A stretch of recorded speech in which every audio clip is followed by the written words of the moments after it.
I don't know if you can hear me, but I made it across.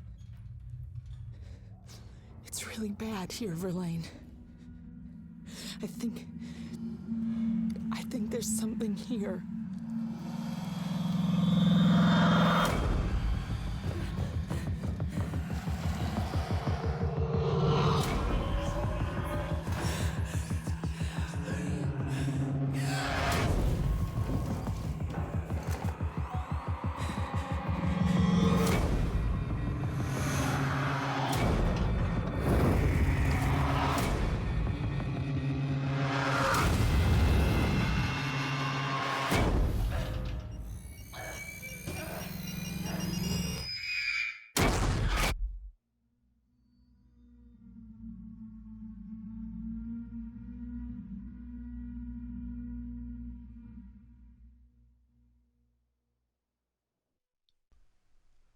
Hello and welcome to Alien Isolation. Hey there, Ryu. How's it going, dude? We're doing what I'm calling a humane run. In this game, there's human enemies, and you can actually kill them if you want, like yourself, or you can actually use them as bait for that alien to go and kill while you go and do whatever you need to do and escape the area. So for this playthrough, I'm not allowed to kill any human enemies.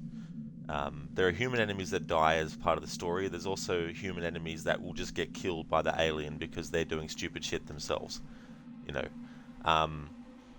But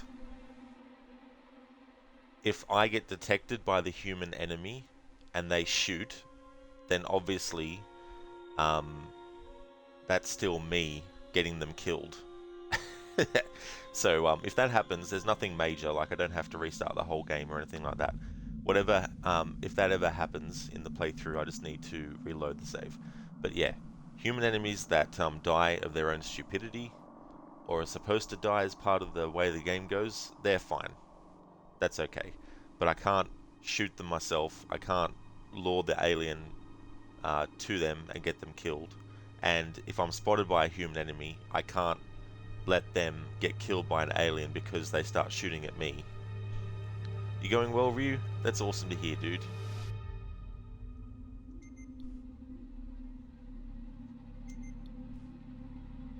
Start game. Doesn't really matter, I don't have head tracking or anything. But that'd be crazy playing it with that. Okay, we're just going to play it on medium. I've played it on all difficulties. Novice, a thrilling experience, the greatest chance of survival. Easy, for an increased chance of survival. Medium, still a challenge, but one you may survive. Hard, the recommended way to experience the game. Challenging and terrifying. Nightmare, the ultimate test of survival. So Nightmare mode is interesting because you rely on your motion tracker a lot. But in Nightmare mode, the motion tracker isn't 100% reliable. It actually glitches out on you quite frequently. So it's very hard to use it to know where you want to go and stuff. But we're going to play it on medium.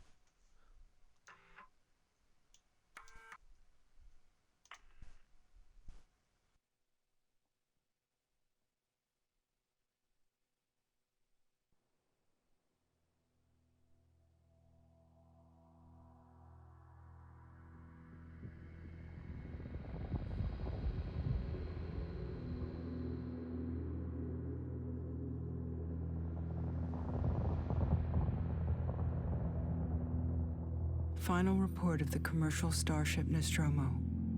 Third officer reporting. The other members of the crew: Kane, Lambert, Parker, Brett, Ash, and Captain Dallas are dead.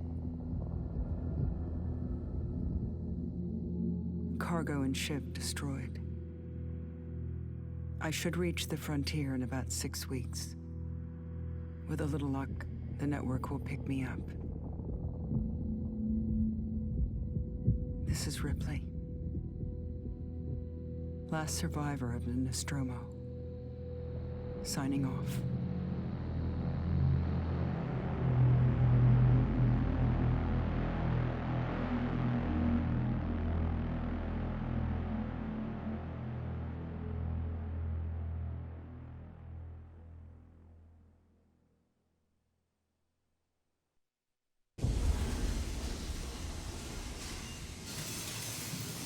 Ripley? I'm Samuels. I work for the company. It's about your mother. We think we may have found her, Amanda.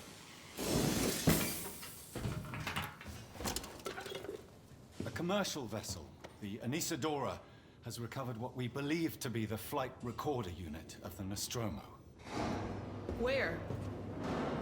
Zeta Reticula.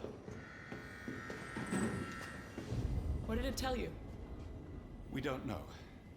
The unit was taken to Sevastopol station. It's proprietorial material, so the company wants it to be collected as soon as possible.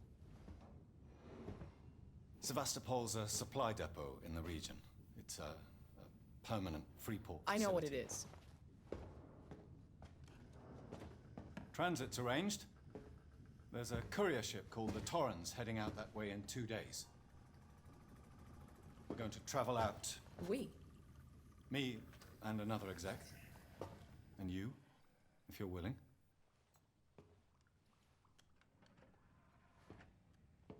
Look, Ripley, when this job came across my desk, I read the case history. I know why you're working in the region where she went missing.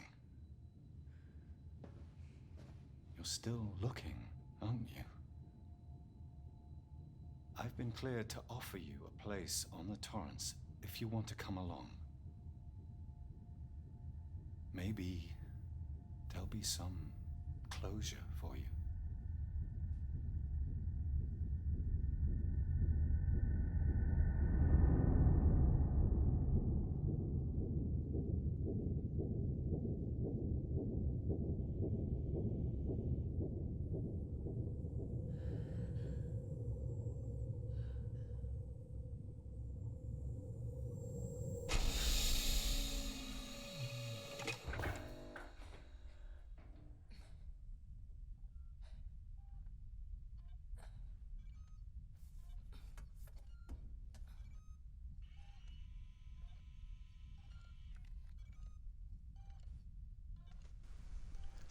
Okay, so this game takes place 15 years after the first movie. People who have already seen the movies and are a big fan of the series will already know this stuff, but just for those who are watching now or the VOD later or the archived stream on YouTube, in the first Alien movie, Amanda's mother is part of the crew, and they get a distress signal, so they go down to this planet, and at this point the planet is uncharted, as in, like, it's not a known planet or anything like that. It's not even given a name. So they land on the planet and they discover this whole big area that has all these alien eggs in it. A member of the crew named Kane is curious enough to actually put his head right in front of the top part of the alien egg, and of course the facehugger inside jumped out and latched onto his face and impregnated him with an embryo of an alien inside him. So he's asleep for a while. They bring him back on board. There's another science officer named Ash, and he overrides Ripley's decision to not let them back on the ship because she doesn't know what contagions that they might have. But anyway, he overrides her on that, and they bring Kane in. He wakes up fine eventually. They can't get the facehugger off his face. If they try, it actually tightens its grip around his neck. So eventually it lets go, right? And they think, oh, okay, he's fine now. But then when they're eating, a chest burster comes out of Kane, and that is how the alien gets loose on the Nostromo. So all these events happen in the first movie. Amanda gets mentioned by Ellen Ripley, who's played by Sigourney Weaver. So Amanda is a character that wasn't made up for this game. She actually existed in the lore of the series before this game.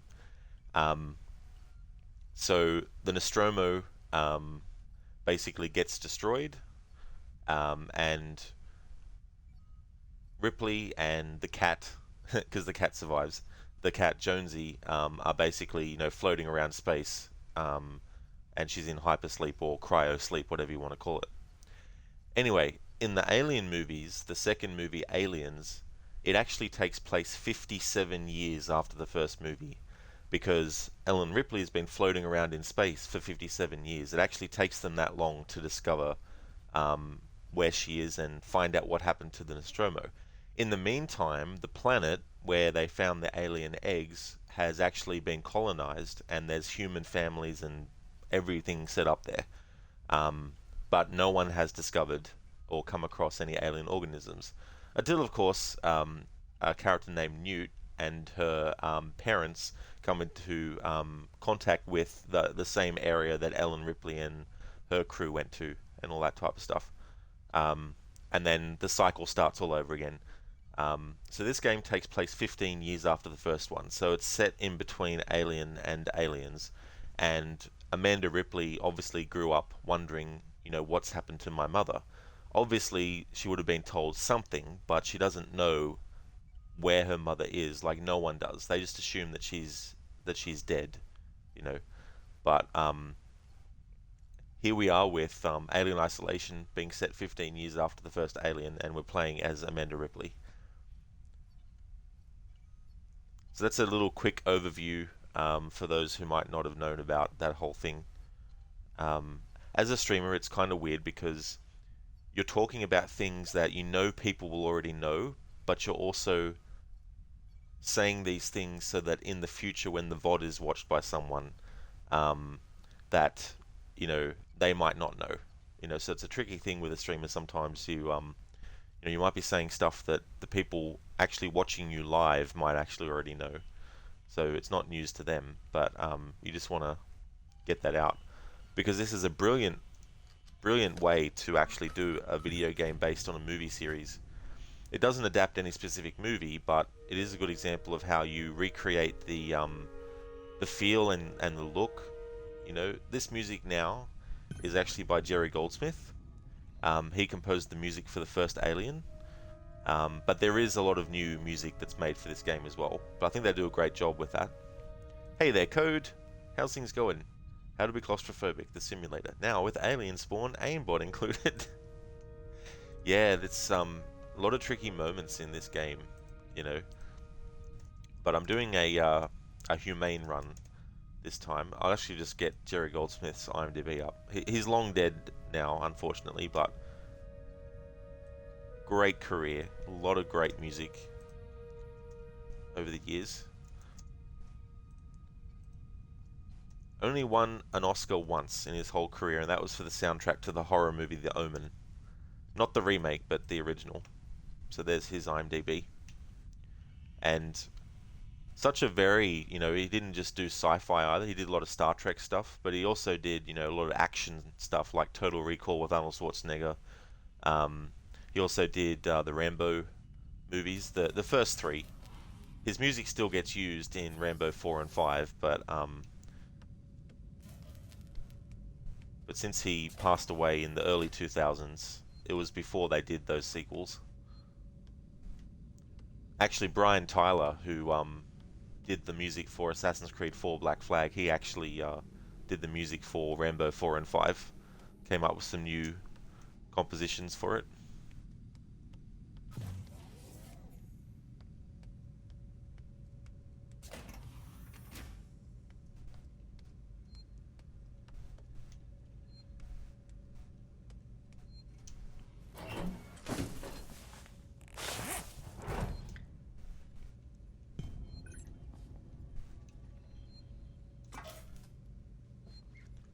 Crew, get dressed.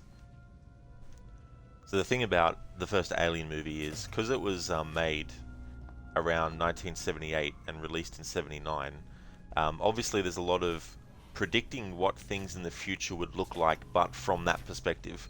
So you see a lot of stuff like the computer terminals and stuff. Even though this is set way, way, way, way, way in the future, even from where we currently are in real life. So far removed from where this series takes place. Yet, this is what the technology looks like. And there's a bit of anachronism that goes on.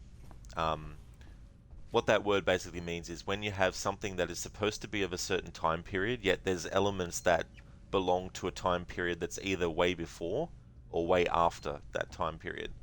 So you have a lot of anachronism with the movie Prometheus, because Prometheus is supposed to take place before the first Alien movie, yet all the tech looks like what we would predict technology and everything to look like. So there's a bit of a disconnect there. But this game does a great job of taking that idea from the first Alien movie and keeping that consistency.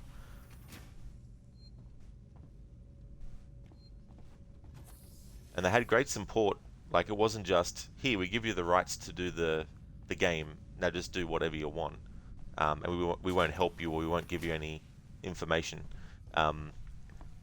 They actually were able to look at the original designs of all the stuff. Like, not just H.R. Giger's designs of the alien and the facehugger and all that, but also Ron Cobb's designs for a lot of the interiors and, you know, the actual the shuttles and stuff as well. Had access to all that cool stuff.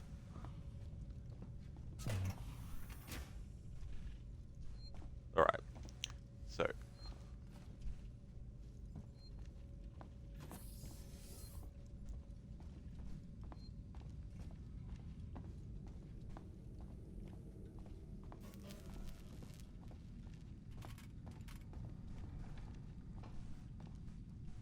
but the great thing about this game too is you don't have to have seen the Alien movies or anything like that. I'll go and speak to Taylor soon.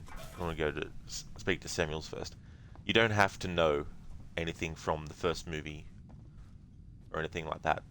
They do a great job of making sure that new players and new people to the Alien franchise can understand what's going on. You know, the idea of a daughter searching for a missing mother. You know, you don't need to know all the events that happened in the first movie to know why she's gone missing. You know, but they do a wonderful job.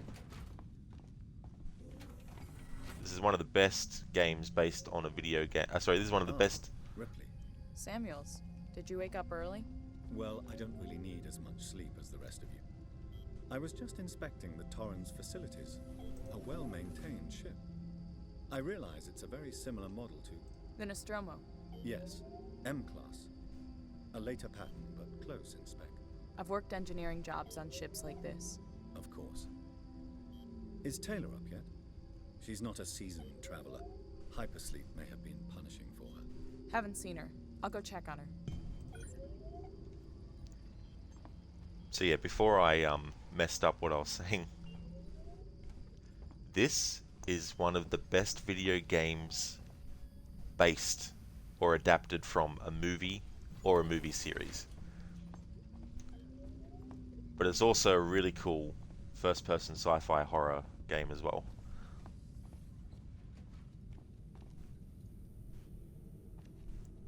Okay, so we have Taylor, and I'm just going to bring up her IMDb.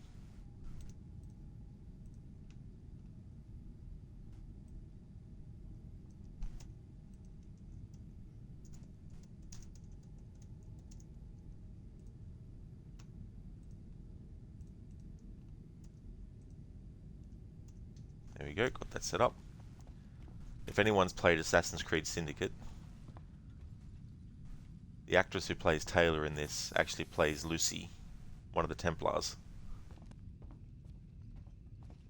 Taylor, good morning. Ripley, it's certainly not good. I very much doubt it's morning either. Sorry. I feel like death. I don't know how you people put up with hypersleep regularly. You get used to it. I don't do long haul very often. Most legal execs don't travel further than the coffee machine. I'm surprised Weyland-Yutani felt the need to send legal at all. The loss of the Nostromo and its cargo cost the company a lot of money. It's important we find out what happened. If I can close the case with a conclusive accident report, it'll look great with my superiors. I'm sorry. That was insensitive. I realize your mother has been missing for 15 years, and you... It's okay. We'll both get what we want, right? Have you seen Samuels? He's probably been up for hours. Yes, Taylor, we have. We just spoke to him. All personnel to the bridge, approaching Sevastopol Station. Looks like we're up.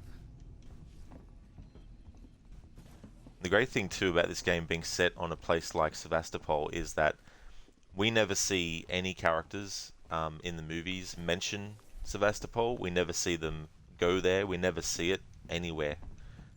And the reason why I'm mentioning this is because when you're coming up with a story that is set in the same universe as a movie series, it's important to make sure that when you're actually adding new things, you're adding them in a way that doesn't contradict anything.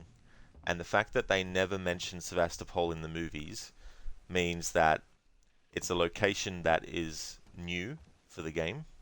So that gives them the ability to come up with their own way of how things look, while still maintaining the design philosophy that was put into the actual movies, specifically Alien. But you've also got the fact that it allows them to then say that characters like Dallas and all them, who were part of the Nostromo crew, they had visited Sevastopol. So that allows them to, when they've actually got those actors back from the movie Alien, to actually reprise their roles in this, they've been able to get them to record new dialogue, and that dialogue, talks about, Sevastopol and all that type of stuff. So that's a good way to incorporate all those elements as well. Hope you all had a restful journey. The Torrens is in very good order for an old M-class, Captain. She was a wreck when I bought her. Took a few years and a lot of contracts to refit. She pays for herself now. You said we're approaching Sevastopol Station. Are we docking? I believe your contact is Marshal Waits, is that right? I'll hail Sevastopol and arrange boarding with him. Good. Let's get this done. Don't worry, Miss Taylor. Routine. In and out. Connor, how we doing? SMG loaded and calibrated. Approach vector locked. Prep comm so I can say hello. Channel open, Captain. Does everyone have their briefing documents? You can watch the approach on the monitors. Hey there, Dr. Ronnie. How's it going, dude?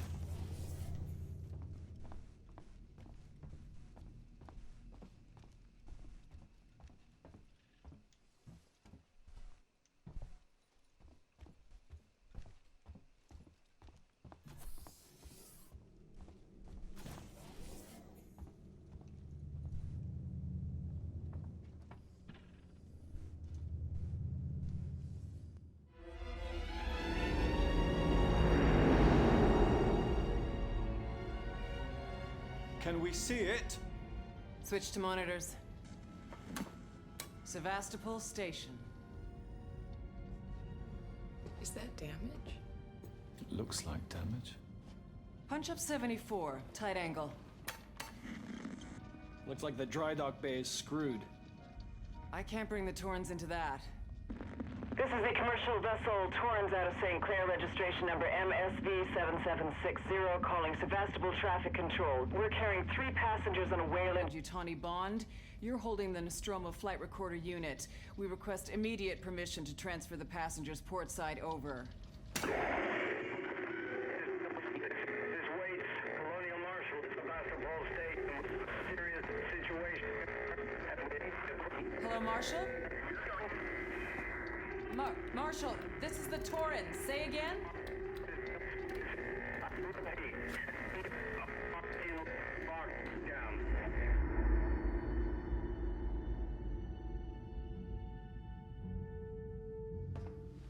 The station's comms seem pretty screwed up, so I fitted Samuel's suit with a radio booster. I can only keep the Torrens in transit for 24 hours. You'll have heard from us by then. Safe trip.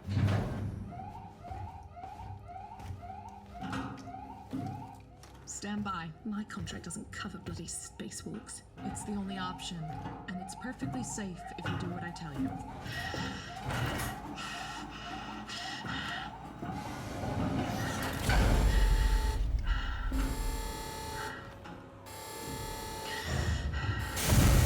Depressurizing. Oh, fuck.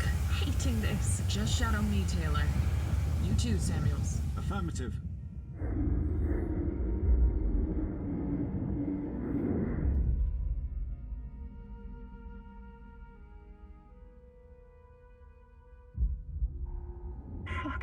around here. My God, Ripley. You're doing good, Tim. Just keep moving! Taylor, Ripley, hold on!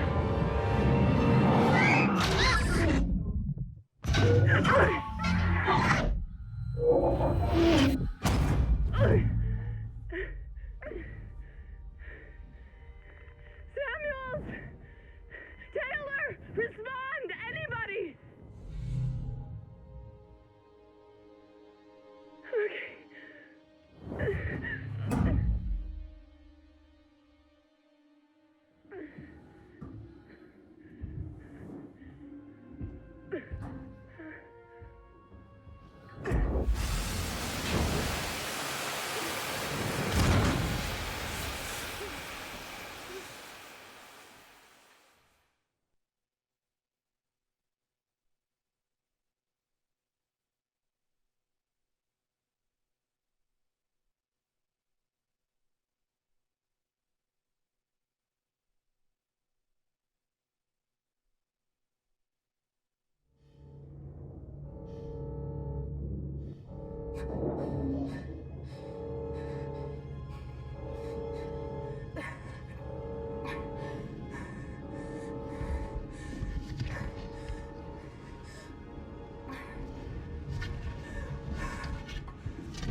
One of the best things about this game too is the sound design, and those moments too where there's no sound, but then boom, you're hit with different sounds. Then you got this claustrophobic kind of thing too, where you've got the inside of this helmet and you've got the the breathing going on, but you've also got the apparatus part and all that type of stuff as well on the spacesuit that you can hear.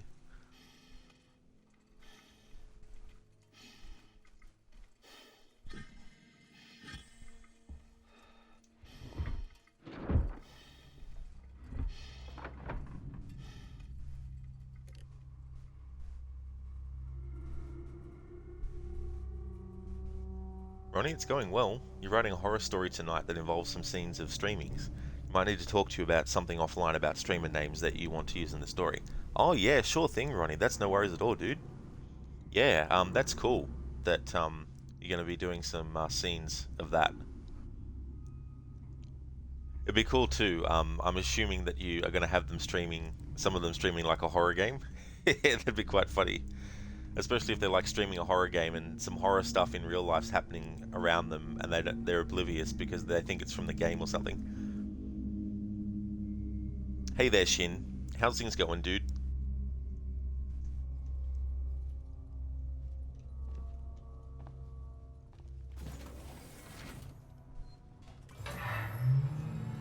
Sevastopol.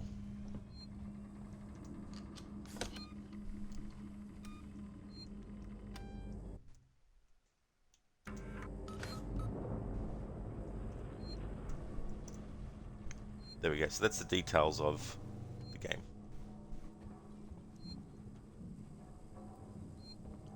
Of the type of playthrough I'm doing. That also includes if the human enemy spots me and starts shooting at me and then the alien kills them. That also counts as me getting them killed.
Welcome to Alien Ventilation, which is the alternate name for this game, I like to say. Ronnie, what is happening in the story is that the world is ending as the sunrise happens around the world. Our protagonists are in Hawaii and it starts just west of them.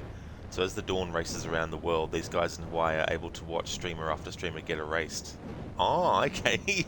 I like that premise and that idea as well, because I remember you telling me about the idea of having a horror story that is about, you know, the dawn time during the day and covers, you know, those sorts of early hours. Shin, you wish this cough would go away. Yeah, hopefully it does for you, dude. That's annoying. Hopefully it's not like a painful cough either.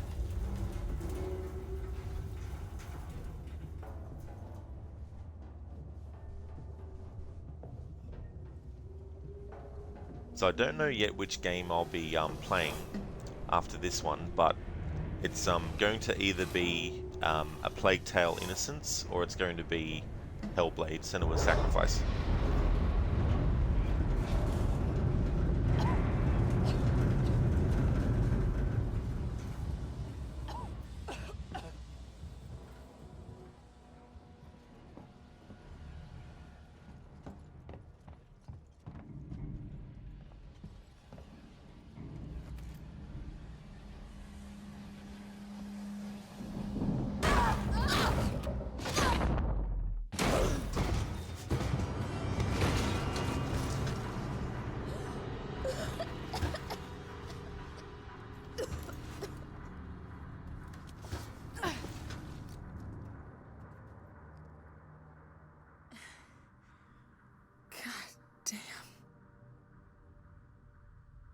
They need to install haystacks for situations like that. All ships need haystacks, even in the future. That should be a rule. Ronnie, you might have a Rod Zombie gamer be amongst the gamers that get taken. Nice. In the middle of one of his rages, no doubt.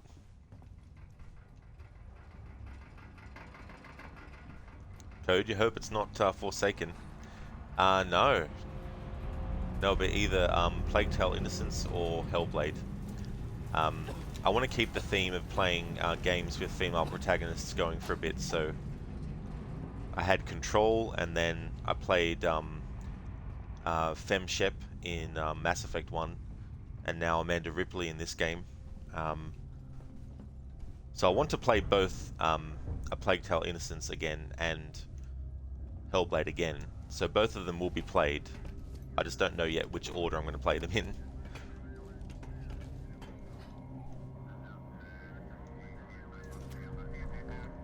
And I might be able to segue into some Resident Evil stuff, because the remake of 4 is coming out in March, and I want to do a marathon of the remakes in the Resident Evil series, so 1, 2, and 3, before 4 comes out. Hello? Anyone here? Ronnie, that's how leap of faiths work. You need some hay or leaves, or something jumpable. Exactly. Why don't they think of these things?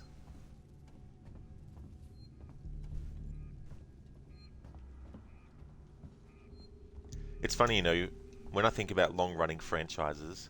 Doesn't anything here work? I'd be curious to see which one ends up being one that, like, insanely, like, goes for a long time. In terms of video games, I should say, because, you know, you have characters like Batman who've been around for 70 years already, or more. But could you imagine a franchise that ends up existing for like 100 years or 200 in the future? That'd be insane. It's like the year is 3000. Mass Effect 20,000 has just been released. No. Code, been watching too many cartoons lately, have you? I was almost going to say cartons. Use. Uno. Dos. Tres.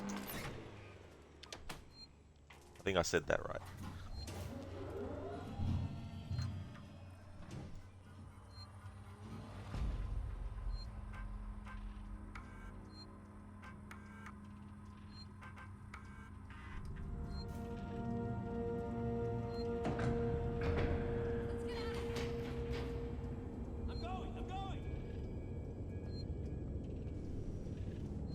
So there's our first sign of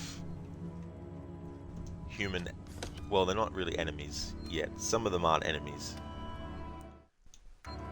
So if you're going to do a playthrough like I'm doing where you can't kill human enemies, then definitely don't just shoot first and then ask questions never.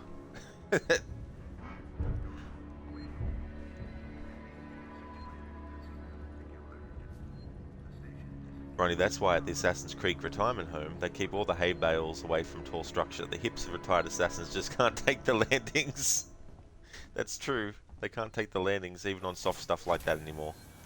It's just not going to cut it. Code, at times you just remove and put your brain on the shelf and watch 5 to 10 of them in a row. Yeah, that's the great thing about binge watching stuff is, you know, you can consume so much in a short amount of time. Whoop. Jin, there's a new Batman name, Batwing. His real name is Lucas Fox, the estranged son of Lucius Fox, Bruce Wayne's business partner. Ah, okay, so Batwing. Interesting. You didn't know that, actually. What the hell happened here?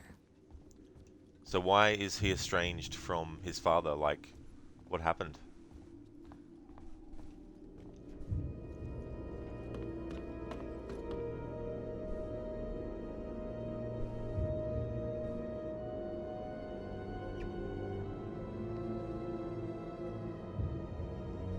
I still reckon that this game still doesn't look too bad for a game from 2014. When you consider that a whole new console generation was ushered in as well in 2013.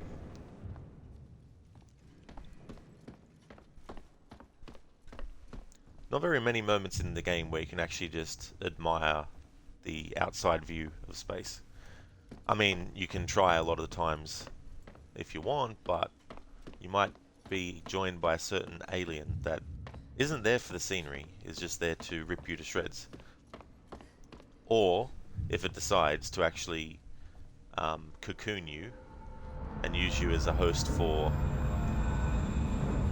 its offspring. The Torrens. I'm here. I'm right here. Verlaine!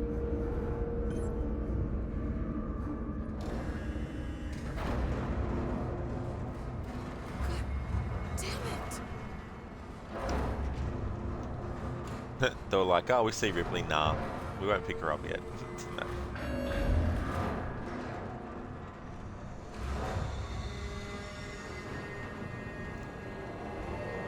Oh, while I remember it too, there's a YouTuber, and I use that term. He's not really a YouTuber, because I guess if you say a YouTuber, people assume a certain kind of YouTube streamer or content creator. But there's a channel called Collative Learning, and it's by Rob Ager. And I first came across his stuff when he was doing, he still does movie analysis, but he was doing analysis of a lot of Stanley Kubrick's movies, specifically The Shining as well. And he eventually branched out into also doing analysis of video games, and he's done some analysis videos of this very game as well. So what I want to do is actually just get a link to that. And he has a degree in everything. He's got a background in psychology as well. And it's interesting to have him analyze things from that perspective as well. But this is his YouTube. He actually has more than just one, but that's his main YouTube channel. And I'll just get the ones that are about alien isolation.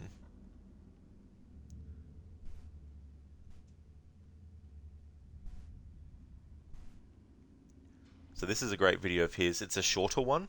So if you're looking for like a short 6 or so minute video, there's one that he did about the 10 subliminal tricks that this game does. A lot of fascinating stuff about how they use sound in this game, but also visuals to evoke things like making the player think that maybe the alien's there. You know, having sort of like elements in the environment that are very like similar to some of the body parts of the alien and things like that. So there's that video that he's done. For a longer form video he's done, which is about an hour, there's also one where he talks about the brutal psychology of this game as well. So I'll just provide a link to that too.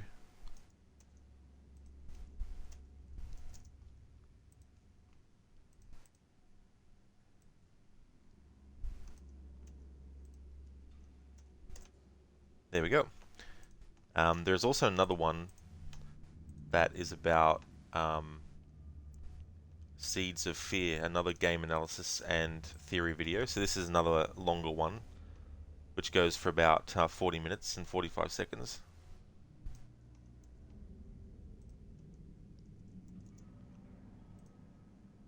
So I'll just provide a link for that one too. Make sure I'm actually getting the right link for the right video as well. There we go, boom. Alright, so there are a few of his videos based or examining this game. And I love this kind of stuff when it gets put in, and not every game, you know, has to have it. I'm not saying that I only like games that have more than just surface stuff going on, but it is interesting when you have things like surface narrative versus like a deeper meaning sort of thing as well. Where on the surface the story might just seem to be about a generic or a simple kind of thing, but if you actually explore and look, you can see things that have an underlying depth and are more than just what you find on the surface as well. I mean, you look at a game, a first-person game anyway, that's you know, horror. Doesn't even have to be horror either. You can evoke a feeling of claustrophobia, but I don't suffer from claustrophobia. However, I haven't been in all the kinds of situations to actually know for sure that I don't have claustrophobia. You know what I mean? Like, I've never been, you know, stuck in like a location that I can't just leave. You know, like I can't just walk out and go out, you know, things like that. Where you have like environmental stuff going on, you know, and you got to stay in as well. You know, I haven't experienced any of that isolation kind of stuff, you know, so someone who has would probably, you know, and not everyone who has, but more likely to suffer from claustrophobia. But this game definitely plays on that too, especially when you have a character who, yeah, they're roaming around in a big area, but by the very nature of hiding from the alien, the character has to go into air vents, has to go into lockers, has to go into like those little small cabinet things, you know. And then you've got the fact of the character actually wearing the space suit, you know, in those moments and stuff like that. So you've also got that going on.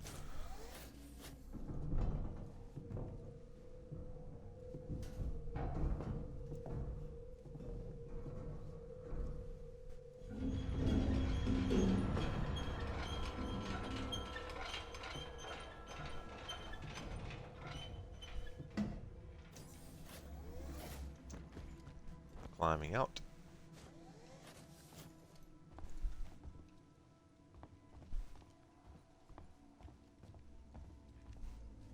"42. This whole damn place is falling apart.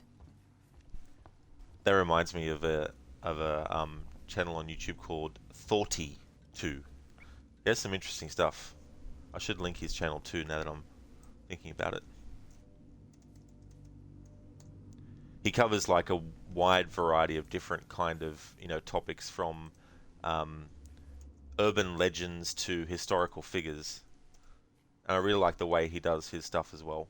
So there's a link to 42's channel.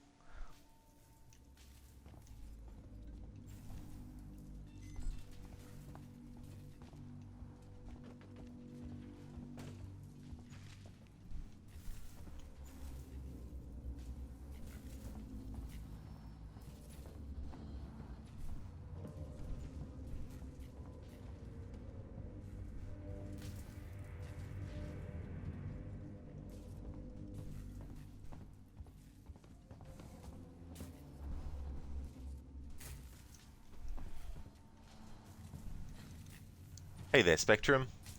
How's things been going for you? Code, so far you do know you had somewhat afraid of heights at 11, at least what you recall on being at top of a really sleek mining tower of 60 meters. Or did you, Code? Yeah, that's the thing, like, I haven't been up high on something that is very, like, small diameter, you know, or anything like that. So, my biggest thing is I just like to know that what I'm actually standing on is not going to be wobbly or, you know, potentially fall over easily, you know, or things like that.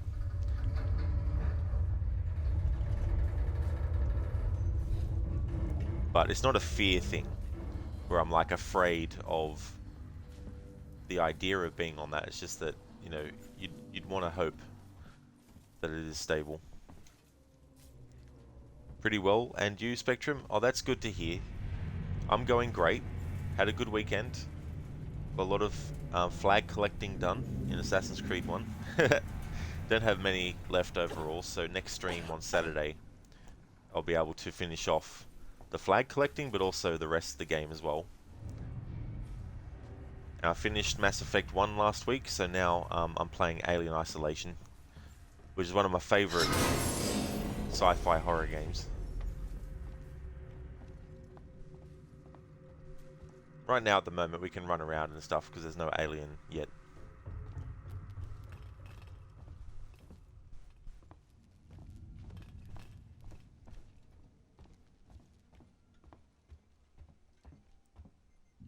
I like that colour of light.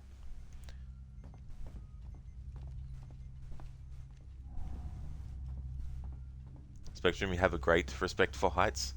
Yeah, that's the thing too, you know, like having respect for the heights and not doing something that would potentially cause you to fall off or things like that.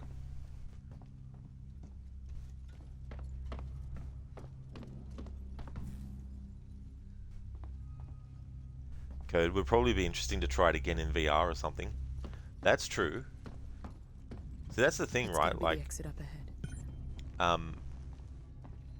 Video games and movies can do this too, where it, you know, sucks you in and it puts you, well, with video games especially, you're right in the driver's seat. But with movies, it's more of a passive experience, at least in terms of like how you're interacting with the movie. I mean, to me, movies can make you jump, or they can make you cry, or can make you laugh. So there is some kind of interaction that's happening because you're responding to what you're experiencing. But yeah, things like being afraid of heights or other fears, I wonder, you know, because no doubt there'd be people that even playing a video game like this, you know, might not like playing it, especially when you're going around in corridors that, especially too, like if someone's afraid of the dark as well.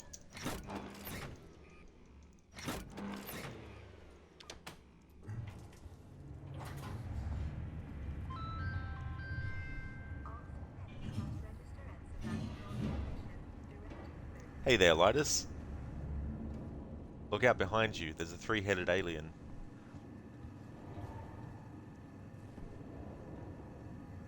How's it going, Lidus?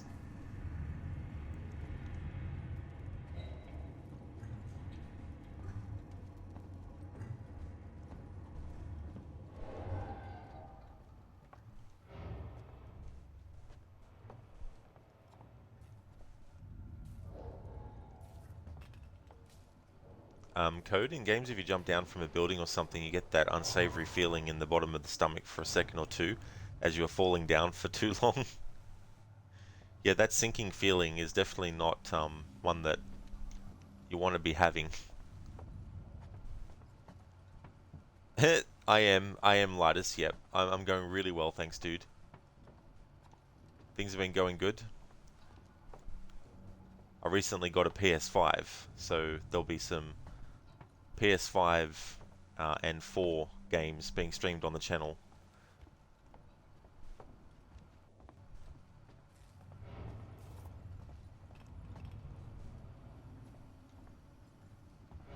Yeah, Ryu, a Cerberus.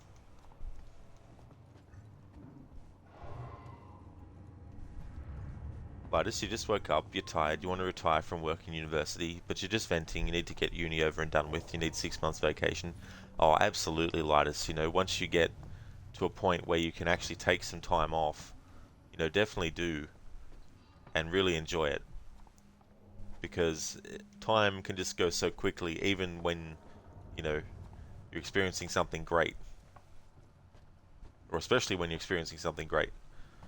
Man, if you get the premium sub, you can play every PlayStation game. GG's. Thanks for that, Lidus. Yeah, it's a long time coming. I was glad I was finally able to actually get one. And it'll be good to be able to play some classic PlayStation games without having to resort to emulation.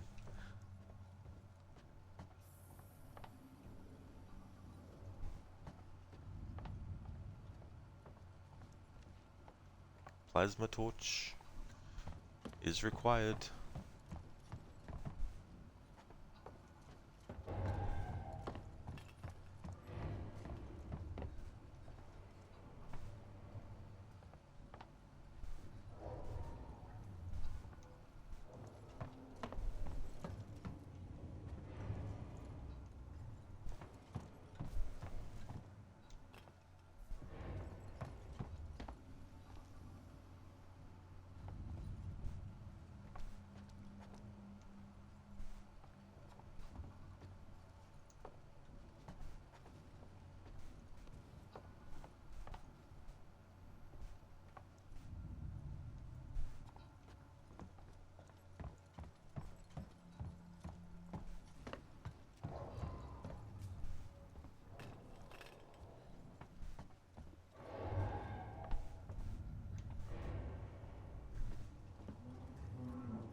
Alright, back this way we go.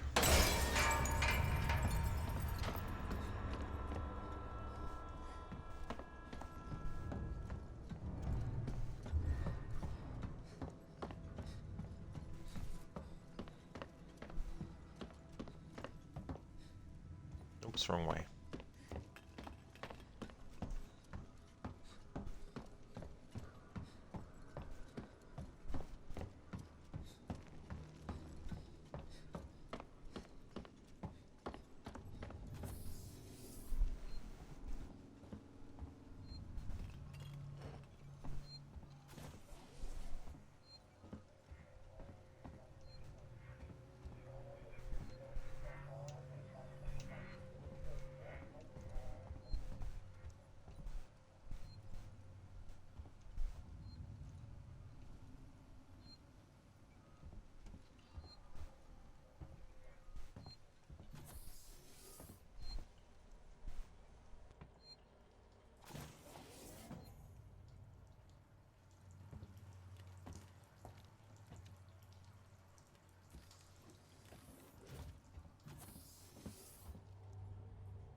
I think I need this more than you do.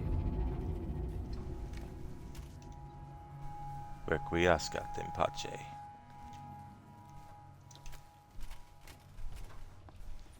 Something I think I want to do for my October playthrough of this is actually get all the ID tags and everything, because I still think there's some that I've missed.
So the Wednesday game this week, the secret surprise one, my About Me page currently doesn't even have a Wednesday image, but when it's Tuesday for me, it's currently Monday here, I'll actually be adding a placeholder image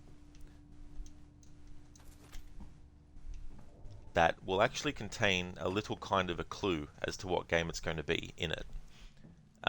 So that will be up on my About Me when it's Tuesday, and then of course just when I'm about to go live on Wednesday, I'll update it to what the actual game is.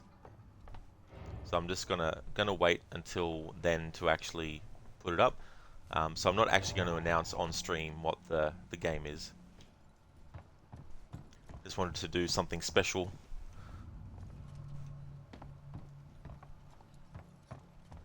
Hey there, Afro. Can we get a hint? In the image that I'll be uploading, you can. It'll just be a small one.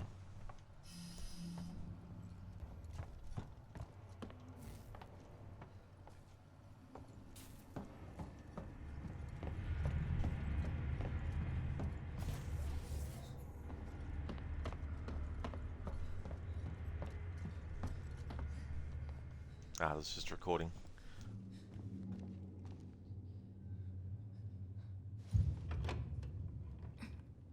This character Axel's so funny. Stay still. Okay. Okay. Now turn around.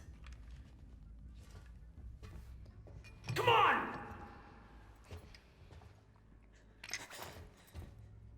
I'm Ripley. Where'd you come from? Ripley? Off station. A ship. There's no ships here. There are now. Well, that's good news. Because things are not so good here. Something blue just now. Rocked this whole place. I saw it. But lady, that's the least of our problems. Yeah? Yeah. Something's on this station. Something you wouldn't believe. Like what? A killer. You get it? Okay. Okay. What's your name? Axel. I was boarding with 2 colleagues. EVA. We got separated by the blast. Can you help me find them? Why? Because you seem to know your way around. No, I mean, why? What's in it for me? A place on the ship. How do I know I can trust you? I need to find comms. I need to contact my ship.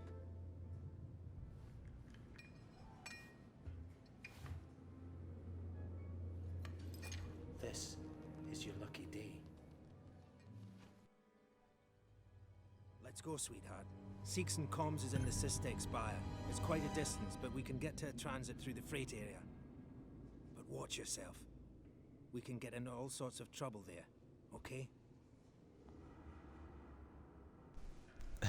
This Axel character's so funny. Especially comment later he makes about how when this is all over we can, you know, relax and... Come on, I don't want to stick around here long. And braid each other's hair, which is so funny when considering when he says it.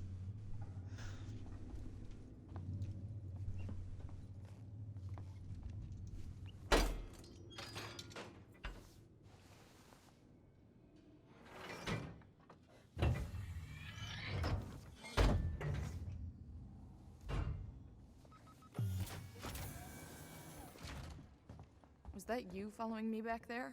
Had to keep my distance. Can't take any chances.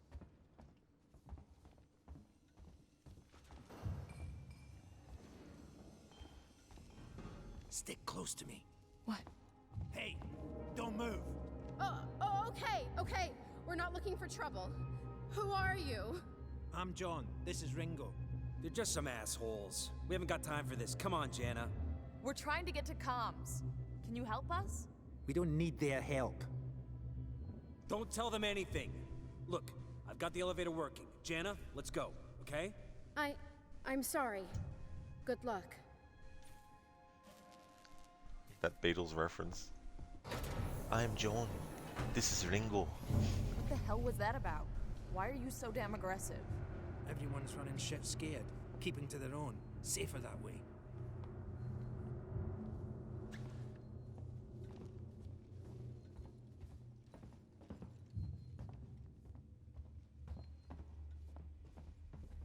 I hope this ship of yours is the real McCoy.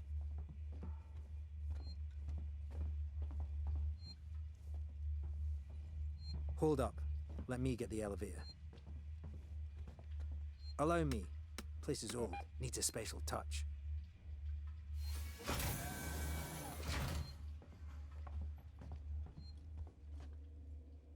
Well, what are you waiting for? Hit the button. Whoa, Axel, teleporting there. I'd appreciate it if you told me what the hell was going on. Right now. Listen, darling. When we get to the ship, we can kick back, braid each other's hair, and chat all you want. Yeah, when we get to my ship, I need to know what's going on. Right fucking now. Fine. Like I said, there's a killer. A killer? What does that even mean? I ain't seen it, but it's here. Picking us off one by one. What are you saying? A psycho? A person? No, something else. A monster.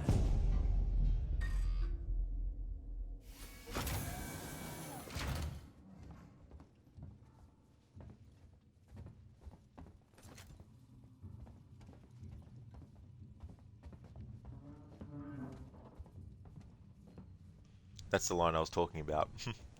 When all this is, when we get back to your ship, we can kick back, braid each other's hair, and chat all you want.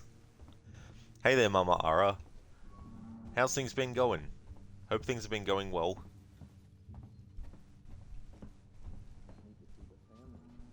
Shit, we need to move. This way. Get down! This is bullshit, man. You should be looking for a way off. Are you crazy? There's no way off. At least we're safe down here. For how long? What if they come for us? Then we shoot the crap out of them. Now shut up. You're making me nervous.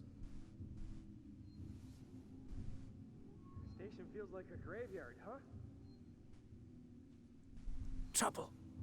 We'll have to go round them. Follow me. Just work and sleep and stuff. Yeah, the day today. I hope work has been going good. Hope it hasn't been too stressful and stuff.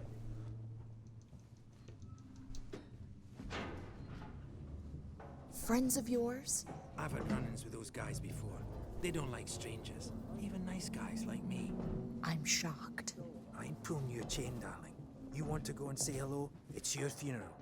Those guns aren't for show. Someone should be doing something. They are.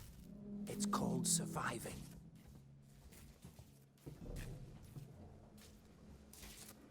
Everyone's turning on each other. The fear, it makes people crazy. I've noticed. Here's Axel's little pad. You've been living here? What can I say? My butler's on holiday. Grab what you need. You don't know when you'll get another chance. What can I say? My butler's on holiday. Been hunkered down here for a week now, waiting for a ship. Waiting for you, I guess.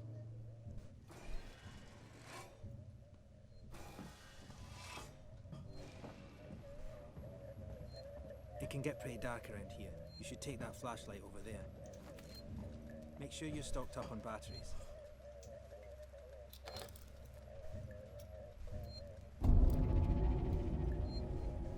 Don't break it. I'd probably break it. That happened to me. Just be careful not to flash it around. We don't want to get caught. Let's go. Yeah, don't want to flash around that flashlight.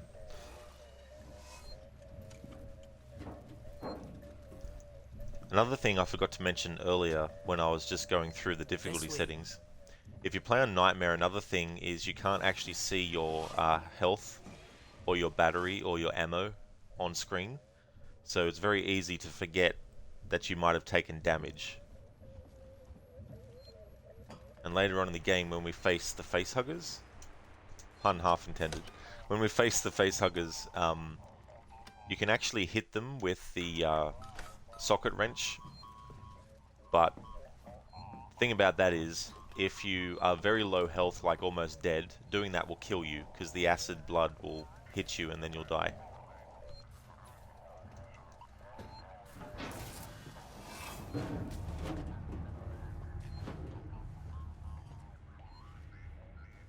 What now? I'll watch the vent. There's another vent round here somewhere. I marked it so I wouldn't forget it. How about you look around? You're not going anywhere until you find that vent.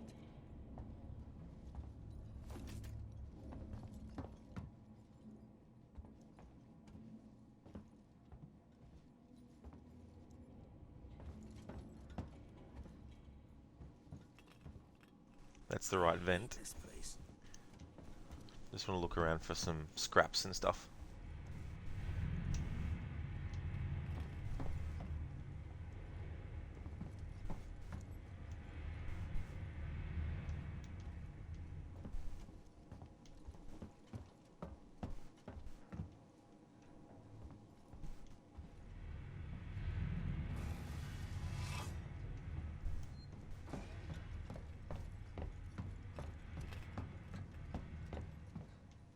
Axel, is this it? Hold on. I'm coming.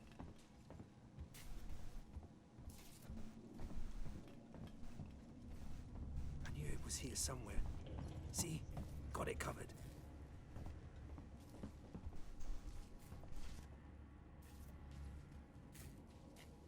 Come on. Lotus, did I see my DM? Here or on Discord?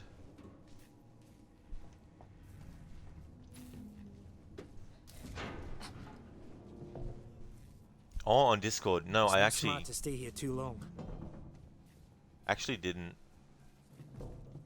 Yeah, I'm very bad at constantly checking Discord. I only ever really check if I'm Everyone travels around here. Just those that want to stay alive, sweetheart. if I'm you know, gonna go live or. Torrens, so that's your ship, huh? Quiet. I hear something. Yeah, I hear you. Will do. Gotta go meet the others. Something's going down. There's always something going down. Come on. We don't want to piss him off. Feels like we're standing around waiting to die. Follow me.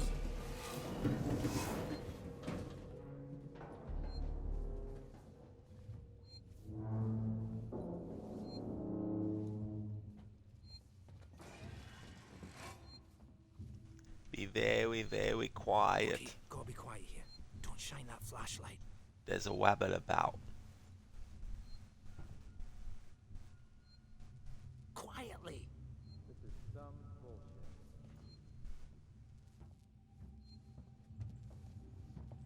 Hold up. What's the emergency? Someone else has been here.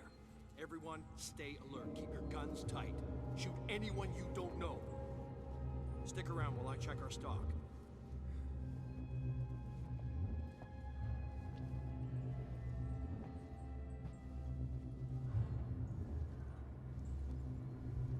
I've got a sleep suit.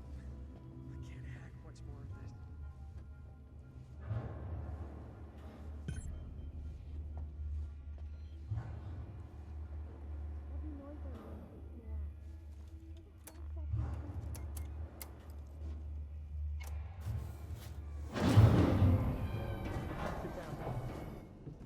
Generator died. It just turned itself off? No. Somebody's here. Check it out.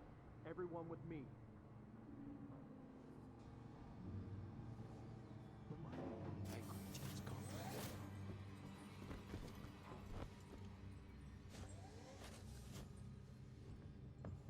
Doesn't seem to be broken.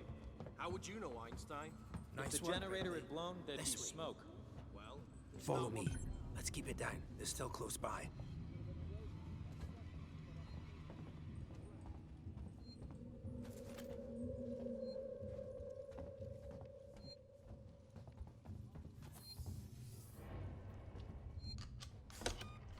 Oh, is it Lotus? Oh, cool. I'll definitely check that out later. Thanks for sending that through. Are you, Ronnie? Yeah. Yeah, it's one of those things where, like, I haven't yet got to the stage where Discord is, like, a major... Like, you know, I check my emails every time I wake up and all that kind of stuff, but I haven't got into the habit of actually checking Discord like that, too. So sometimes I won't actually see that someone's posted something until I'm about to actually put my... Well, now, this year I decided to put, like, a message to say when I'll be streaming, because I figured that's the best way, because on one day I might not feel like streaming till 2 p.m. my time. On another day it might be 4. So I'd rather not, you know, set an actual schedule specifically what times ahead of each week. So I'd rather do a thing where once I know that I'm going to be able to stream in like an hour or 2 hours or however many hours from whatever time, then at least I can put in Discord how long that will be, and then I can do adding on the schedule on the actual channel. Nearly there. Transit's just up ahead. Let's just hope your ship's still there. Linus, you're bad. Sevastopol not quite what you're expecting, eh? You're bad because of time zones. That's understandable too. So much to consider. Indeed, Code, hunting wabbits. Should do a mod where Axel's Elmer Fudd.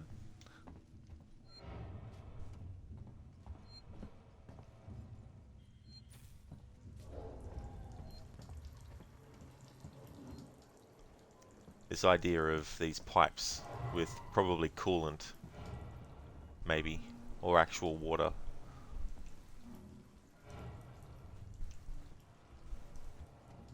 I like details like that.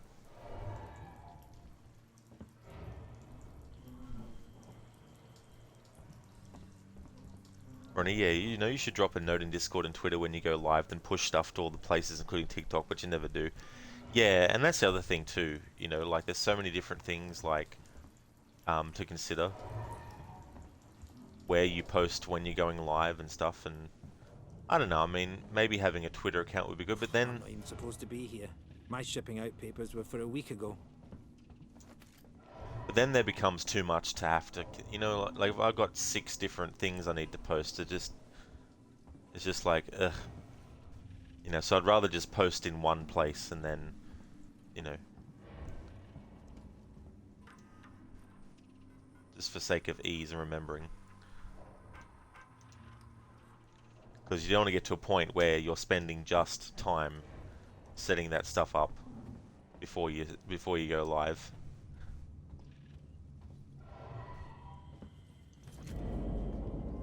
Blueprint. Medikit, we can't build it in complete, but we can put things to it. So the way the crafting works in this game, for those who haven't played it, is whatever you find in the game environment, pieces of scrap, bonding agents, compound B, SCJ injector, all that kind of stuff, sensors, blasting caps. When you actually reach capacity and you can't actually pick up anymore, go into the menu and see what you can craft that requires those elements. But you don't have to fully craft it. It will actually remember what ingredients you've put towards crafting a certain item. So, for example, I don't have an SCJ injector, but the bonding agent and the compound B that I've applied to this will stay in there, so it will stay applied, which then frees up space on Amanda so that she can actually pick more of the compound B and bonding agent up. You do, Ronnie? Yeah. I mean, I'm sure there's something that you can use that basically posts to all those sites automatically.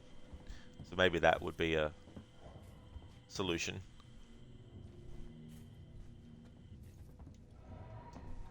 It's powered down. The assholes have cut us off. Got it. We need to activate both consoles at the same time to open it. I'll do this one. You go to the one on the other side. Okay.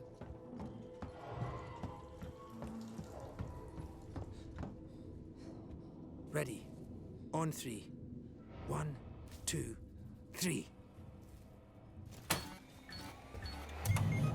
Axel, behind you.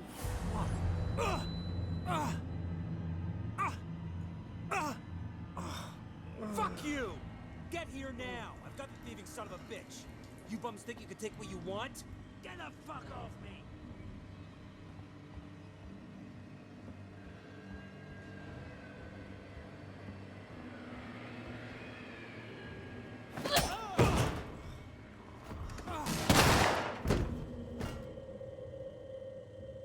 Fuck. Let's go. The others are on their way. We need to go! Now! Hey, you bastard! Move it!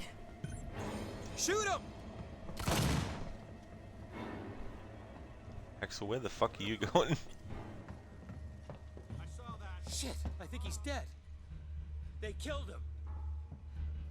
Alright, so in this humane run that I'm doing, because Amanda didn't kill that dude, and anyway, it's a part of the game where you have to deal with that enemy anyway.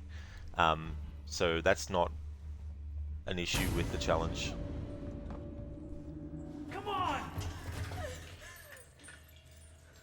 You killed that guy! Because he was going to kill me, you saved my life. This is about survival. Do you understand? You hear something? I hear something. Axel? What have I got on me?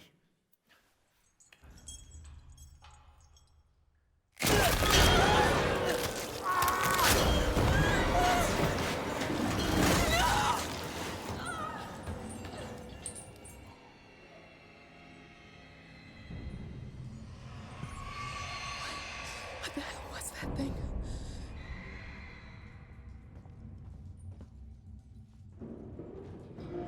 Gotta keep moving.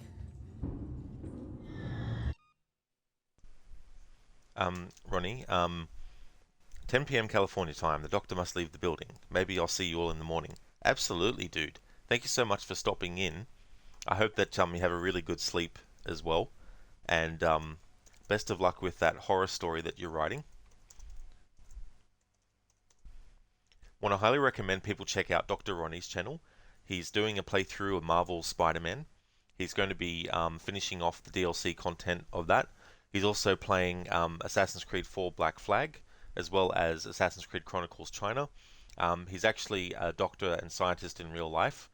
He's working in the field of regenerative medicine, specifically on cures for things like MS and Parkinson's as well. And most recently, he actually did a stream, managed to raise $1,000 for a campaign to find a cure for MS, with a series of streams that were done, and the donation goal of 1,000 was met. And so, as a reward for that being met, Dr. Ronnie participated with Mauler, another channel I'd like to actually give a shout out to as well. So they did a stream to celebrate the fact that they had done that. And so if you go to Dr. Ronnie's channel, I'm sure you'll be able to find the past broadcasts that they did. And I've completely forgot to ask you how that stream went, by the way, as well. But yeah, highly recommend Dr. Ronnie and Mauler as well. So he also did streams for that same campaign. And both are great streamers. Mauler's doing Goose Goose Duck regularly, as well as Grounded. Next he's going to be doing he's going to be doing the Hogwarts Legacy game when that comes out. That will leave a mark, that's for sure, Ronnie. And that's absolutely no worries at all about the shout out. More than happy to give you one. Definitely see you next time. Yeah, Curtis, like, run, Foley, run. Love the reference to Axel Foley, Eddie Murphy's character in Beverly Hills Cop, by the way. I love that movie. Bum bum bum bum ba-dum bum. That will leave a mark, Ronnie, for sure. Poor Axel. It's a shame he dies, because I actually quite liked his character. He had some funny lines of dialogue. It went really well. You did your Sally from Nightmare Before Christmas cosplay. Oh, so that's what it was from? Yeah, because I still haven't seen that movie. But it gets referenced a lot, and it seems to have a big following. So that's who it was. Okay, cool. Well, I'm glad that it went really well, Ronnie, for sure, because that was a good, really good cause, and great effort to raise that much as well. But I hope you have a great rest. Dr. Ronnie, make sure there's no face huggers about before you go to sleep, because when you wake up, you might have a pain in your chest while you're eating food, and a chest burster might come out. You should see a great light horror Tim Burton movie. Yeah, I think the person, because Tim Burton produced it, didn't he? He didn't direct that, but I don't know who directed it. But yeah, still haven't seen it. There's so many movies that I probably will never see because I just don't get time anymore to actually watch movies. As in, just wake up and be like, I'll just watch a movie for 2 hours. I'm more like, well, I've got other stuff to do, plus I'm streaming today, so I need to get that done too, Plus I need to be in the mood to watch a movie as well. It's not just, it's not a simple thing of, we'll just delay your stream for longer. It's like, I have to be in the mood to watch a movie, and it's just too many variables to juggle. Mamaru, who knows, maybe he wants a face hugger. Well, I mean, not of that variety, I don't think you'd want. Thank you for leaving the lurk as well, Ronnie. Really appreciate it, dude.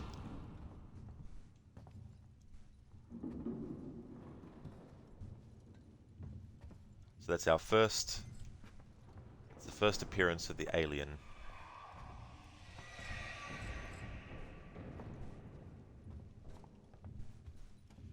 It's quite effective as well. There's only one thing about Axel's character that doesn't fly with the rest of how he was acting up until that point. That dude who snuck up on him, all his talk about surviving and all that type of stuff, and being very careful about not making noise. You think he would have been very careful about, things like making sure you don't have your back turned to a door opening.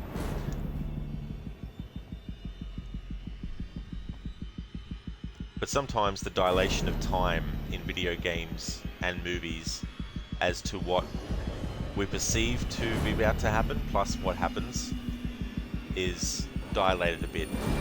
I think that's the right word to use.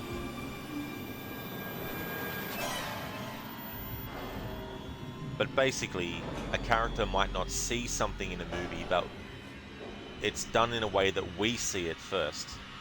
But in real time, that character would not have seen it at all, because it would have happened so quickly for them. But for us as the viewer, they have to stretch the time out a little bit. Ronnie, you know the feeling. See you later. Absolutely, dude. That's for sure. Yeah, hippie. Exactly.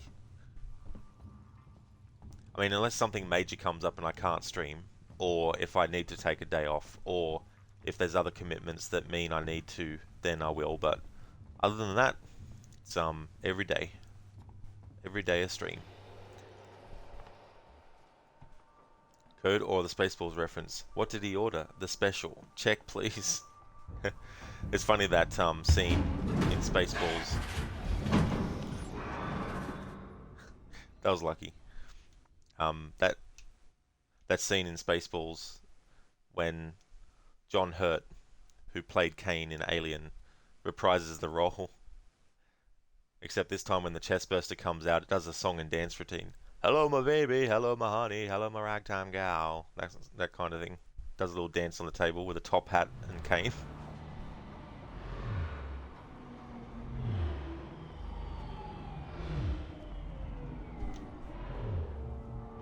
Mamara, just happy you could watch a bit before work. Oh, absolutely. And thank you so much for choosing to watch the stream too before you go to work. It's always good to catch something, before you have to head to work.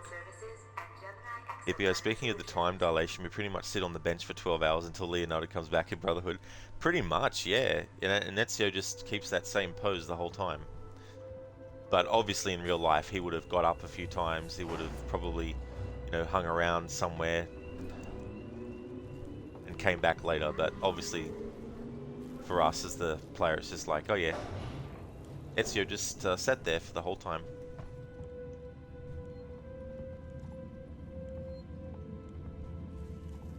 Are you thinking of changing your shift back so you can have this time back, were you? Okay. Yeah, it's cool if you're able to do that kind of stuff. You know, have a bit of flexibility as well.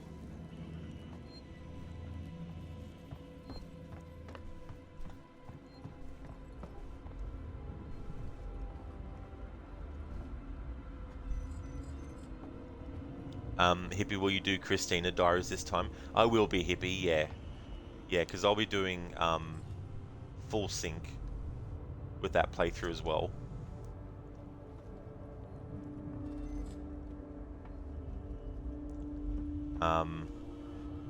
So yeah, you need to get the final Christina memory, you need 75% total sync. But there's other increments where you unlock as you go through. But I prefer to do them all one after the other, because that way it keeps a stronger focus on them, and because they're very important moments of Ezio's life as well. Gives them the opportunity to actually show some things that they couldn't in Assassin's Creed 2, like Ezio laying to rest. Well, we don't actually see him lay them to rest properly. We just have to pick up their dead bodies and put them on a small boat. But Ezio does, you know, bury them and give them a proper resting place. We just don't see that, even in Brotherhood with the Christina memories. But there's so much good stuff.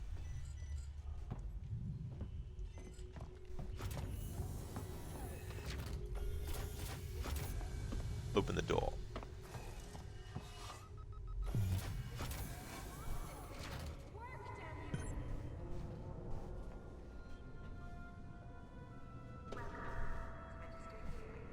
Stay back!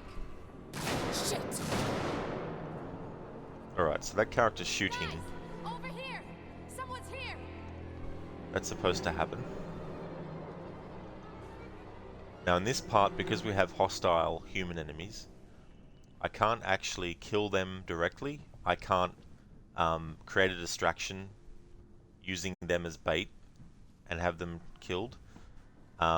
If they detect me and they shoot and the alien comes after them and kills them, then that also goes against me in this playthrough. But there's no major punishment. All I do is just reload my last save. Because there's also an achievement that you can get in this game if you don't kill any human enemies.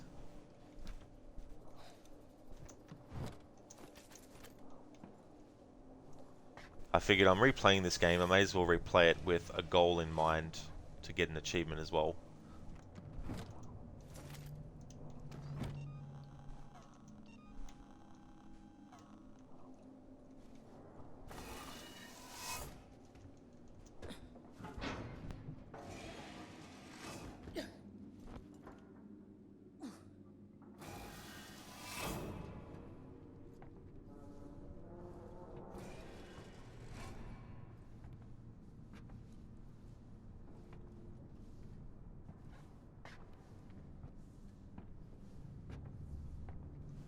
Which, usually when I play this game, if the human enemies piss me off enough, I'll basically be like, fine, alien, go get him.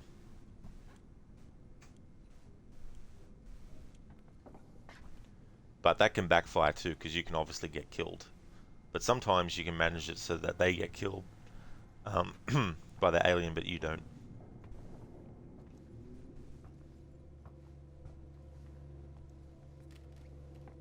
Yamamara's like, you want to shoot at me? You want to attack me? Fine. Say hello to my friend. Who's not really my friend, but I'll just call him a friend.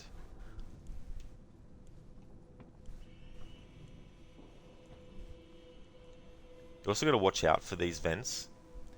The game does a thing too where they make you think that you only have to be careful of the vents where you see the alien drool dripping from it, but you can also get killed by an alien from a vent when there's no drool coming out of the vent.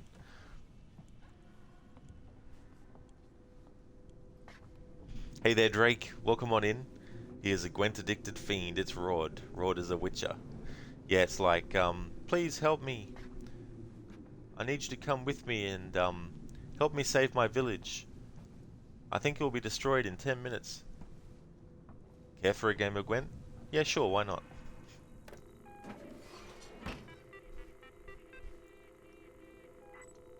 System reboot.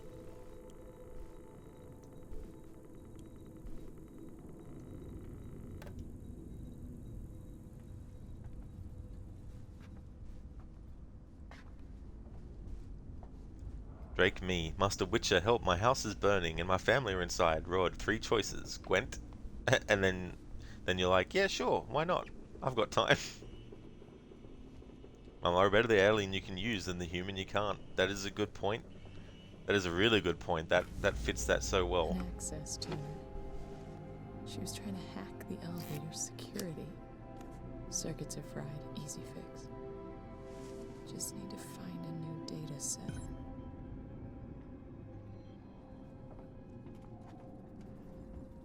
She was right here.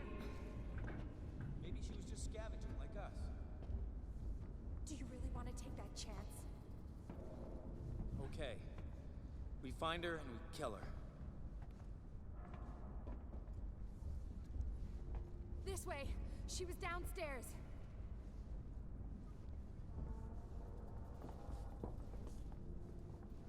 See anything yet?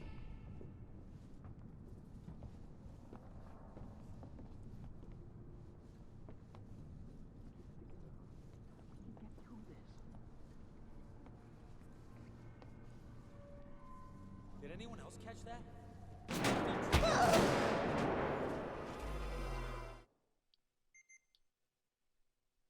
I'm just going to load the game because I think the alien will actually come out.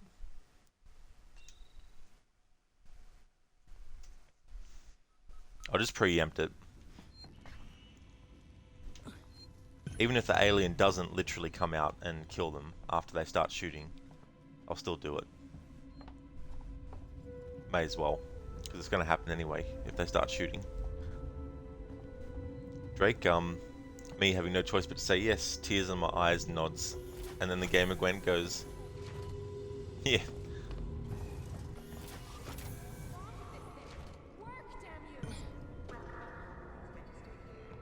Stay back!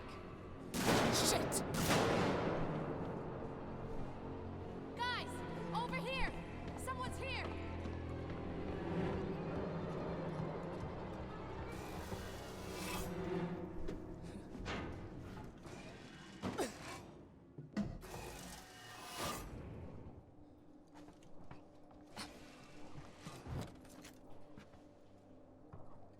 They randomize what you find in these things, so if you reload your save, you won't always find the same ingredients or materials in these. Sometimes you won't even find anything in them. Drake, I lost my house, my family, and my money. You would be a horrible witcher, Rod. We all would. Yeah.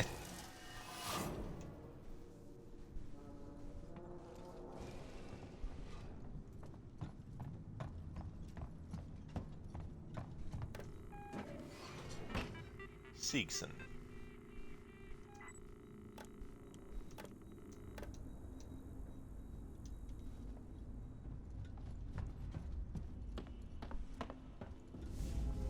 An access to her. She was trying to hack the elevator's security. Circuits are fried. Easy fix. Just need to find a new data set. Maybe she was just scavenging like us. Do you really want to take that chance? Okay. We find her and we kill her. This way. Hey, what was that?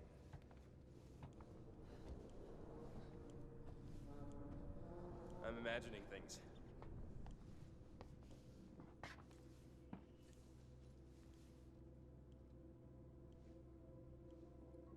We shouldn't have done that back there. I know we're hungry, but man, this feels so wrong. We've got to sleep soon. I can't hack much more of this. Alright, so this guy spawns there, as in that's where he goes. Glad I found you guys.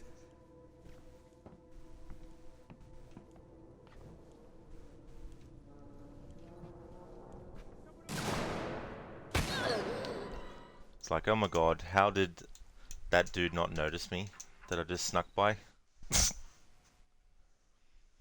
Drake, then we would realize that we are the real monsters. Yeah.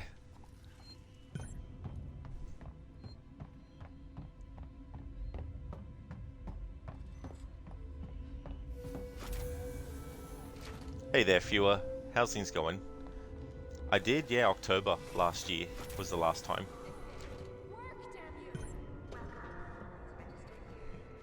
Stay back! Shit!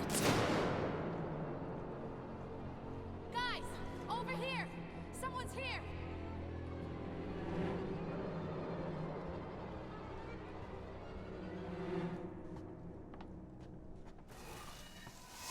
Yeah, 4 months ago now. Time flies so damn fast.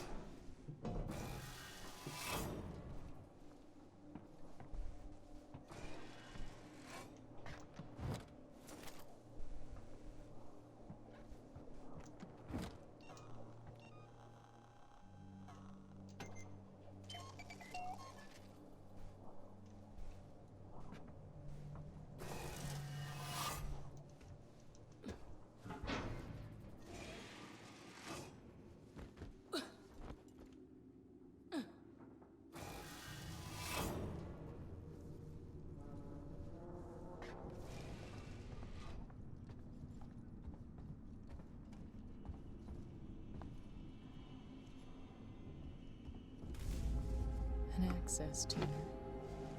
She was trying to hack the elevator's security. Circuits are fried, easy fix. Just need to find a new data set.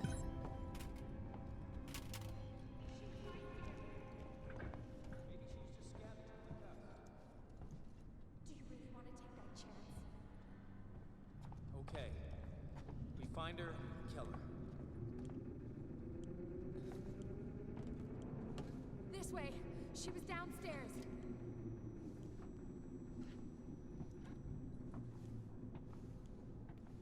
See anything yet?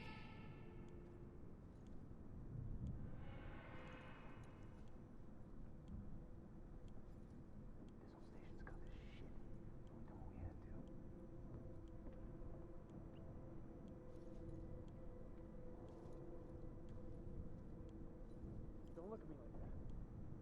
Guy had it coming.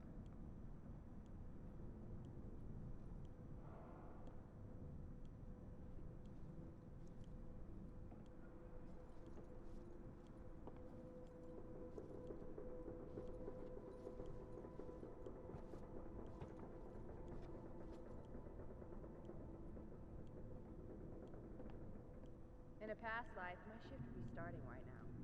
What the fuck was that? Guys!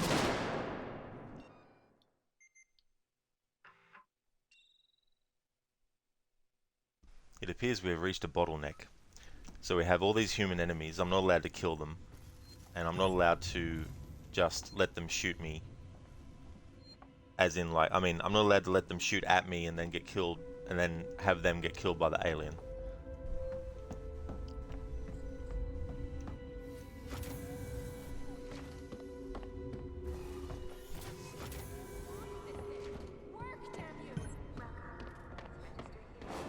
Stay back! Shit! So I'm just gonna have to, Guys, over here! Someone's here!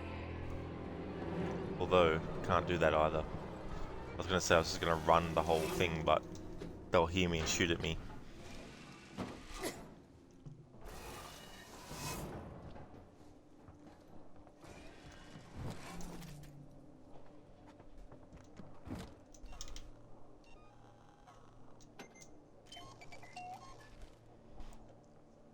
Drake, you would be a horrible Witcher as well. How horrible, you may ask? You'll find you on a Witcher contract. Yeah. There's plenty of those.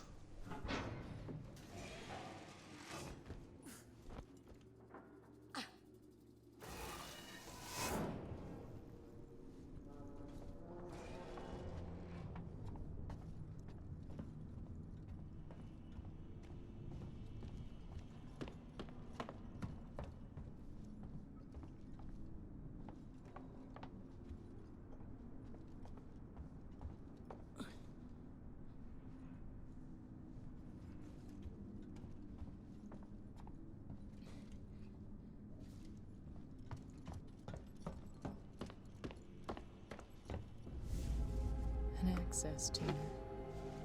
She was trying to hack the elevator security. Circuits are fried, easy fix. Just need to find a new data set. Maybe she was just scavenging like us. Do you really want to take that chance? Okay. We find her and we kill her. This way. She was downstairs.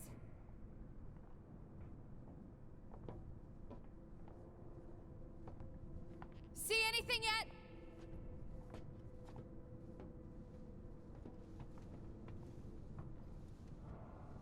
Can't believe you left me alone back there.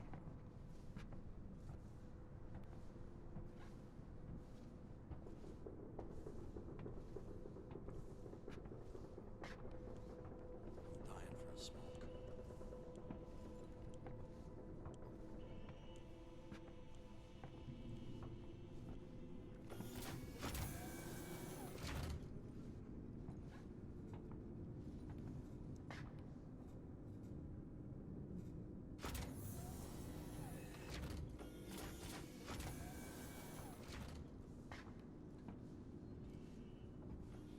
I can't believe that actually worked. Like 3 of them walked straight past where I had Amanda crouched, and not one of them looked to their right. They all were just focused straight ahead. Hey, I think she went downstairs. Come on. I'm not going down there. No way. She's got your hack tool. It didn't work. We'll find another way up. We've been here too long already.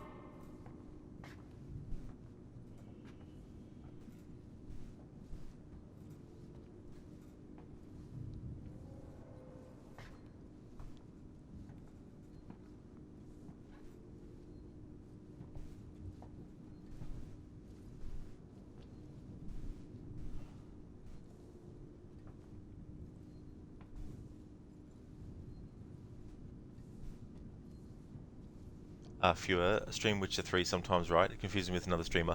I've done one playthrough of Witcher 3 so far, and I streamed it, but I don't know when I'll be doing another playthrough of it yet. There's still a lot of games that I need to get through this year,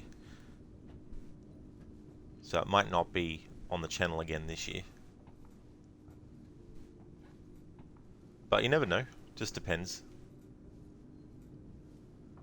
How quickly I go through games sometimes means that I can actually fit more in than I think.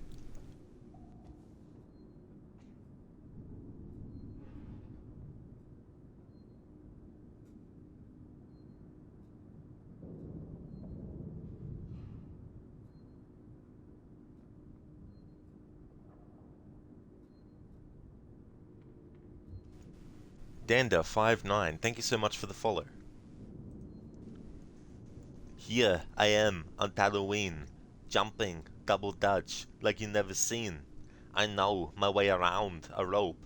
Help me, Obi-Wan, you're my only hope. Thank you so much, Mr. Gotai, for that. I really do appreciate it. Thank you so much. I like that one. How's it going, dude? Fiora, do you keep a viewable list of what you plan on playing this year? I actually don't, because I don't like saying I'm going to play a game and never get to it. So I don't actually have a list of all the games I'll be playing in a year. I sort of like to, I try to have a plan, as in what games I'd like to fit in, but I don't come up with a list of what order I'll do them in and stuff like that. It just really depends.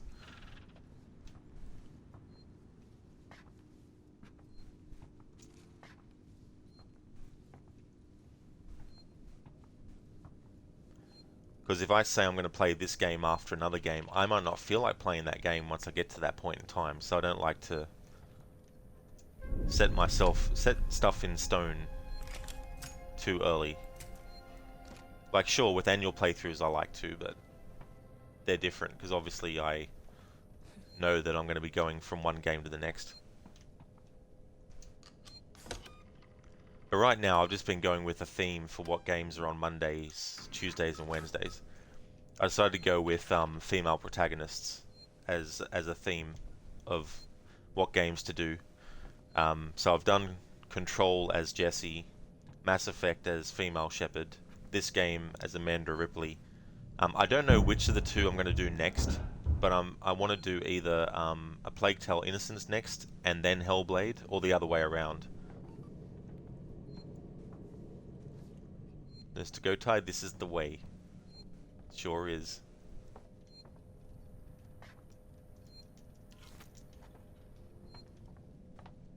This is the way.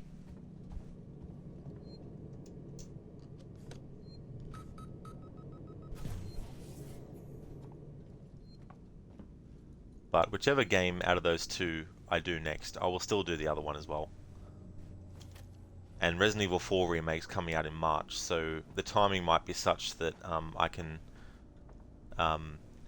do Hellblade and A Plague Tale Innocence, and then jump into Resident Evil 1 Remake, play as Jill first, then Chris, which is what I normally do, and then Resident Evil 2 Remake, then 3 Remake, and then 4 Remake.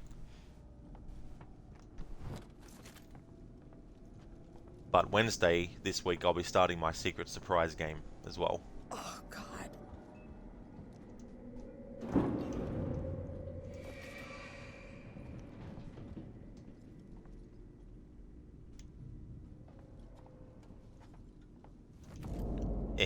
Smoke bomb.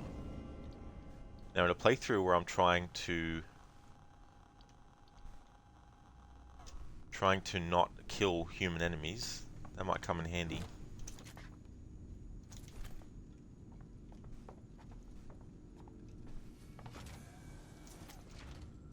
Drake, no Rod, you will play Witcher 3 all month long? Yeah.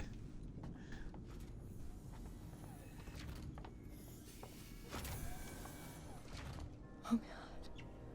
The flight recorder.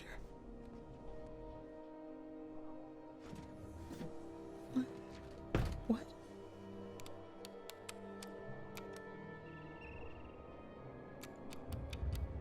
No! God!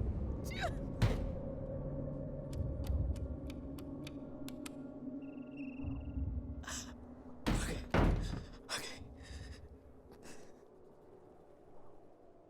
Stay focused. Unauthorized access detected. Security lockdown initiated. Please wait for security check. Drake, everything in Death March. Even Gwent in Death March. I love this music. This whole game has awesome music.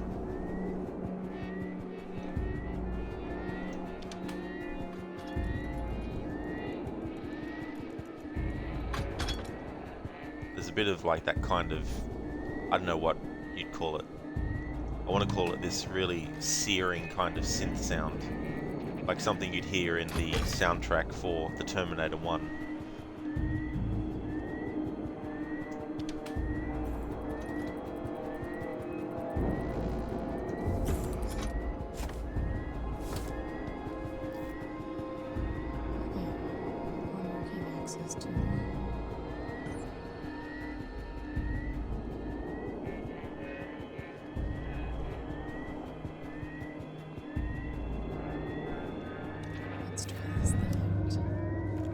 So for those who don't know, you need to use the left control stick and then the right control stick to choose the right order of images before the timer runs out.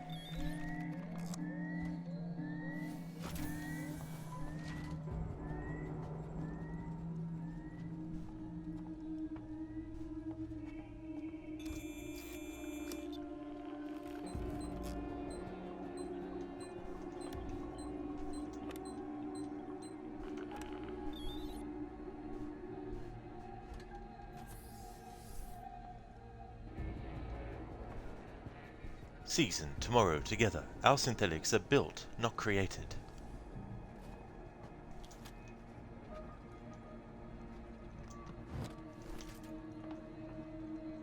Mr. Gote, oh, you're bad, you're going good. You went to the gym, kind of overdid it a tiny bit, so your legs are sore as you downloaded the OG Dead Space games. You want to see if you can still play them. Oh, that's okay, Mr. Gote, that's no worries at all. I don't expect people to be able to respond straight away, because I know what it's like, you know. There might be something else that you need to take care of or stuff like that. But it definitely sounds like you had quite the workout, and as much as your body's in pain, I'm sure that it'll have done wonders and stuff. But yeah, the Dead Space games as well, I haven't even played the first one, let alone the sequels.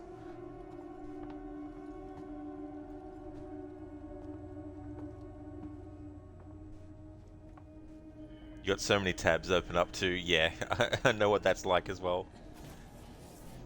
I get so many tabs too, like, for example, when I'm playing games and I want to get the IMDb up for characters, I've got, like, multiple tabs open.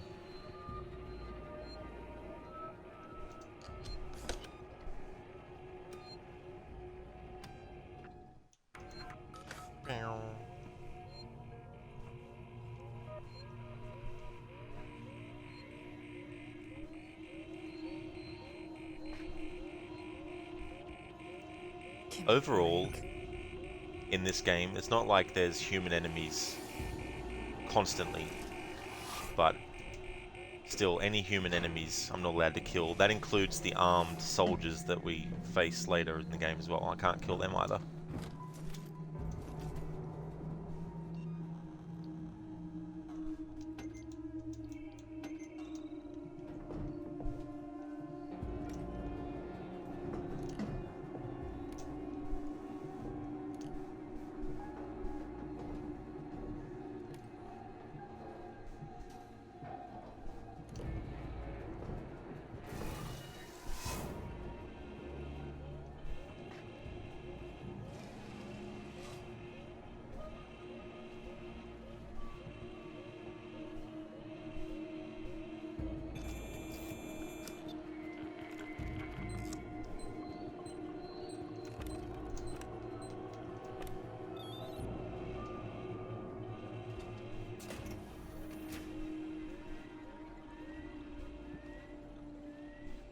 It's the 13th of November, hippie. Which is actually the same month and date that Assassin's Creed 1 was released. Back in good old 2007.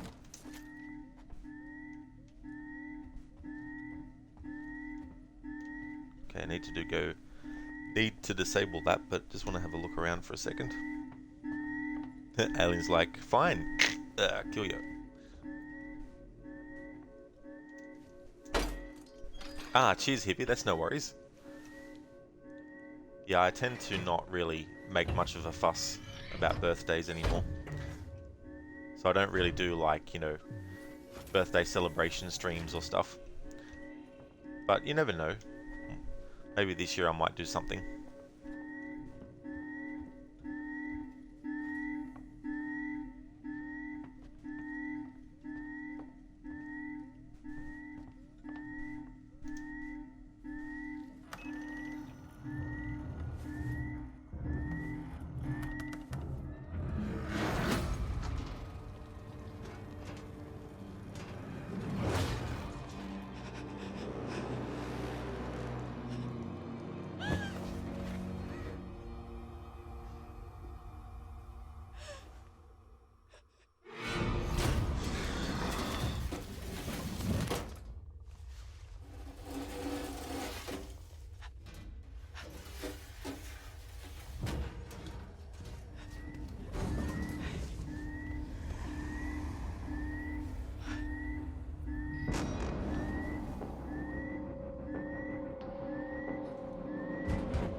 I do not blame you at all, Hippie. I'm terrible at remembering birthdays. Like, there's certain key ones that I always remember, but there's some where I'm like, oh shit, is it their birthday this week or not? It is, Hippie, yeah. And imagine like that would be such a bad feeling too, having that, you know, that whole experience. And that's the thing with movies like the first Alien, is the concept is very B grade, you know, but the beauty of Alien is that they managed to make what was a B grade premise and monster and all that into an A grade quality movie. And it's the same with the first Predator as well, with Arnold Schwarzenegger. B grade kind of like, you know, creature from another world hunting humans, which, you know, anyone, you know, could really do, but do it well, you know, that's a different story. So you have those two as great examples of that. Hey there, Harbinger, welcome. You have a good Arnold impression ready to redeem, but it's on cooldown. Such is the life of an Arnie impression redeemist. Redeemer. How's it going, Harbinger?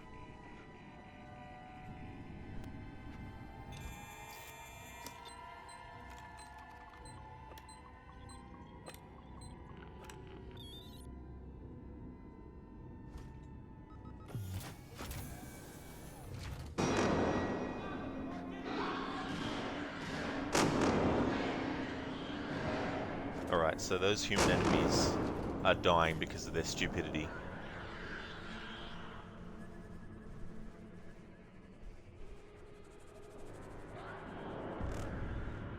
Just let the alien do its work.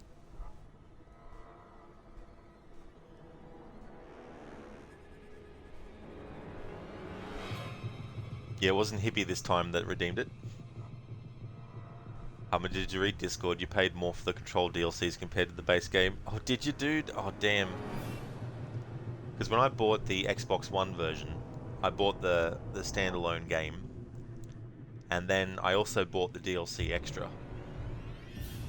And then, with the Ultimate Edition, I was like, right, I want to actually get that Ultimate Edition, even though I already have the 2 DLC. And I can't remember now how much I paid for it, but that really sucks though. No one outpizzas the hut, precious. Gollum, Gollum, Gollum.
All visitors must report to reception. There we go, so we got past that part. So that one was tricky because the human enemies, there's 3 that walk when they enter the room together, and then there's 1 that stays in a different spot, and the different spot is where you need to go to get to. So I ended up having to hide, and I hid in a spot that I'm like, how the fuck did the 3 characters not even see where she was? But they walked past, and then I just snuck through.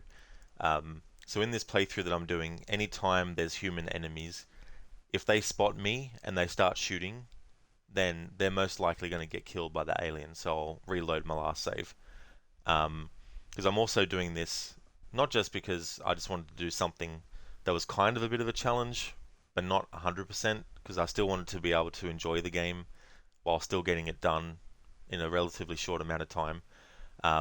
So I thought, why not do a run like this, and then I can get the achievement incidentally for it as well. So anytime I know that it's about to get to a situation where they're going to be killed because I lured the alien to them by simply being detected by the human enemy, I need to reload the save when that all happens. So Harbinger, with the message, so Third Officer Arnold, is that the word that you wanted to have it? So you wanted it to be Starship Nostromo Third Officer Arnold.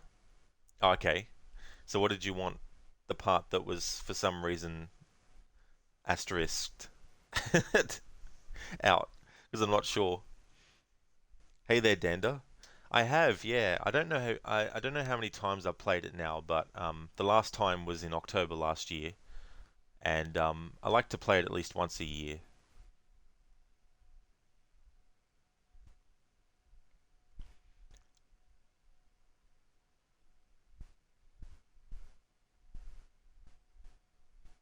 Ah, so the word was reporting. That's the word that for some reason came up like that. Okay. So thanks for redeeming the Arnie impression. Final report of the commercial starship Nostromo. Third officer reporting. The other members of the crew: Conan, Android T500, John Matrix, Dutch, Julius Benedict, Quaid, Kimball, Jack Slater, and Mr. Freeze are dead. Cargo and ship destroyed. I should reach the frontier in about 6 weeks. With a little luck, the network will pick me up. This is Arnold, last survivor of the Nostromo, signing off. Nice one, Harbinger. I love the use of characters that Arnold's played, and some of the villains that he's faced as well. Thank you for redeeming that. Dandy, you were playing it right before you got your PS5 and never got back to it. Oh, it's definitely a great game. Like, I don't know where you got up to, but there's quite a lot of really intense moments in this game. So if you love sci-fi horror games with a lot of intensity to it, there's definitely a lot of that happens throughout the whole game.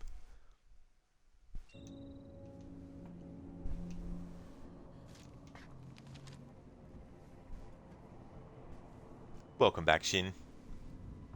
And I did have a look at the pic you posted about the the pork.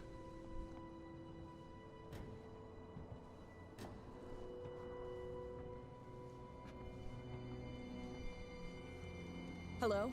My name's Ripley. Amanda Ripley. I need your help. Please take a seat. Someone will be with you shortly. No wonder Seegson is losing the tech race.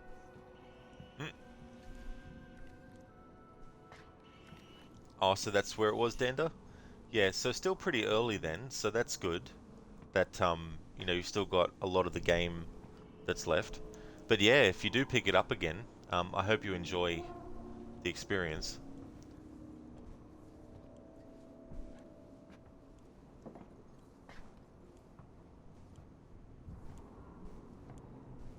No, Harbinger, no. For your comfort and reassurance, our working Joe synthetics are designed to be instantly recognizable. Surveys have shown that consumers are often uncomfortable dealing with advanced human real androids. Seeks and working Joes are unmistakable, so you always know exactly who you're dealing with. Be reassured. That's the Seeks and promise. Your user comfort is our priority. You always know a working Joe. Can I help you? I need to get into comms control. It's urgent. That is a restricted area. It's an emergency. Don't you realize what's going on? Apollo has the situation in hand. Your registration is almost complete. Forget it. I'll find my own way in.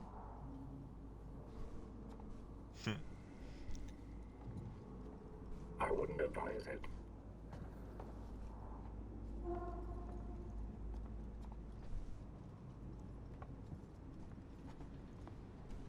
Oh, that's fair enough, Dander. Yeah, there's so many chapters in. I think there's 19 in total. But granted, some of them are shorter than others, and the final one is really, really short.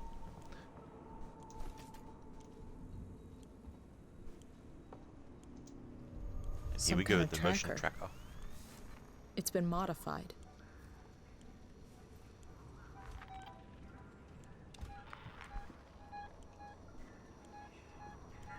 Are you lost? No, no problem. So if those haven't played this game before, that part that's flashing now is obviously telling me that to the right of the direction that we're currently facing, there's something that it's picking up. And also you'll see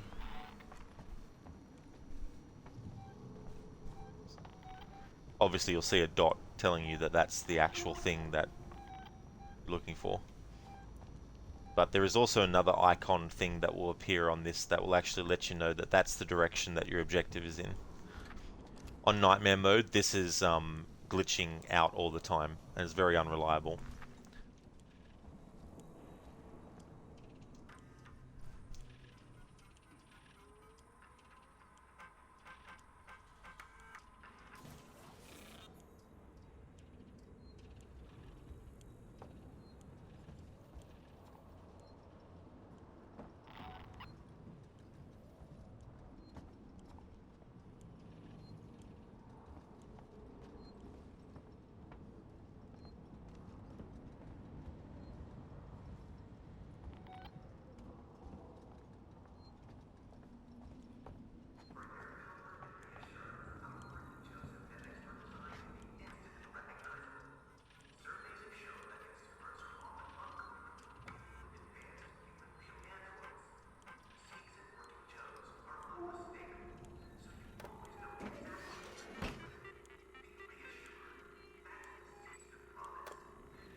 There we go.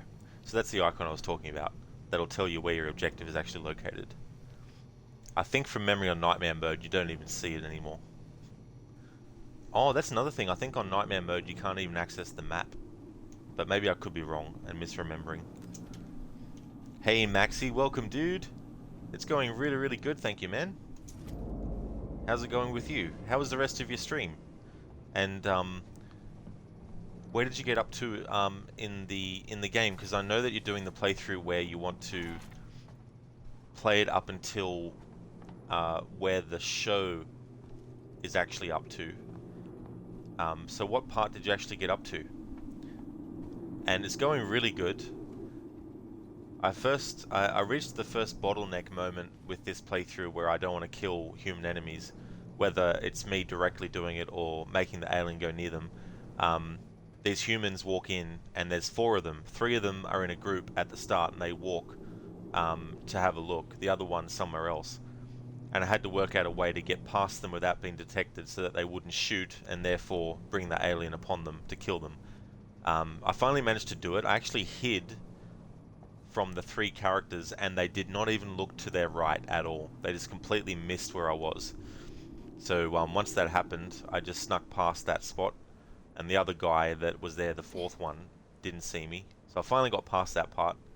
So there's going to be a lot of parts where I have to sort of like try and use stealth a bit to actually get past the human enemies.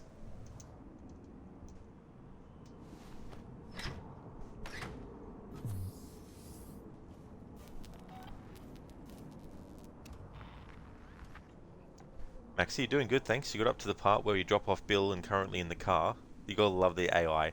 That's excellent, Maxie. I'm glad that you're going well. Sounds like you made some good progress in that too. I just remembered too that part where you have that you're hanging upside down, you need to shoot enemies. That's always fun in games. Yeah, you do actually. I was very surprised because I wasn't really hiding behind anything that you would think would stop you from being seen. It wasn't even like an object. It was just basically a doorway that I was actually hiding in.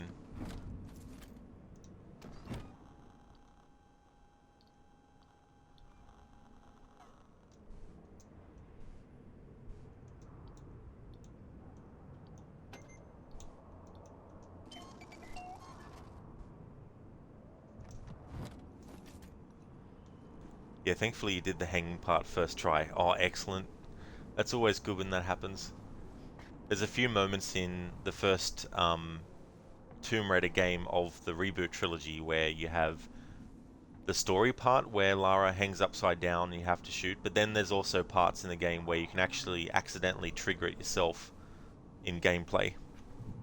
You are entering a restricted area. No, I'm not. Let me in. I need to contact my ship. Sorry, I can't allow that.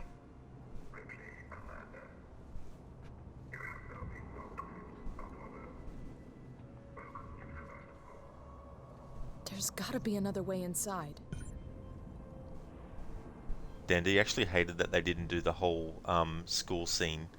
Oh, so in the show, you mean they didn't do that whole scene? Yeah, it's interesting what they cut out when they adapt something.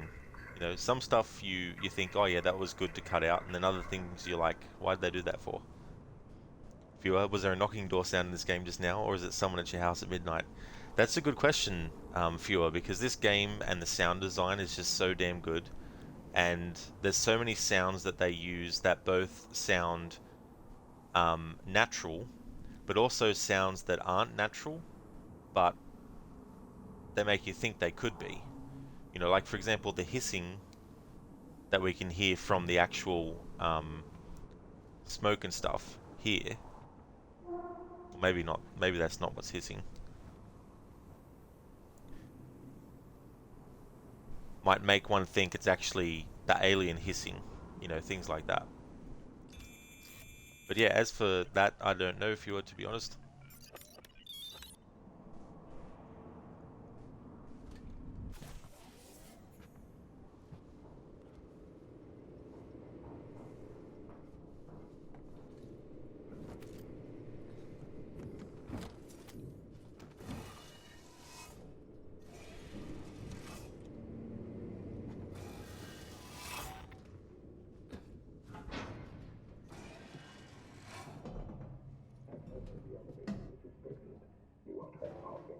Let me pass. It's me, Hughes. Don't you recognize me? Listen to me. We've got to re-establish long-range communications. You're becoming hysterical. Get back! I'm warning you! Tut, tut. Let's resolve this amicably.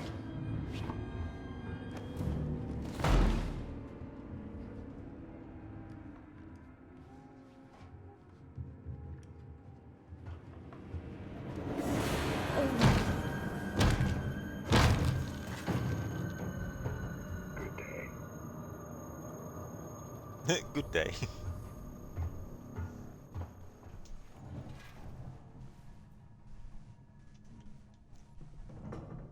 Viewer, you were tuning out and falling asleep till it sounded like someone banging on a door. You hear it again, it was the game. Oh man, now you're wide awake. Yeah, this game would have that effect, that's for sure. It makes me think of when you're watching a movie, you know, and you hear a sound in the movie, but you could swear it's actually happening around you.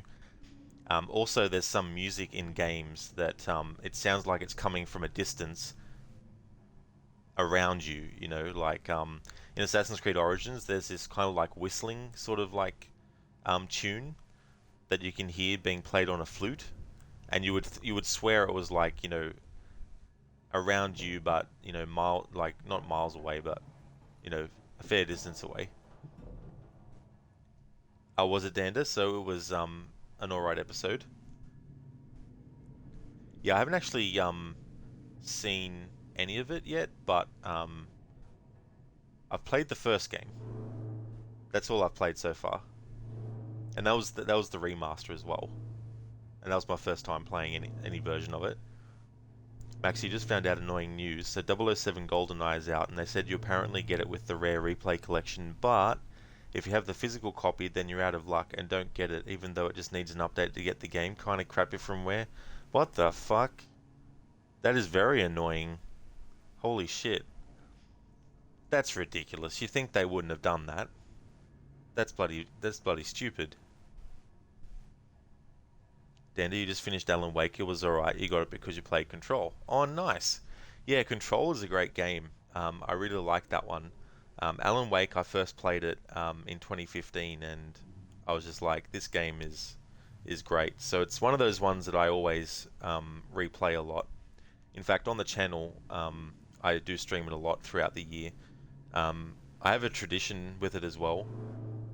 It's always the first game that I stream at the start of a new year, and it's also the first game that I stream in October when I'm doing my horror games. But yeah, Control was also great, and I like the little universe that they're building between the two. So I'm very, very much looking forward to Alan Wake 2, but also Control 2 as well. Hey there, Colt. How's things going for you? Maxi, yeah, you know it's not a big deal for you, but it just feels that games are just locked behind a subscription these days. Yeah, and that's the thing that is bullshit too, is you still want to have your game be available in multiple ways, not just one way. And I think that the more companies actually stick with giving you multiple ways to get something, I think is the best way to go. But yeah, that is ridiculous though.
Dander. It was a good hard game. Control wasn't the easiest game. Yeah, there's definitely a lot of difficult parts that you can come across, and having to be constantly on the move in combat is very helpful. But even then, sometimes you can get basically attacked by a whole group of an enemy from an angle that you weren't necessarily 100% taking notice of. Colt, you just finished a run of I Am Alive 120%. Still really bad, but it was only like 18 seconds behind your personal best. Multiple minutes worth of rusty mistakes, and you were that close to matching your best. You did implement some new time saves, which helped a lot. But the run was overall worse than your personal best, was it? Ah, damn.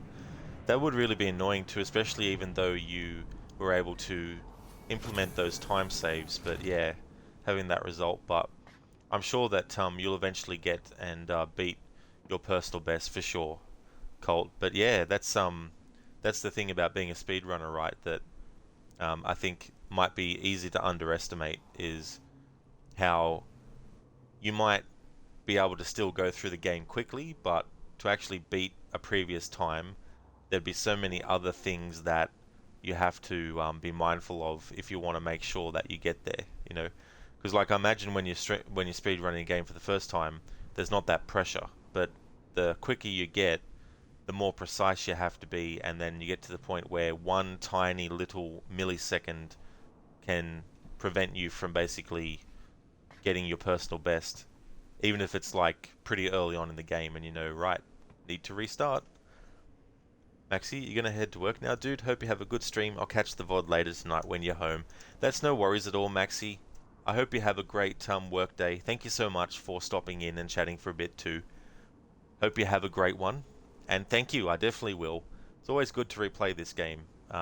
Great game, so many great like intense moments, some really cool like atmospheric stuff going on, so it's really nice.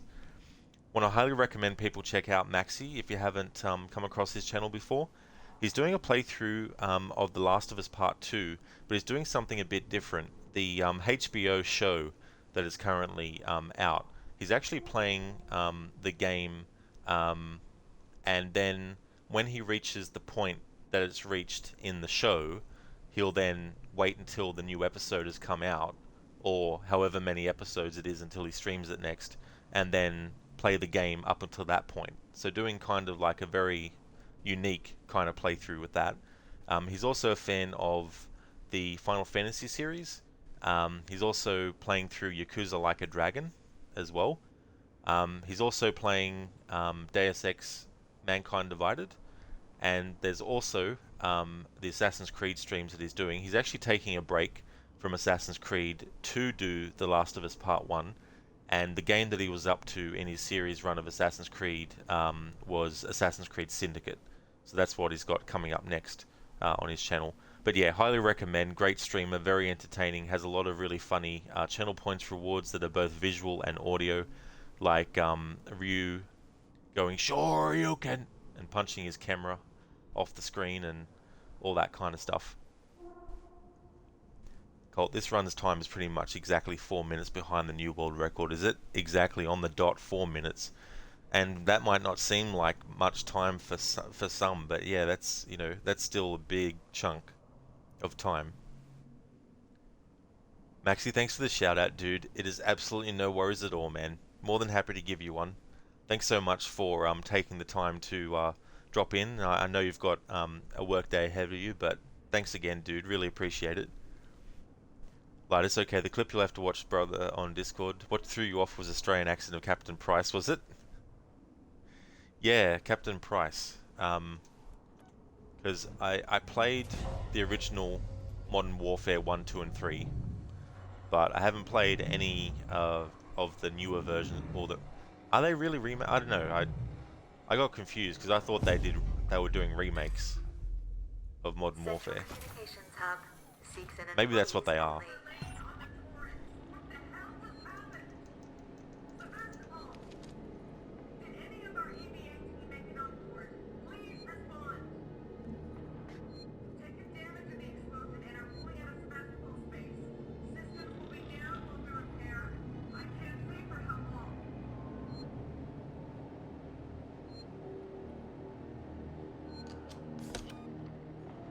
So it's 4 minutes and 1 second. Is it Colt? Lightest Bravo, fucking 6 fucking dark, mate. You bet it was ad-libbed in there, but caught you off guard, made you laugh so hard. That's the great thing about ad-libbing, is that sometimes what they will add really is the key thing that makes what they end up doing really, really good. It's like with Raiders of the Lost Ark, you know, the scene where Indiana Jones just pulls out his gun and shoots the guy with the sword. In the original script, there was supposed to be a big fight sequence that was going to happen between the two, but when it came time to film the scene, Harrison Ford was actually really, really sick. So he basically suggested, how about I just pull out my gun and shoot this swordsman and then call it a day. And so that's what they went with. And it went on to become one of the most memorable things in an action-adventure movie. Lotus, yeah, he was like, can I shoot him? Yeah, it's just like this guy doing all these impressive moves with his sword. But it plays so well too with the idea of, you know, when villains give their big speeches and the hero doesn't actually, you know, deal with them, doesn't kill them or whatnot. So it's that kind of feel, except of course there's no dialogue. It's just the action and all that of the sword work. It's like, I can't deal with this right now. Boom. But what sells it too is just it's, and I think Harrison being sick when he filmed that scene really helped in that part too, because he just looks like someone who is just like, oh, not this, and then boom, and just walks off. It's just like, I don't have time to deal with this. It's like, I'm kind of busy right now. It's like, it's that kind of feel. I mean, it would have been interesting to see what the fight scene would have been like if they actually filmed it, but it was one of those things where they never filmed it and then had to reshoot it and then decided or anything like that.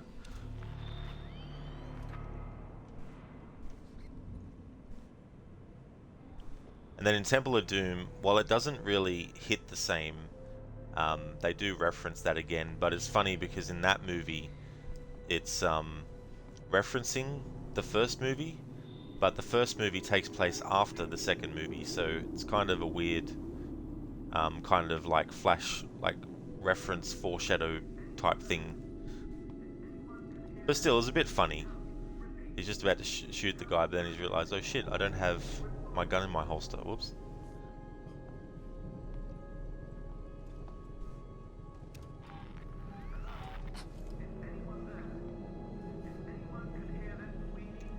Hello, is anyone alive out there? Can anyone hear me? No.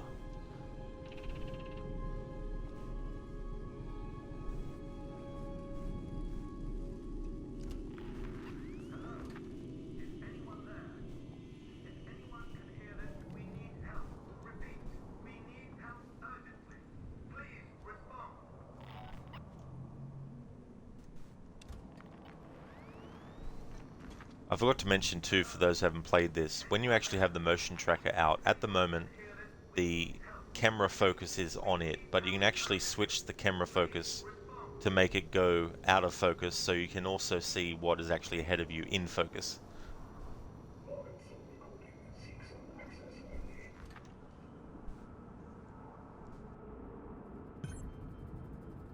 Oh, sorry, Lightus, yeah, remakes. Yet they want to ride the money, the success of the first two games, but it's like, nope, not going to happen. That's fair enough, Lightus, yeah. I mean, the thing is too, a lot of remakes and reboots, some of them, while they do end up being good, some are just like, did they really need to do it at all? And then some are like, did you really need to do those differences as well? And as much as I still like, for example, the Resident Evil 3 remake, it is a shame that there's several set pieces from the original that would have been great to see in modern graphics, you know, but they're not in it.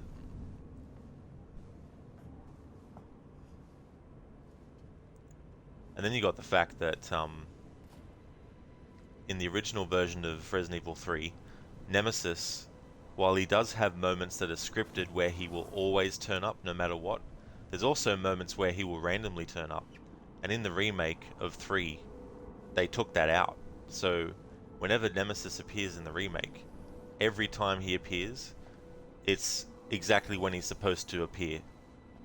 Every single time you play the game. No variation or anything like that.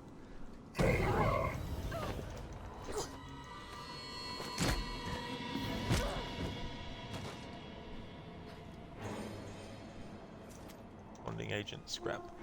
Alright, let's actually use a medikit.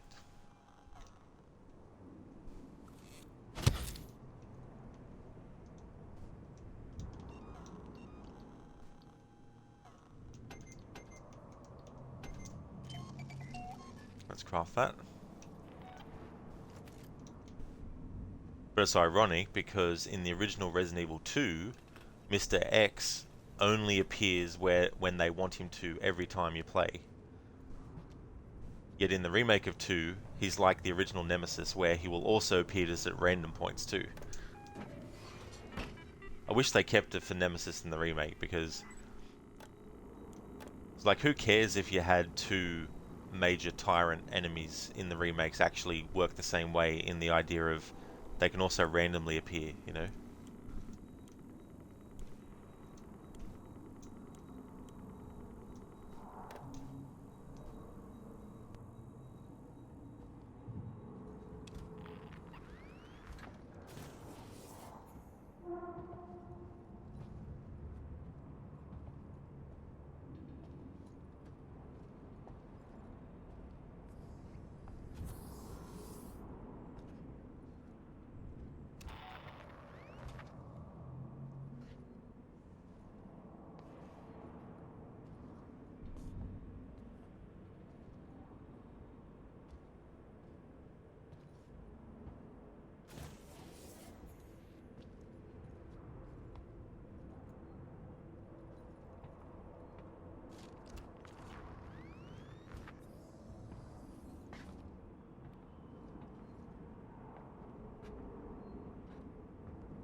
With these things, there's certain puzzles that I don't like to do, so I just exit out until I get one that I don't mind doing.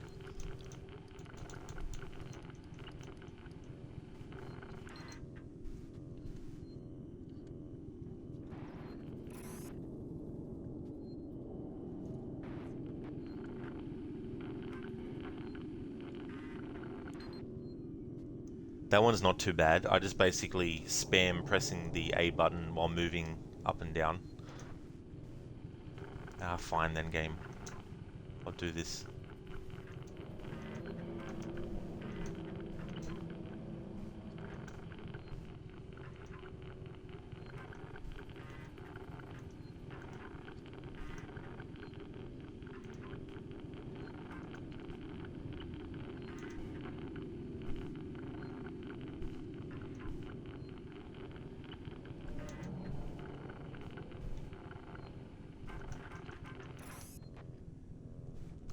Hate that one.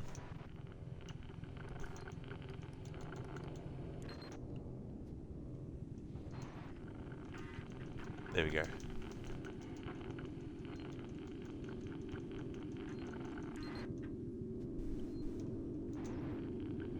Excellent.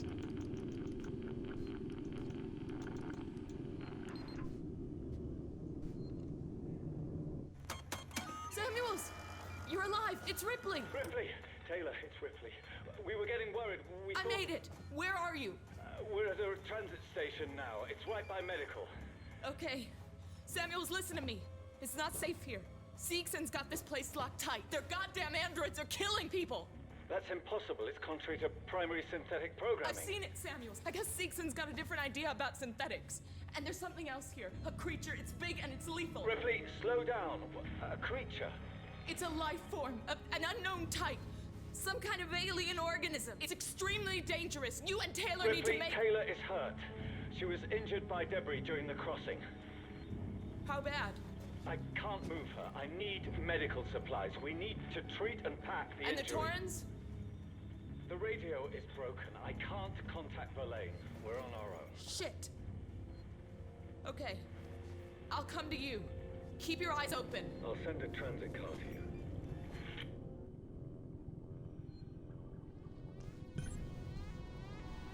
Unauthorized communication. Please wait to be attended by a member of Seegson personnel. We'll be with you momentarily. Oh, you did view? Cool.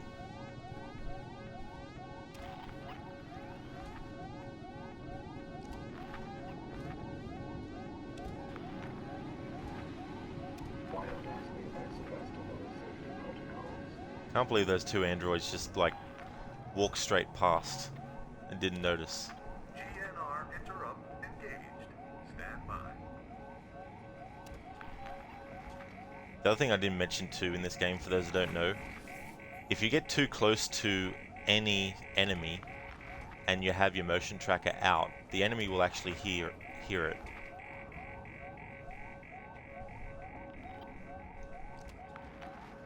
Yeah, Ryu, they must be programmed all wrong for that to happen. Like, holy shit. And there was two of them.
it'll give you a warning that there's hostiles nearby where you're going to save, and it can be very risky to save when that message appears because you don't know whether they're nearby as in literally a step away from where you are or if they're a few steps away. So it can be a gamble saving, especially too if the enemy where you saved will actually respawn there again each time you reload your save as well. I'll have a look at what you posted. Review. An OC you made for something you'd like to do in the future, very inspired by characters like Daredevil and even Kane from WWE. Ah, yeah. I mean, aside from the elements of Kane, I can definitely also see the elements of Daredevil as well in that. So that's interesting, Ryu. So is that a character that you think you might put into your sort of like like your crossover stories, or?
Apollo and the working Joe, working together for a safer, better connected Sebastopol.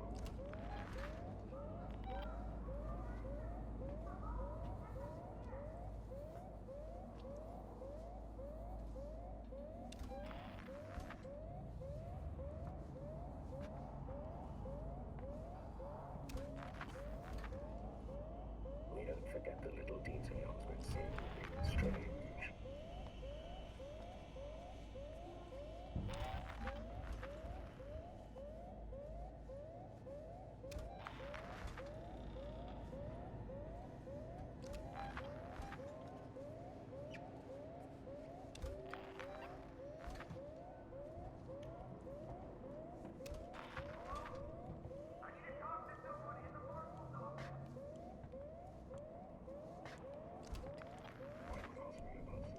The other thing in this game too is the sound of the metronomes that you can hear.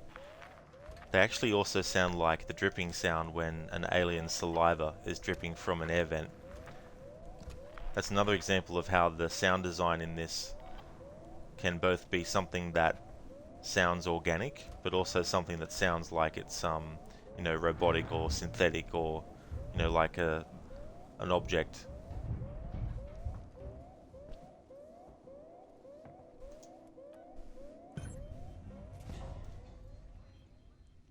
Review something for a completely original series, about as original as mixing wrestling with fighting games and comic books, but you get the picture. Oh yeah, exactly, Ryu. You know.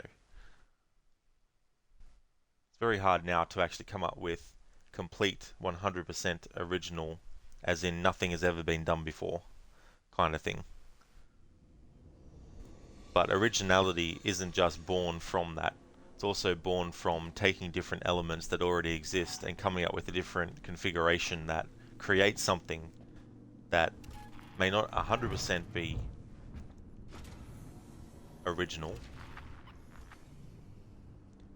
Alright, so I think there's still a human enemy around here, so I have to be careful, because I even include human enemies that see me and start shooting, because the alien will just come out and kill them.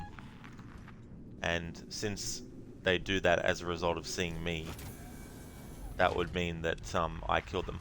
Now, does the game consider that to be it? I don't know, because you can also get an achievement for doing this. I just wanted to do it to add something different to my playthrough.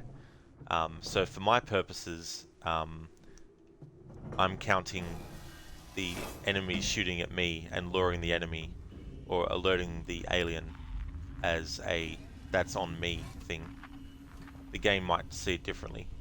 The game might only the game might be like, right, only the human enemies that we shoot or that we actually actively throw a lure item to actually count. I'm not sure.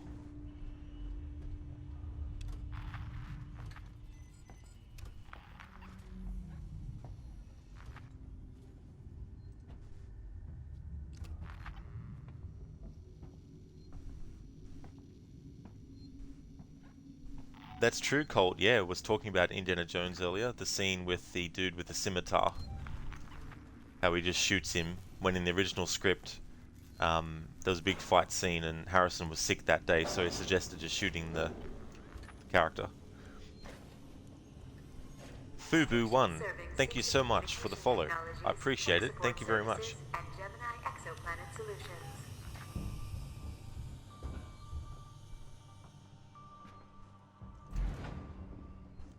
Colt, are you aware of the MLP pony parody of Indiana Jones? Wait, parody isn't the right word. It's a reference, but like it's a whole character based on the Indiana Jones. I haven't, Colt, no. No, I had no idea. Ryu, the costume of the character you made up also has strong vibes of the Crow during the later half of that movie. Oh, exactly, yeah. When he's all done up with the, yeah, that's a good point.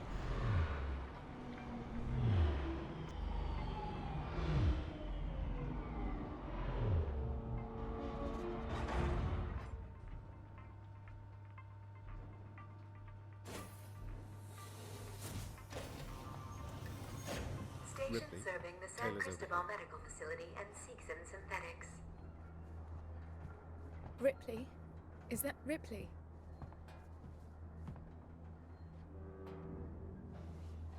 Try and rest, Taylor. How is she? She needs treatment. Medical's nearby, but I didn't want to leave her. I'll go and investigate. See what I can find. You stay with her. I'll try to repair the radio booster. What if this creature shows up? Hide. Unauthorized security breach detected.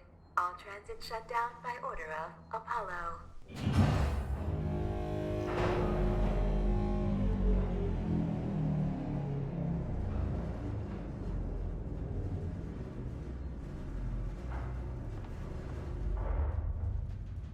There's little time to waste, Ripley.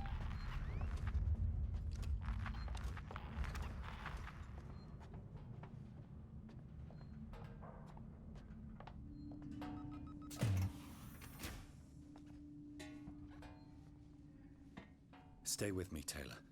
Ripley's finding help.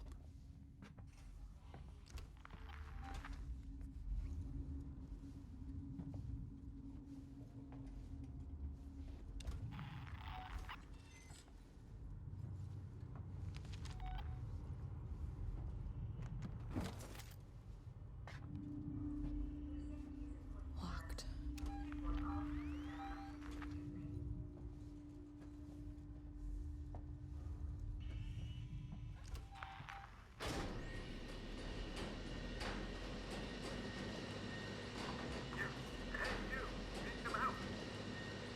I need a doctor. Hello? I need a... I can't hear you. Hang on.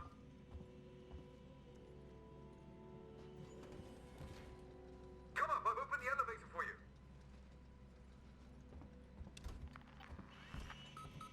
Come on, come. There's no time to lose.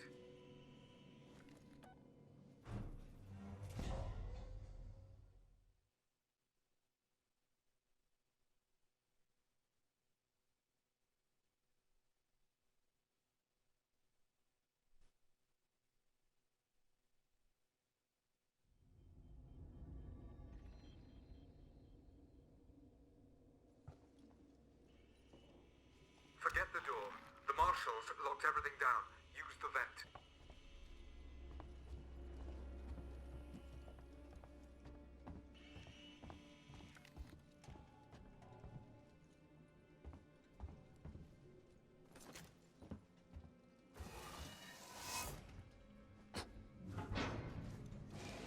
Relax.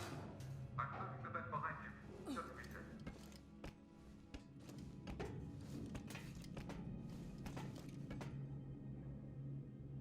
Alright, just want to get an actor's IMDb for a moment.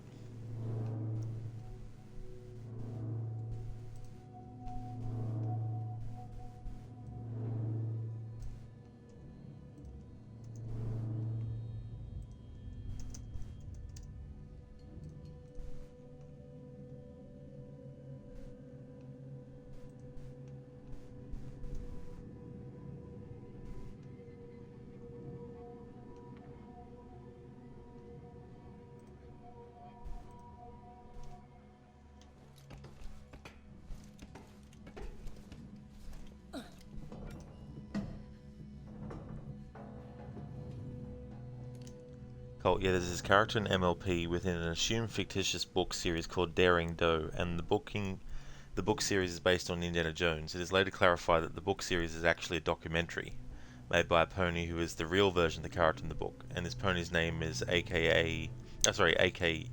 Yearling, which is a reference to J.K. Rowling. Ah, I got you now, yeah. You can definitely, see, yeah. Yeah, it's amazing what things Indiana Jones has inspired as well over the years since it came out. Both, you know, movies and video games as well.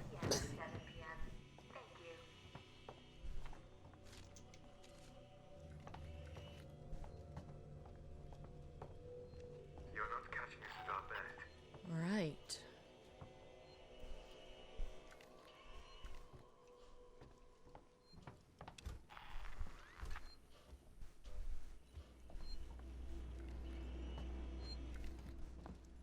I'm Pullman. Ripley, I need to find a doctor. I'm a doctor. My friend needs help. Medical supplies. Me too. There are no supplies on this level. But there are plenty downstairs in the hospital dispensary. How do we get there? We? Do I look like I'm in any fit state? I need your help and you need mine. You find the passcode for the service elevator and then I'll come down to the hospital with you, okay? Passcode? Yeah. I can direct you from here. Morley or Lingard would have had the new passcode. Morley's office is your best bet. So the actor who plays him, I first heard his voice in Rise of the Tomb Raider. He plays Lara's father, Richard Croft.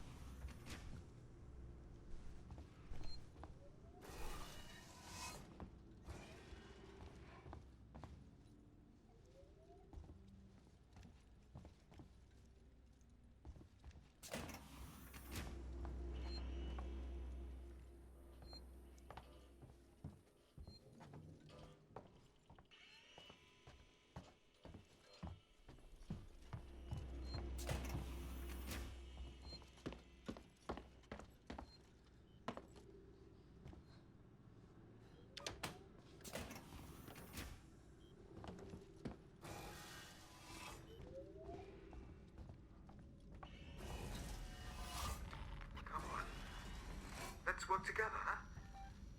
Mutual benefit.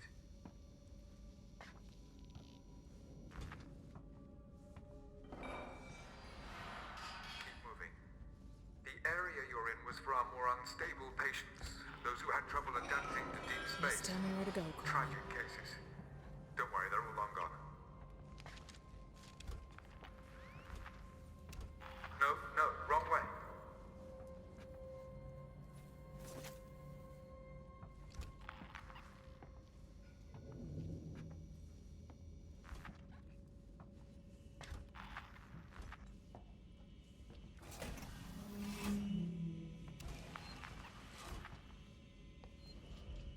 This place had such promise when I first came here. It's a trap, that's right. Along that corridor.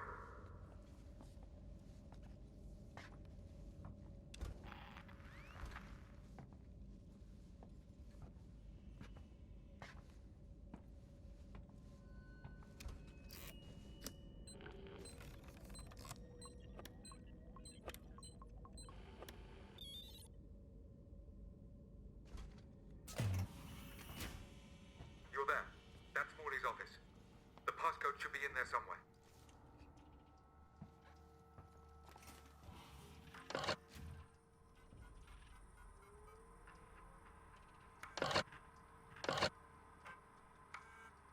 Have you found the passcode? Look, Look, we'll need the physical keycard too. Morley always kept it on him. Find him. Warning. Medical facility quarantine breach detected. Warning. Relax. Medical I'm facility just trying to quarantine find out breach what that detected. is. You focus on finding that keycard. Shit.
Morley.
Hippie, let's find out if Michael Maloney is full of baloney. Colt, out of curiosity, does anything ever come up in the Indiana Jones series regarding his family? It really does, yeah. You don't really get much of it in the first two movies, but in the third movie, The Last Crusade, you actually get a lot because it involves Indiana Jones's father. It flashes back to Indiana Jones when he was a teenager at the start of the movie, and he returns home, and his father, which we don't see the face of, his father is basically doing some study on the Holy Grail. And when Indiana Jones rushes in to try to tell him about what happened, his father basically puts his finger up and then basically makes him count to 10 in Greek to sort of like calm down a bit. So anyway, it flashes back to present time when Indiana Jones is an adult and everything, and the Nazis are looking for the Holy Grail, and they went to his father first to get help to actually find it. But then they basically captured him, and so then they go to Indiana Jones himself and ask him to help them in their search for the Holy Grail. But Indiana Jones doesn't know that they're actually working for Nazis at that point, and neither did his father before it was revealed to him, kind of thing. But yeah, it's actually a great movie, and Sean Connery was only 10 years older than Harrison Ford, but they still do a great job at playing father and son, despite the fact that they're only 10 years apart in real life. Hippie, you like how the computers are on a 90s style operating system? Yeah, Hippie. Yeah, I was talking at the start of the stream about how when they did the first Alien movie, they were projecting from the late 1970s what they would think technology of the future would actually look like. And for this game, instead of ignoring that, even though you have Aliens, which came out in 1986, doing something different to Alien, they still went more with the Alien direction of making things look that way. So that was kind of cool. even though it's only 15 years after the events of Aliens as well. Colt, one thing kind of odd that happened with the MLP pony spin on Indiana Jones is that a fanon of her sister started dropping up. You think purely based on the names of being a tiny bit similar. Ah, okay. Yeah, I guess that can happen sometimes too when there's similarities like that.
Shin, did I see your previous comment? Let's see.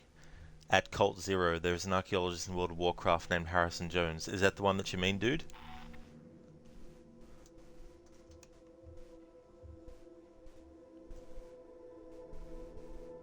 No, the AC one. Oh, shit, sorry. And also missed Royal Twix saying hello. Whoops.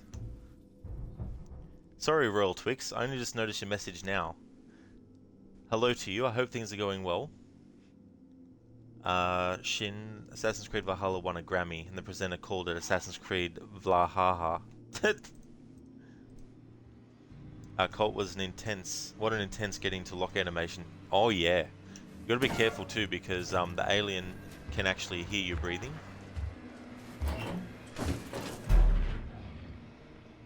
So it's best to actually keep your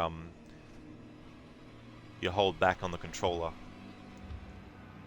To keep Ripley's face as far away from the front of it as you can.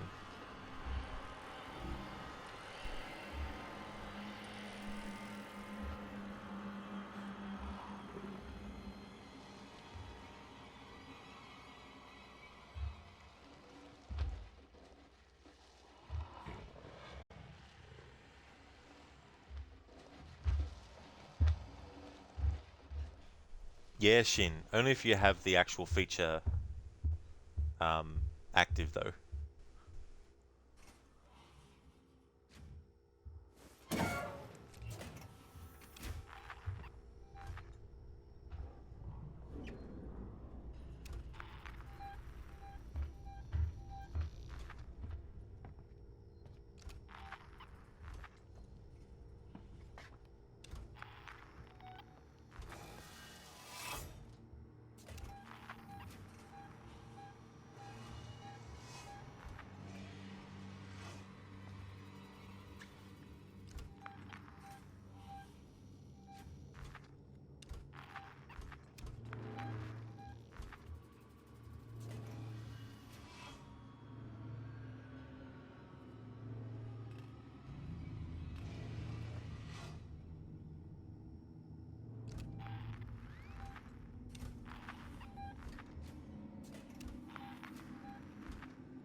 Ripley, Station Taylor's serving over the San Cristobal Medical Facility and Seegson Synthetics. Ripley? Shin, you need Is to that try that. Ripley? Yeah, that would definitely be a difficult playthrough when you can't make any noises in real life or have any noises on your microphone come through. Otherwise, the alien will know that you're there. Colt, you think the characters should learn how to get into lockers quieter? Like, seriously, thought the idea was not to get noticed? See what I can find. Yeah, Stay with her. that is a good point. Which I think adds to the whole idea of making it a big risk sometimes to go in.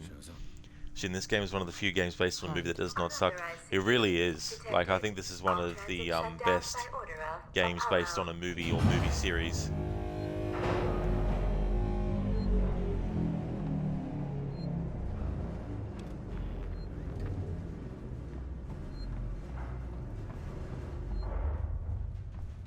There's little time to waste, Ripley.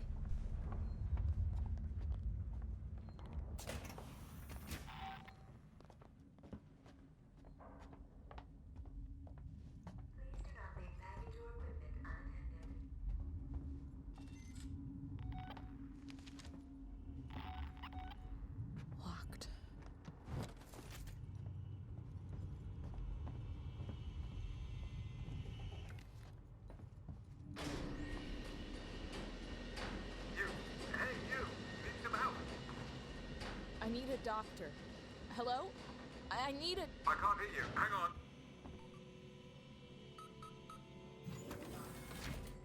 Come up, I've opened the elevator for you.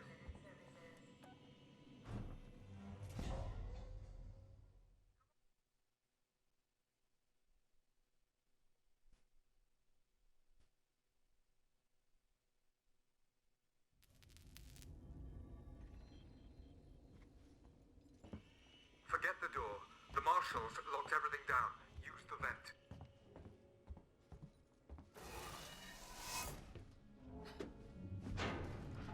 Relax. I'm closing the vent behind you. Just be safe.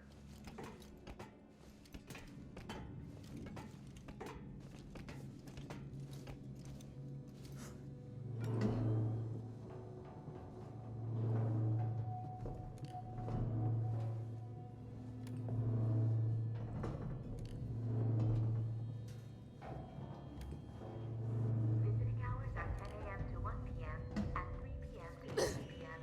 Thank you.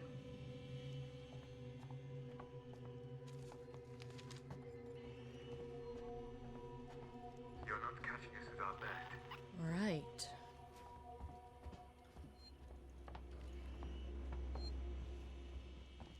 I'm Kuhlman. Ripley, I need to find a doctor. I'm a doctor. My friend needs help. Medical supplies. Me too.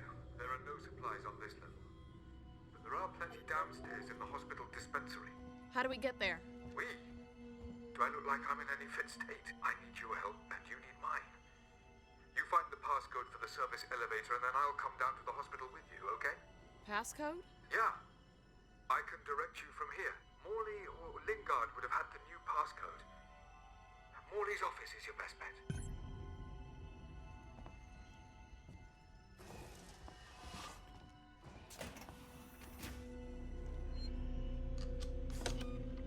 Alright, this time I'll save it here so we don't have to redo that little bit I just did if I die again. There's also an achievement or a trophy you can get in this game for not dying, and if you're going for it and you know the alien's about to kill you, if you reload your last save before the death actually happens, then it won't count against you for getting the achievement.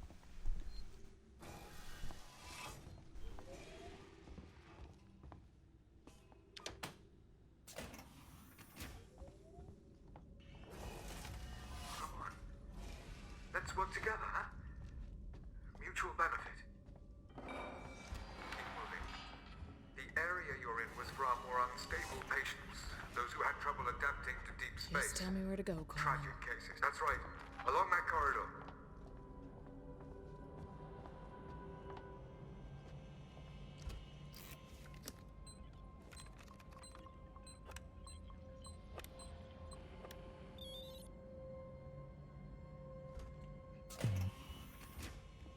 You're there. That's Morley's office. The passcode should be in there somewhere.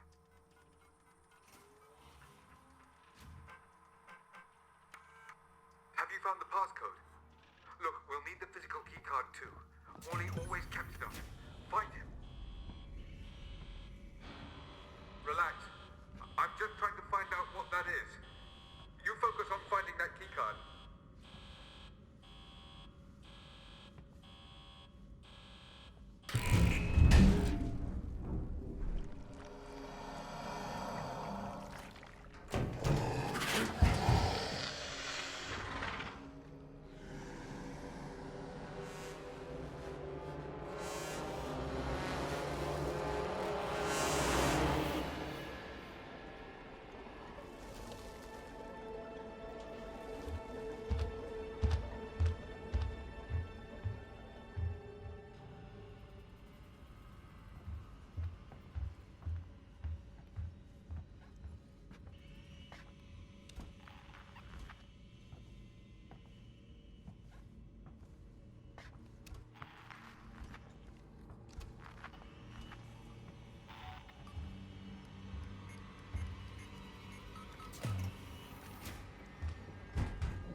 Morley.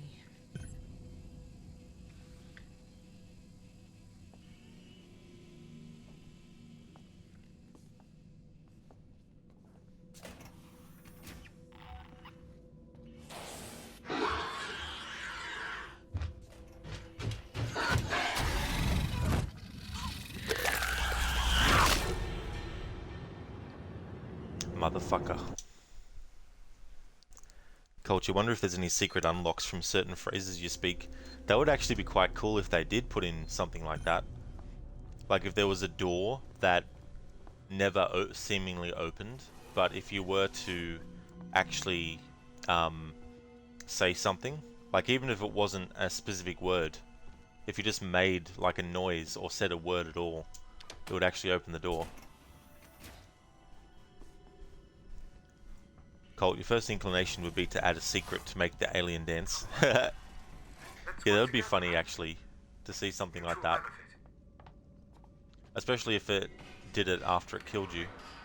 The area you're in was for our more unstable patients, those who had trouble adapting to deep space. Just tell me where to go, Colin. Tragic cases. That's right.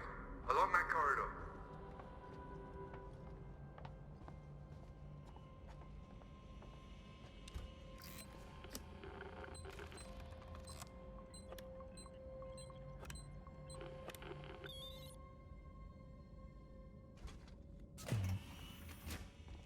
You're there.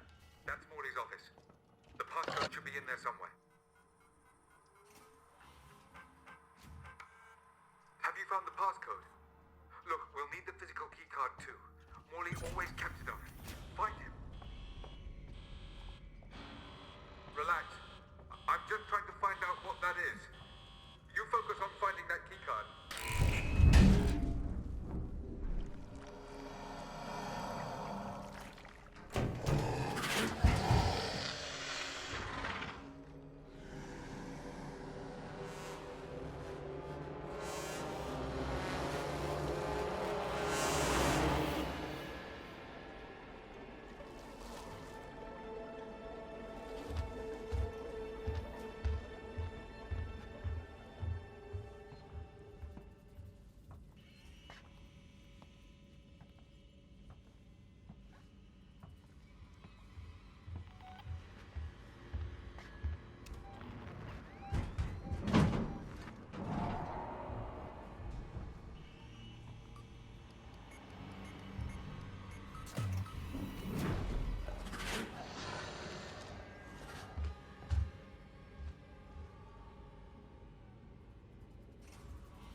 Morley. Oh, nice, Colt. Yeah, some mods for this game. I haven't thought to look for those myself either. No Royal Twix, no, you can't kill the alien. You can get weapons like the flamethrower to deter it, but if you use it too often, it'll actually get used to it and take longer for it to actually go away. Like, it'll take longer for for it to start to run off when you're using the flamethrower on it, if you rely on it too much.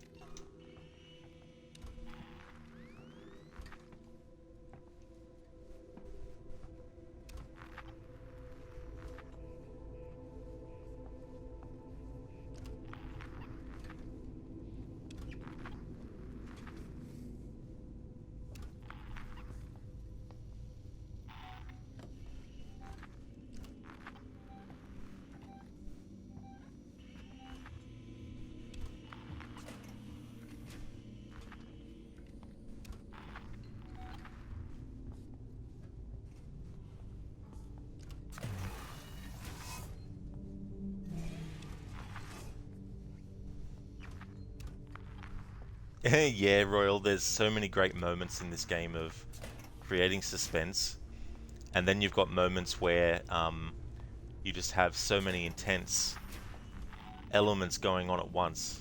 You know, you're trying to go and get something done, and while you are, there's all this stuff happening around you.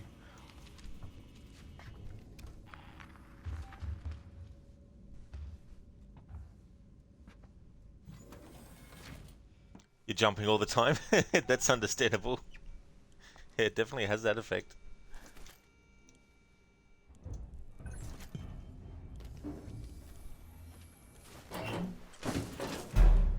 And even if a game does not get mod support from the devs, people will still try to make mods for it. Oh yeah, exactly, Shin. That's what's so great about having people who actually do mods for games as well. And it amazes me sometimes how they actually pulled it off. Because I imagine there's so many intricate things that you have to actually have knowledge about. That it's not just a simple case of, oh, extract this element and then go in. Probably there is some of that too, but I mean to say, when you want to actually change the programming of something, I imagine there's some, you know, real advanced stuff that you need to know. God, there's a number of simple reshade mods, some other simple graphics mods, and some difficulty mods. One that looks interesting is a mod that has multiple aliens. Ah, cool. Yeah, it'd be interesting if there was a third-person mod, actually, because a friend of mine, Saint Ravage, he unfortunately suffers from motion sickness when playing first-person games. And I don't know if he'd like the game, even if it was third-person, but the way for him to probably play the game would be if it was third-person. But if there was a mod to actually make it that would have been cool. Originally, the game was going to be third-person, but then they changed it to first-person.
Damn you, Coleman! You knew that thing was here! Now that's unfair. I thought it might be there. There's a difference. Now, the passcode. 1702, okay? Now let's get down to the dispensary. Of course, of course. A promise is a promise. I'm sorry for putting you through this. I'm going to step into the other room to punch the code in and prime the elevator. Then we can use the key card to take the elevator down.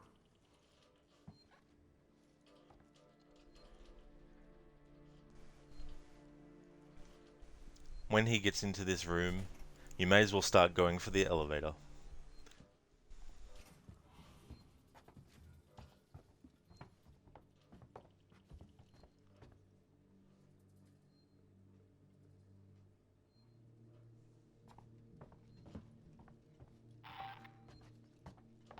There. I'll collect my things and we can leave.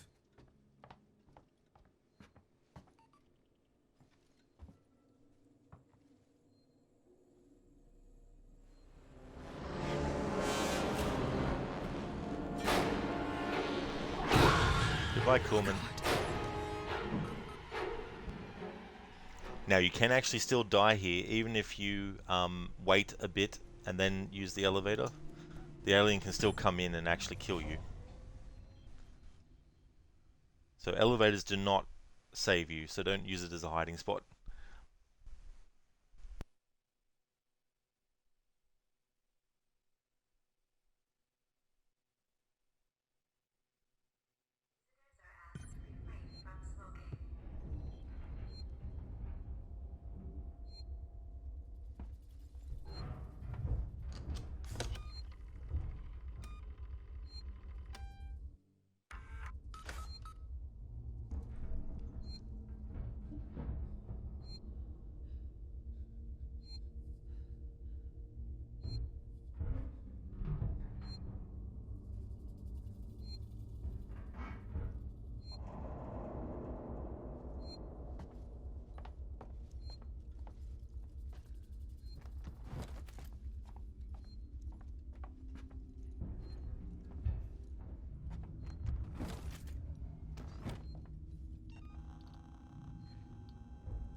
Samuels, there's a Dr. Lingard, senior medical officer.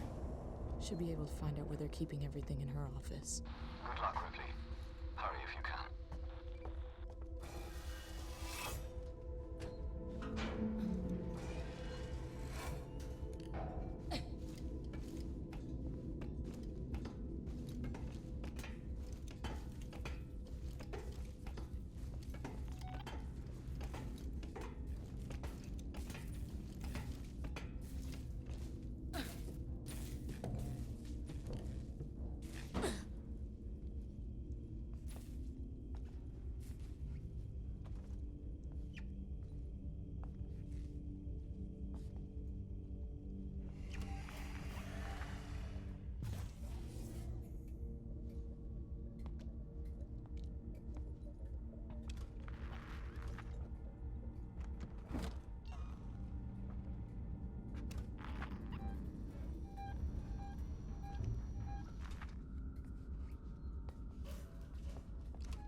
Colt, when you feel like your modding tools for the game are ready, you'll be able to mod in custom in-game cutscenes, custom dialogue and voice lines, camera control, and even custom NPC models when you figure out the game's animated model format. Plus, you'll be able to trigger other events in the map during a cutscene as well. That would be really cool. That sounds highly advanced as well, to be able to do that to that extent also. But that's really cool. Hey there, Cherry. Welcome on in. It's going great, thank you. Things are going really well. How about you? Cold, all of this is done pretty much with the level file alone due to how they made the level files work. So just being able to, you just need to use that really on its own. That's really cool. Cherry, neck pain and you're at work but busy? Oh no, just what you don't need to have. Oh, I see, Cherry, yep. That's fair enough.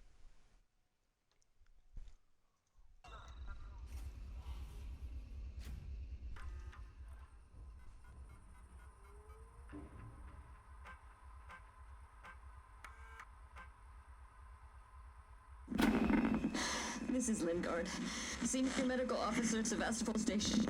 I want to state for the record. I have been placed under duress with regards to the compromise patient Zero. And Ransom, Season's head of operations, he made certain threats for my career and my certification. I want that on record. God help me. That woman needed help. I didn't know what type of parasite she had encountered, but it had planted something inside her. I am so sorry. I had no way of knowing what would happen.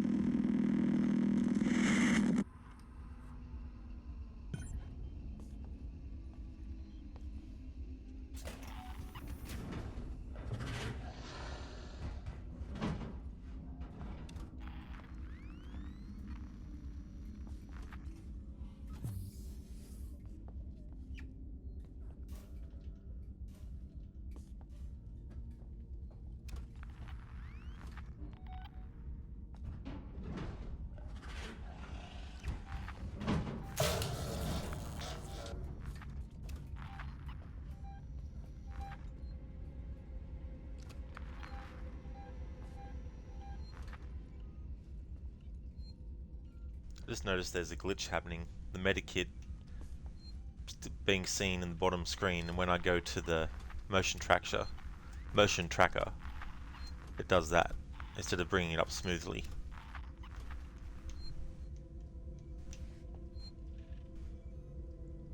Colt, well, there's the dialogue and settings files, which is just regular text files, and the audio and model files, but no code is needed. To clarify, this is for that PS2 game you brought up the other day, Treasure Planet. Oh, okay, so it's that one specifically, yeah. But still, that's really cool to be able to actually change the audio, like for what's actually been said.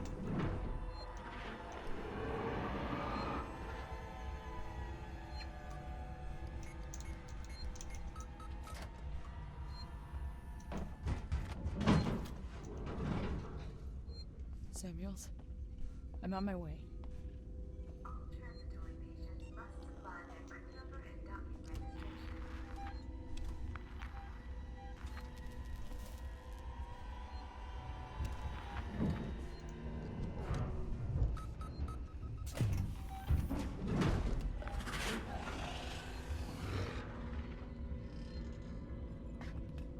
It's gone to hell in here, Samuels.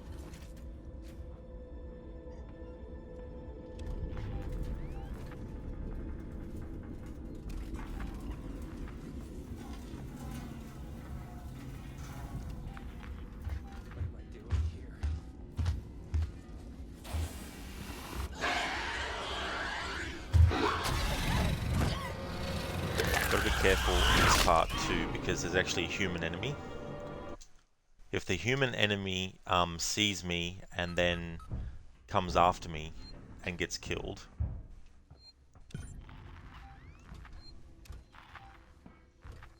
then that means I have to reload my save, even if I survive.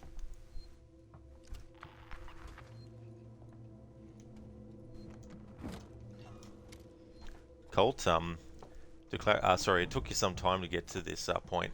I imagine it would have, you know, so much stuff involved in it. But yeah, you programmed your own decoder and encoder for the audio, and it puts it straight into the game's format. That's cool that it converts it like that, and the same for textures. Yeah, it's really cool to have all that at your fingertips.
Yeah, this is true Royal Twix. And that's the thing, right? Games where the creature or monster is able to actually open things like doors and windows. Samuels, there's a Dr. Lingard, senior medical officer.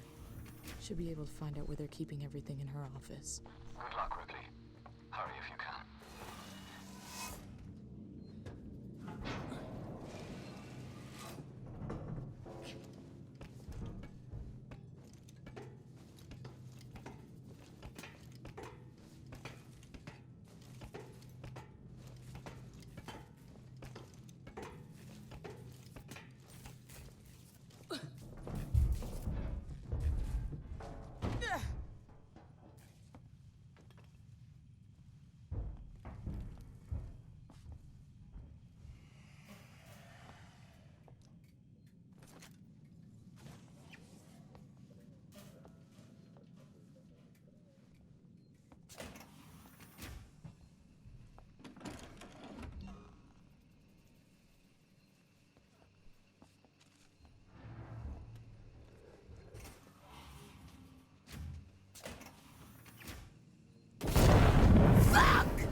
This is Lingard.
Alright, come get some.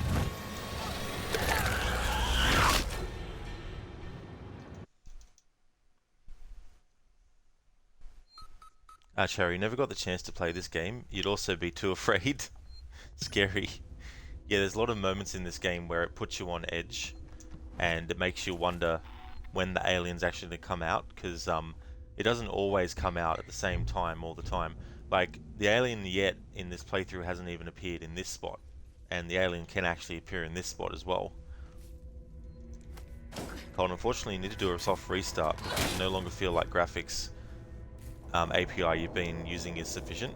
Well, not feel, it really isn't sufficient. So you need to do a soft restart to port basically everything to Blender as plugins. It's the same coding language, but integrating it with the Blender API is going to be its own challenge in itself. Yeah, that sounds like a lot of work as well, especially if you're working with, you know, two different kinds of things.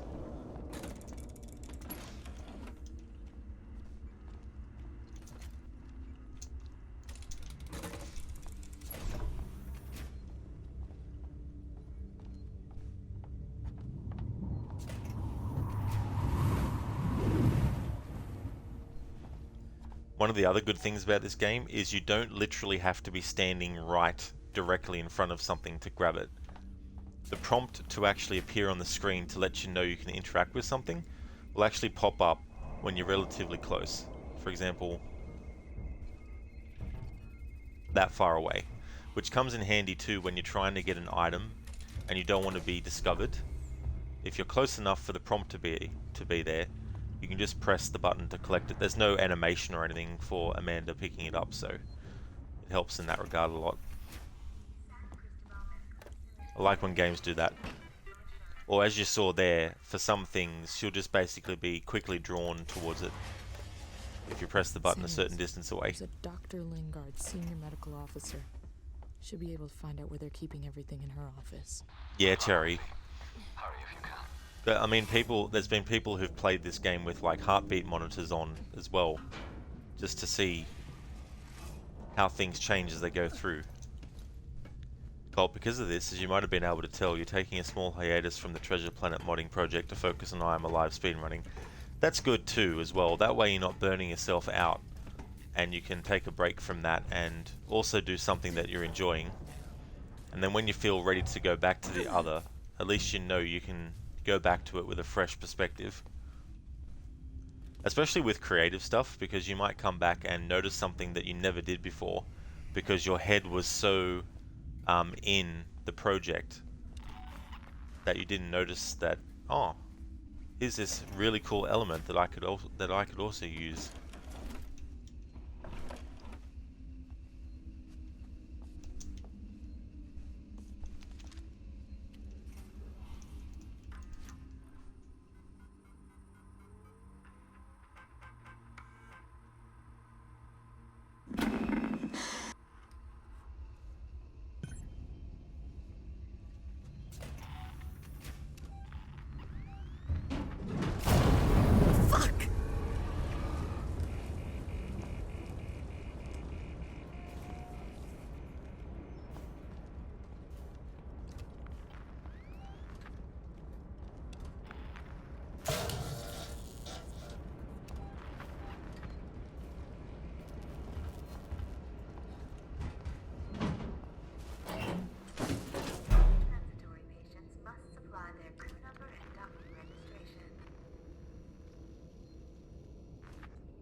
Samuels, I'm on my way.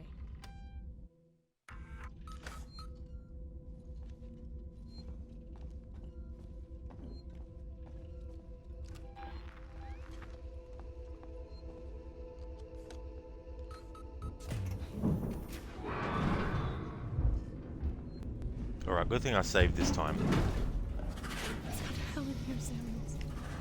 Also have to look out because there's a human enemy going around, so I can't be alerted by them enough for them to start attacking and shooting me, because that'll lure the alien to them.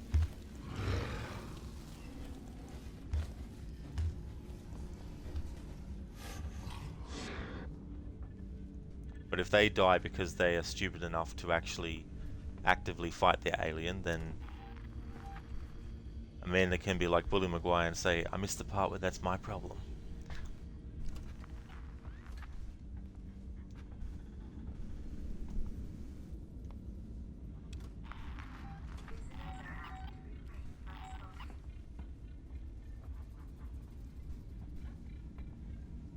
Feel safe?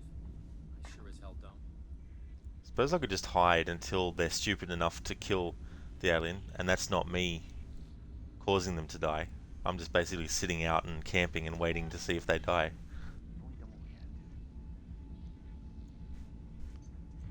There's nothing that I have to do, like if I... There we go.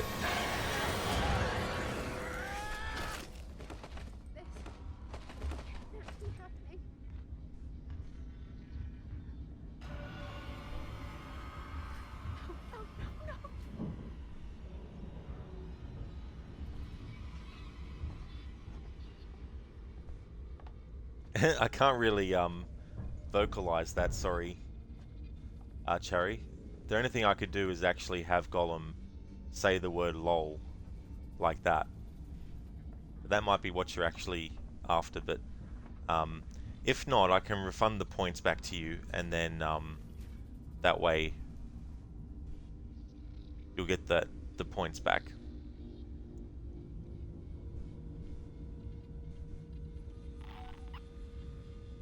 You can't hide from me.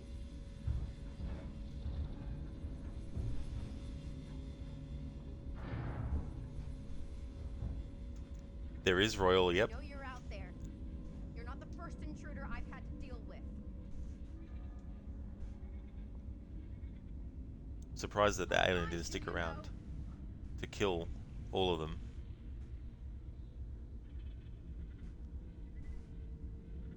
Come on, show yourself.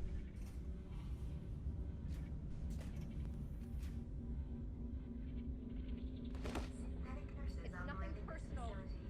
If you'd rather be attended by a human, please ask.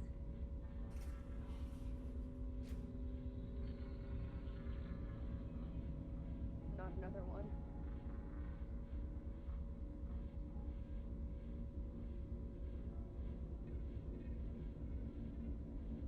I'll find you.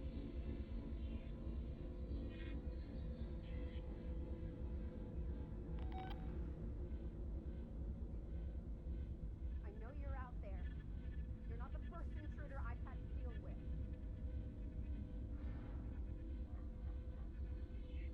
I'll find you, Joe. Nothing fixed. Nothing is done.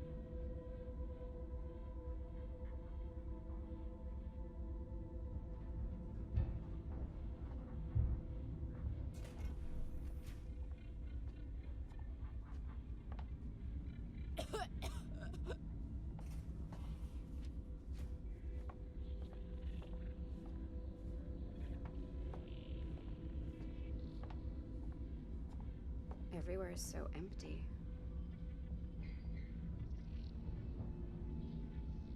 Come on, alien, what are you doing? There's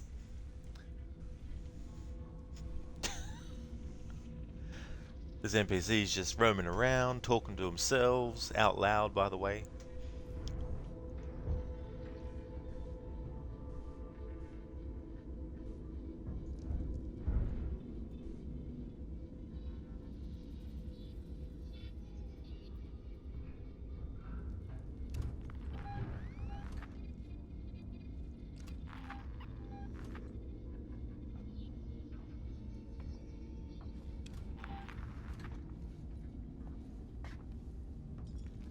San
was waiting for the alien to come at me. I'm like, why is the alien continually making the noise of it's found me, but it hasn't come to get me yet? Like, the alien must be really slipping.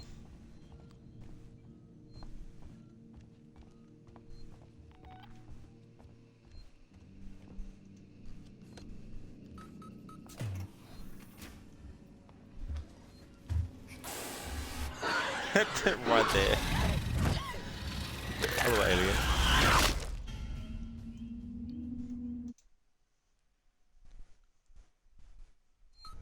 Not for this playthrough, Harbinger, no. Just sticking with the main game. There's 3 DLC, one is just like a challenge mode. And then the other 2 are related to the first movie.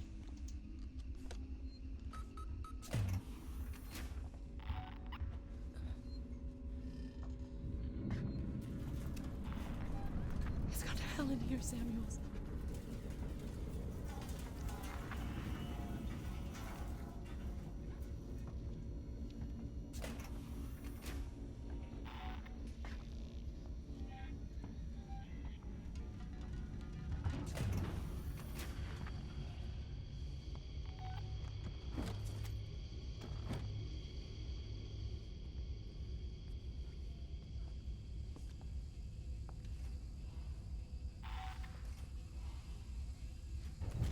Samuels, I've got the meds.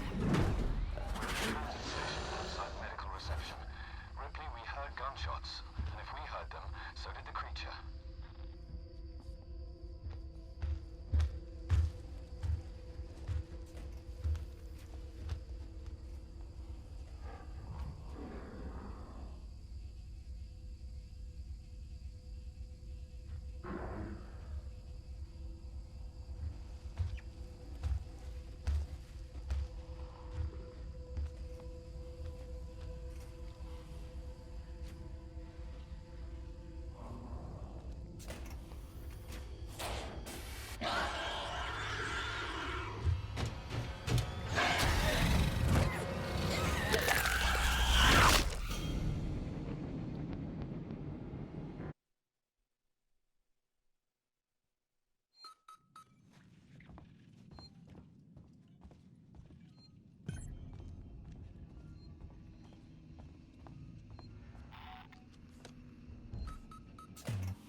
It's gone to hell in here, Samuels.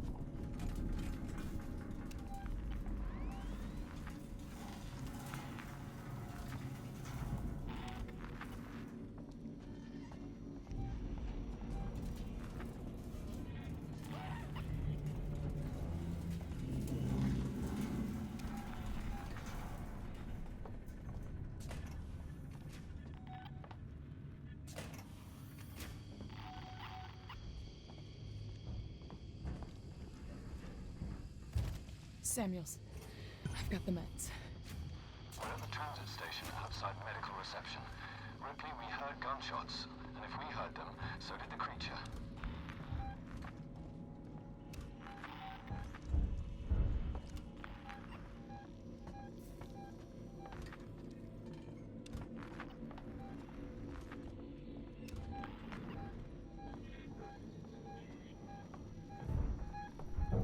Nothing. Gotta stop doing that to myself.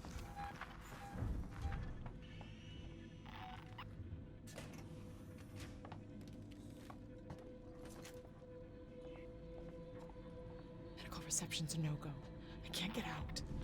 That's the only way through. Ripley, this is a public hospital. There has to be an evacuation procedure.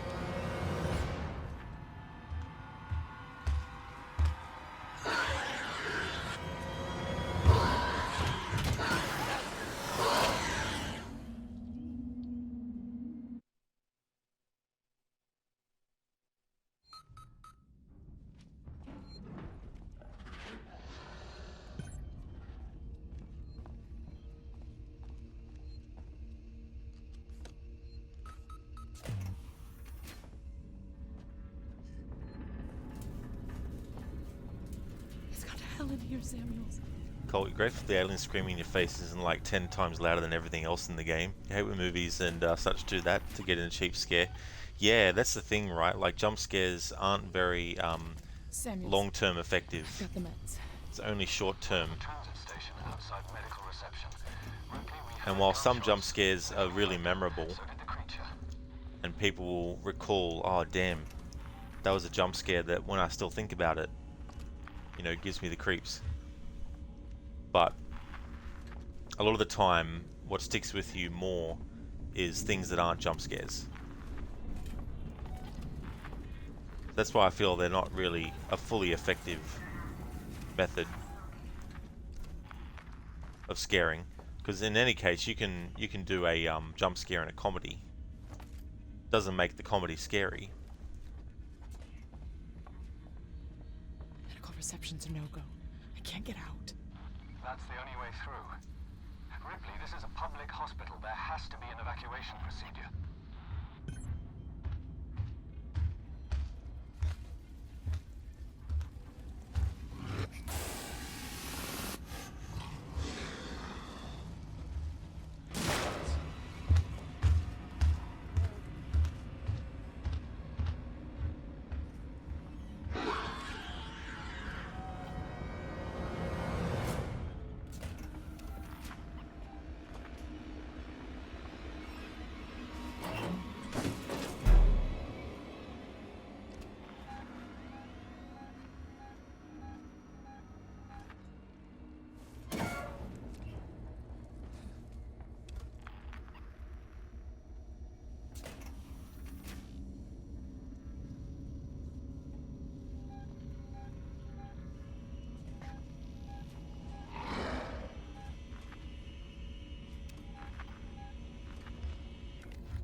Synthetic nurses operated this facility. If you'd rather be offended by it,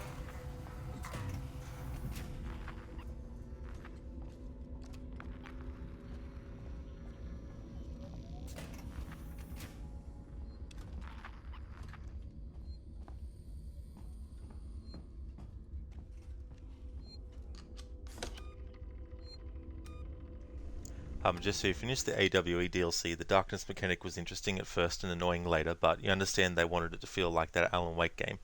And you're confused, is Alan Wake in the same universe? It is. Yeah. So there's another game called Quantum Break, and people say that it's in the same universe as Alan Wake and Control, but it's actually not. Because in Quantum Break, while Alan is actually in it, he's not in it in the world of Quantum Break. He's in it in the fictional version of reality. So Quantum Break does also have some foreshadowing of what Control would end up being about. If you look at the whiteboard in Quantum Break at the university, you can actually see some writing that is stuff that actually ends up in Control as well. But Control and Alan Wake, those two are in the same universe, literally the same universe. But anything can happen, and you know, they could easily bring Quantum Break into that as well. You know what I mean?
That's what I get for just nonchalantly walking around.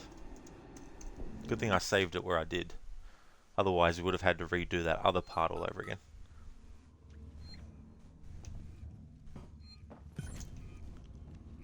There we go. There's an example of how the alien will still grab you in an air vent sometimes, even if there's no drool from it dripping down from out of it. Harmaji, you're so lost because you haven't played Alan Wake, you've only watched your streams, and you started ignoring the collectibles and the DLC because there were too many. Yeah, that's totally fair, you know.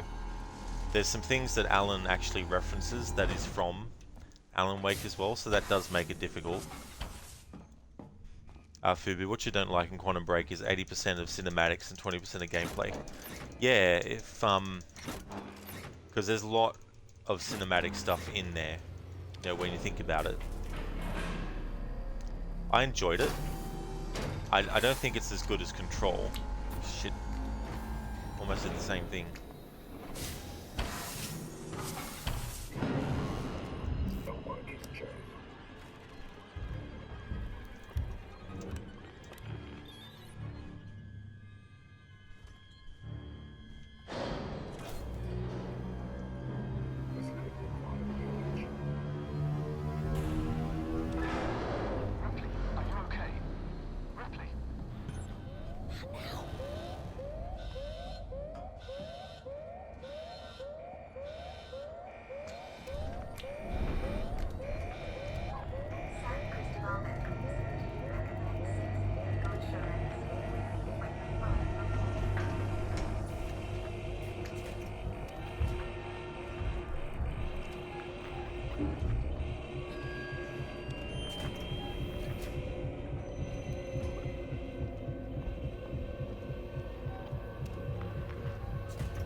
Hippie, you like fried alien legs? Never tried them. I don't know if I would want to. They'd have to get the acid blood out of it first. Colt mashing the A button, get on my level game. You mash the right trigger button for like half the duration of an I Am Alive run. Hippie, Ripley is no Ezio. Yeah. Situations like that, we have to run, jump, and climb quickly. But yeah, Amanda does well though.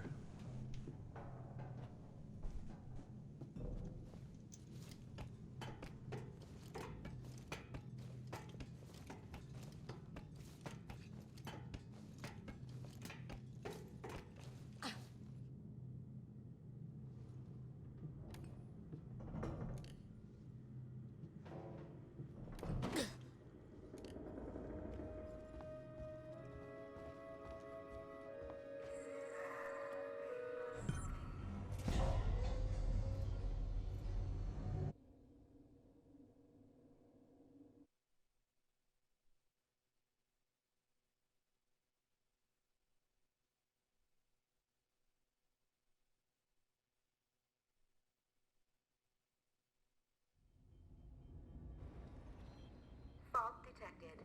Shutting down.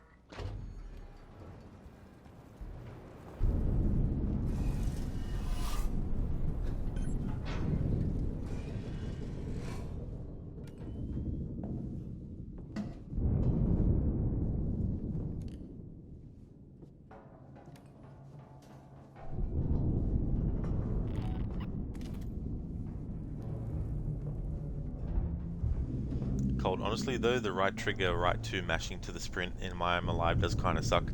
Your fingers tense up a fair bit. Yeah, especially too if it's like for the whole game you have to do that one action so many times. The repetitiveness of it.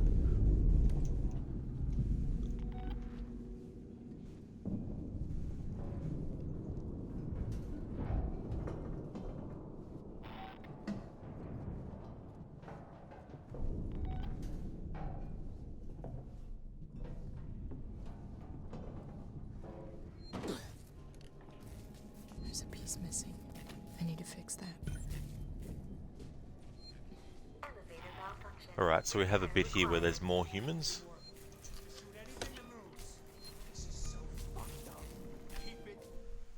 You think it's better than having to do frame perfect tricks?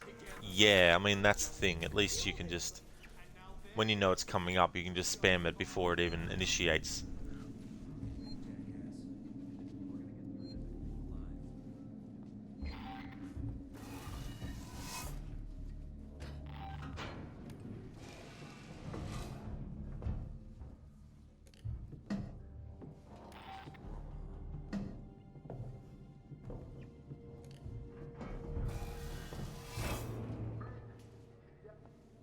Mahoney, thank God. We got jumped.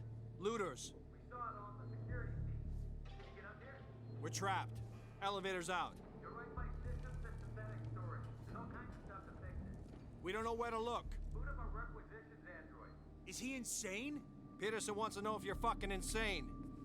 Those things have started attacking people. They're friendly unless you do something unauthorized. Talking to an android's aware of it should be fine. It'll know how to fix the elevator. Okay, Francis out. Asshole. Should be fine. Well, I'm sure as hell not making new best friends with one of those things.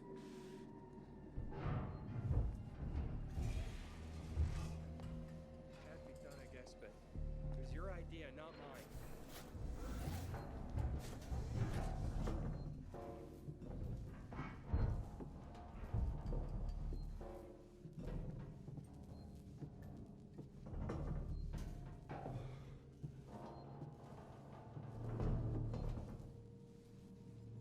So, what do we do now? Hold on. Let me think. What did you think that noise was we heard earlier? Sounded like an explosion. I figured that out, genius. I mean, what caused it? Gotta be weights. I heard he's trying to kill that creature by setting traps. Remote charges, can you believe that? He's gotta be crazy. Maybe that's the answer. I heard that Waits has some kind of safe haven up near the Galleria. We could go there. Did you not hear what I said? Crazy fuckers blowing stuff up. No thanks. We're running out of options. Then shut up and let me think.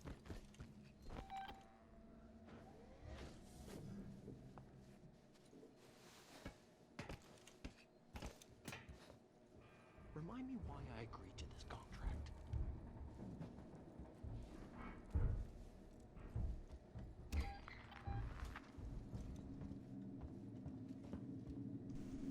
Colt, you think it's better than having... Oh yeah, there's a lot of added mental pressure for precisely timed things.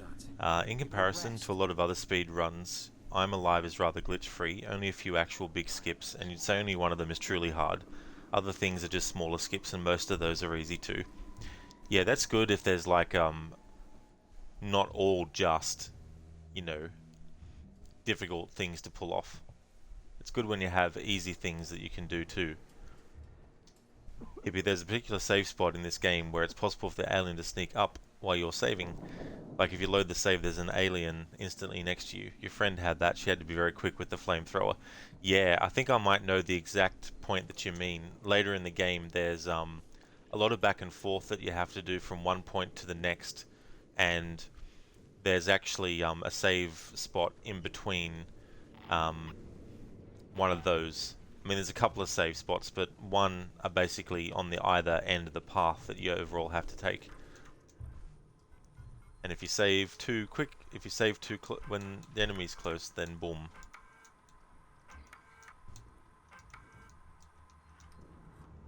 It's like bye bye.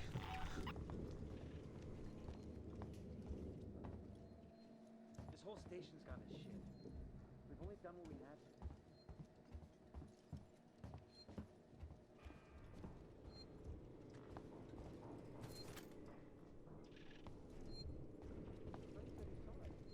Some people get away. If we see it, we just run.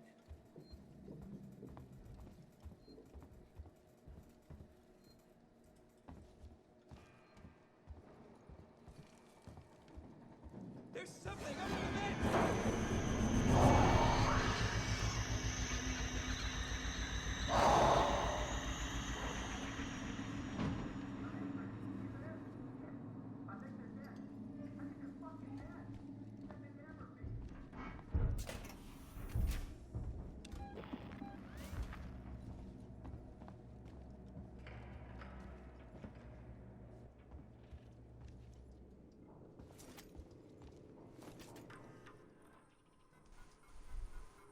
Colt, honestly, you think the hardest part of the speedrun now is the ship, and that's because it's a long space with narrow passages that get crowded with enemies, and the fastest route for the ship is to minimize enemy fighting and just run past them, but squeezing by them in those narrow passages is a challenge. Yeah. It can be difficult when you have those moments, you know, in a game.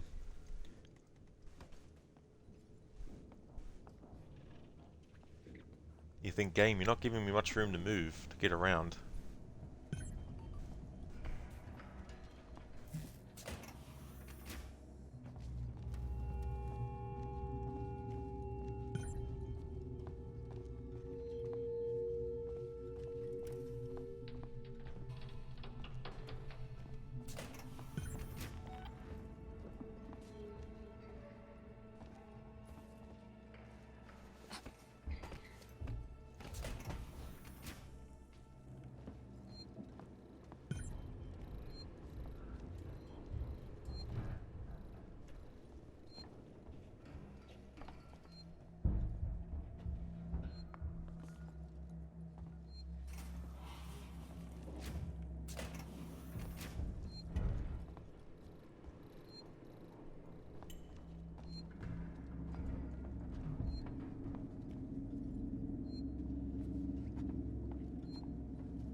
Not yet, hippie, no. Want to wait until I had got this, and then back up to where the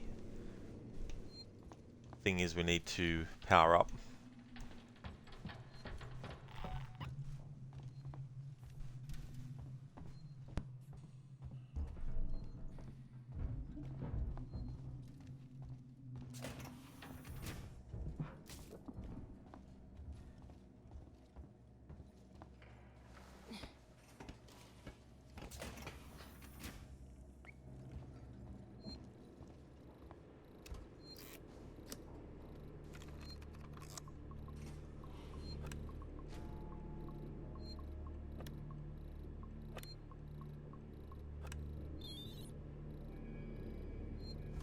Precision android power online and awaiting activation.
Colt, the hardest part is during the last part where you're running from one end of the ship to the other. Your current strategy at the moment is to kill a couple of enemies before that part, killing them in a specific place, because having their dead bodies in this spot scrambles the positions of the enemies that spawn later. It's kind of random where they ultimately wind up, which makes it hard to entirely depend upon, but you find it better than their default locations, which puts them in right in your way. Ah, I see, yeah, having to go from one point to the other as well. But that's good too, to do things that will actually prevent other stuff from happening later. You know, like the enemies that will spawn later there as well. Hippie, what did you have for dinner, Rod? Haven't actually had it yet. Sometimes I have mine late. Like sometimes I don't eat till like 10 p.m. my time sometimes. It just depends. But yeah, haven't had anything yet.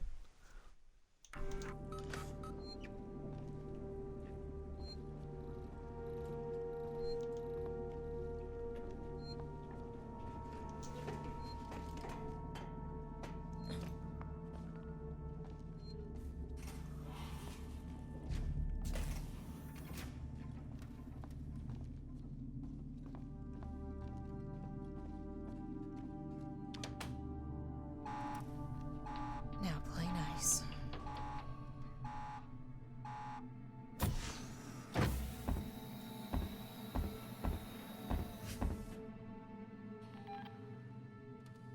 How can I help you? I need a compression cylinder. Components warehouse. Row 1, stack B. Follow me. Just keep the noise down, okay?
Here we are. Your compression cylinder will be found at the far end of this row.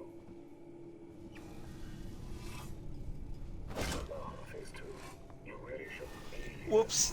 I didn't realize you could fucking do that. I didn't actually mean to do that. I just want to help. Oh my god. I've never done that before.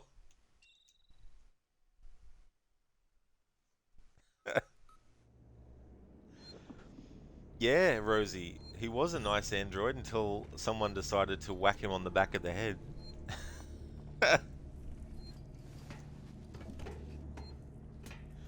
I may as well reload the save because I need him to actually walk across where that fire is.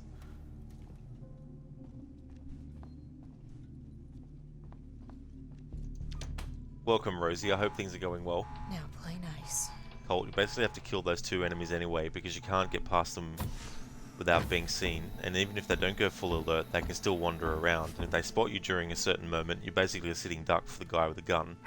So it's a lot less risky to just kill these two in particular. Exactly. You know, sometimes you just got to do what is the easiest as well. Keep the noise down, okay?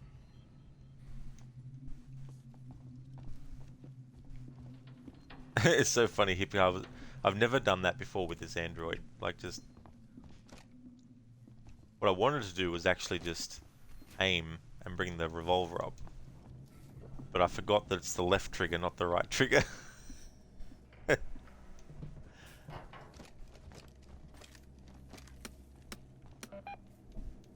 Open the door. Now. Come on.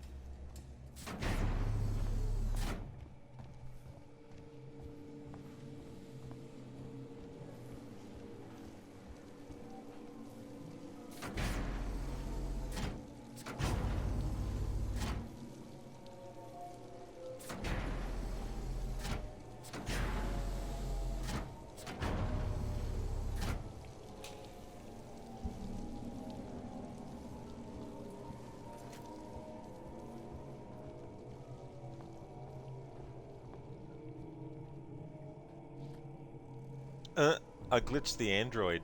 That's weird. I was wondering why he didn't do it.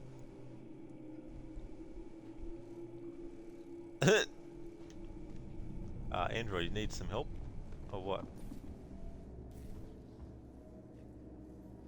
That looks so freaky. I mean, these androids can be creepy enough, but to have that, blurring effect going on.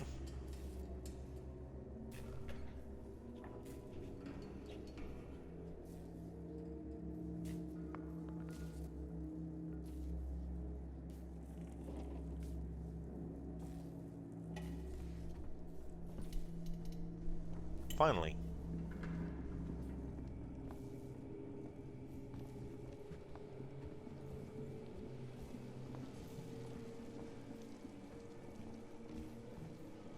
Here we are. Your compression cylinder will be found at the far end of this row.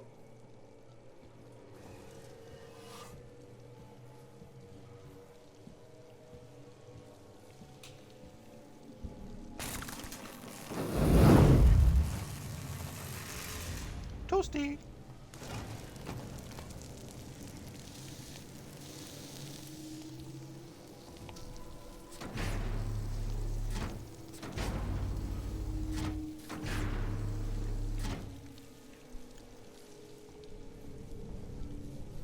Colt, and killing them has the added benefit of potentially helping later with the spawn scrambling you mentioned.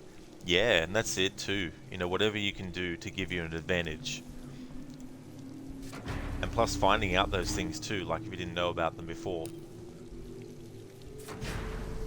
No self-locking if you shoot the androids. Well, in that particular case, yeah, I mean, I don't actually have to get him to trigger that, now that I think about it.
Rosie, do they ever aggro you?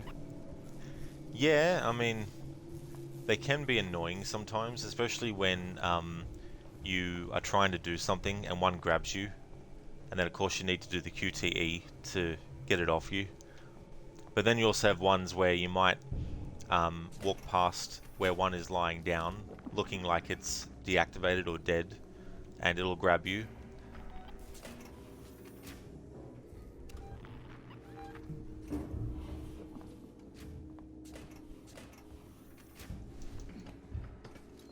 I did hippie, yeah. I finally was able to get one. I wasn't even planning to get one as in like that day or anything like that. I was just doing some shopping, and while I was in there I was like, oh, I'll go into the entertainment section and just see what consoles they have. And they said, oh yeah, we got PS4s, we got PS5s. And when they said PS5s, my first thought was, oh shit. My next thought was, why'd you go in there, Rod? When you knew full well that there's gas there. Anyway, I didn't say that because this is about a game. But yeah, I said to them, oh, you know, I wasn't expecting there to be many. And they said, oh yeah, we got about 20 out the back. I was like, whoa, okay. So the version I got is just the base. Rod, what the fuck are you doing? Concentrate. In fact, let's reload the save so I don't have to use the health kit. But I just got the base one because here in Australia they cost heaps. Like the one that I got, which is just a standard one, no game, just one controller, was $650. And also it's no disc drive, so it's actually cheaper to get the digital version. Anyway, but the other two versions were between $700 and $900. There was a version that had 2 controllers and had God of War Ragnarok for $900. So yeah, I went with the 650 because it was within budget, plus I was okay with spending that much. I didn't want to spend $700 or more. So it's good that they actually had those ones too. It'd be nice. You just saw Spider-Man Miles Morales is now available on PC. Lovely time for PS5 exclusives. Yeah, it's cool that PC players who don't play PlayStation or Xbox get a chance to play some of those exclusive games.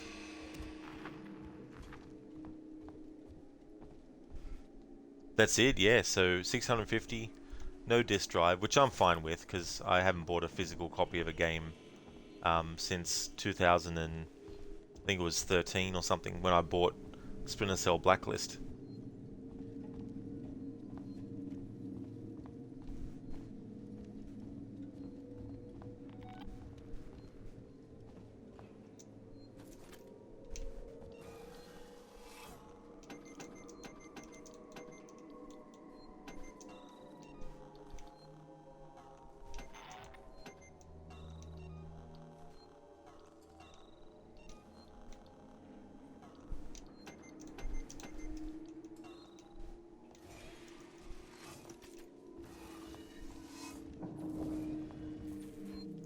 Or is he going to play Last of Us? I've already actually played the remaster a few years ago. I actually borrowed a console off a friend when they were going away overseas for a few weeks. So they let me have it and I played Last of Us, Detroit Become Human, Until Dawn, Uncharted 1, 2, 3, 4 and The Lost Legacy. And I think that was about it. But I'm going to get the remake. I may as well. I've already played the remaster, so now that I actually own a PS5, I can just basically get the remake anyway. May as well. Ibby, did you say Merry Christmas, Rod, to yourself after getting to that store? I didn't, no. But yeah, I was still surprised that I actually even thought to look, because I could have just got what I was there to get and then left. But I was just like, oh, out of curiosity, I'll just check to see their entertainment section. Because it wasn't like a game-specific store.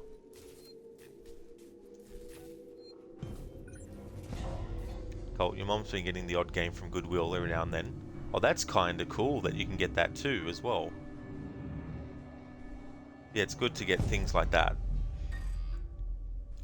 It's okay. I'll say it. Merry Christmas, Rod. Nice redemption there, hippie. Colt, though you have bought some games off Amazon as well. You actually bought Treasure Planet off Amazon, did you? Well, that's cool too, as well. And there's so many options now for where you can actually get stuff. I haven't, no, Rosie. Yeah, I haven't seen the show. Besides, I don't watch series much anyway. It's just like with movies. Never really have time for them because I'm streaming every day. But even then, I'd have to be in the mood to watch something that goes for hours and hours and hours, and I'm not always.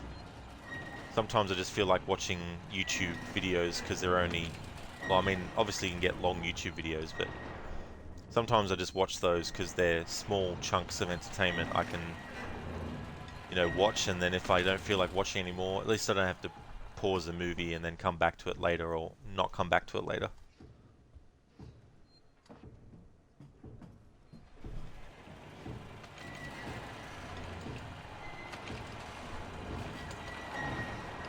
So we have some human enemies here. Normally I kill them, but for this playthrough I can't. So this is going to be interesting. Hippie, what drives you to stream every day? Well, the thing is, like, when I decided to actually do it every day, I wasn't sure how I would go with it. Because when I first started streaming, it was only a few days a week, or whenever I felt like it. And I found myself more and more, when I would play certain games just offline, that I thought to myself, I could be streaming this and playing it. And then when I started doing a game every day, it just became a thing of, you know, if I'm going to be playing these games anyway, I may as well stream them as well. So for a long time now, I've just done that. I don't really have any games that I would play off stream on my own, just for the sake of it. Unless there was a reason why I had to. Like, there was one time where I had to go without internet for a month. So I played Black Flag from start to finish. But that's kind of the exception to stuff. But yeah, I guess it's just become a bit of a habit as well to get into streaming every day.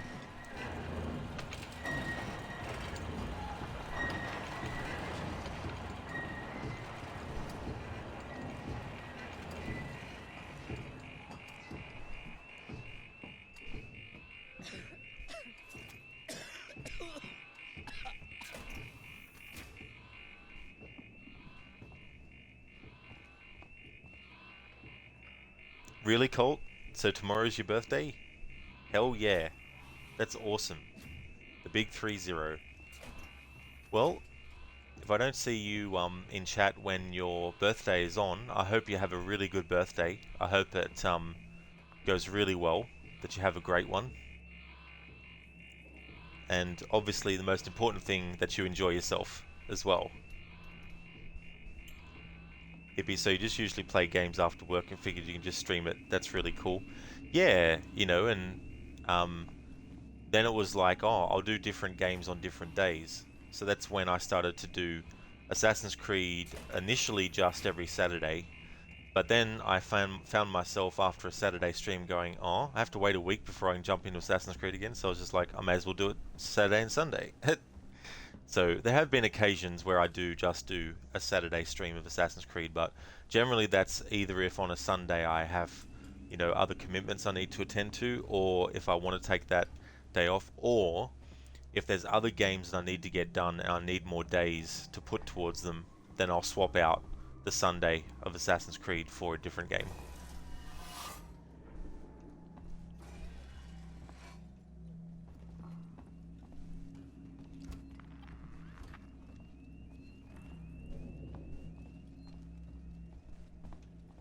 Not yet, Rosie, no. It'll probably be a little bit before I do. I still need to prep my setup so I can actually have a decent spot to actually put it. Because I've got a lot of other consoles as well that are kind of occupying the same space. I've got my PlayStation 2, which is now dead, but I've just kept it in case something can be done about it in the future at some point. But Other than that, it's just basically a paperweight. Plus, I've got the Nintendo 64 and also the Xbox 360.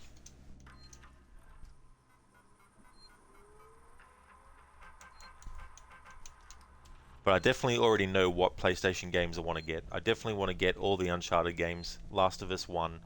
I'll get Last of Us 2 at a later point and give that a shot. Spider-Man and Spider-Man Miles Morales. Horizon Zero Dawn. See if I like it. I hope I like the game, because if I do, then I'll get the sequel. Ghost of Tsushima. Definitely want to do that. Games that... yeah. I mentioned Until Dawn, I think, didn't I? When I said about how I borrowed that PlayStation 4 one time. If I didn't, Until Dawn was another game that I played. So there'll be a lot of games that I'll be able to replay as well, that I really liked. Plus the benefit of having two is that if there's a game on both systems, but one is cheaper, I'll just get the cheapest one.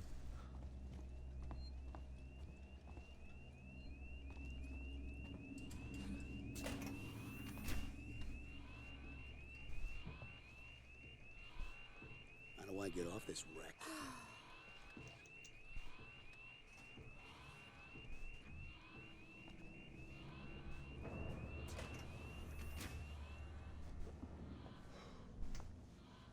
Cole, you don't have anything planned in particular. Maybe you'll get an I'm Alive personal best tomorrow. Funny thing, you actually did your first I'm Alive run on 2020 Christmas Day. Well, that's cool though, you know, like, sometimes it's okay to just not have anything planned, just sort of take things as they come along and whatever, you know, you feel like on the day and going with that. But yeah, pardon me, if you were to get a personal best on your birthday, that would be awesome.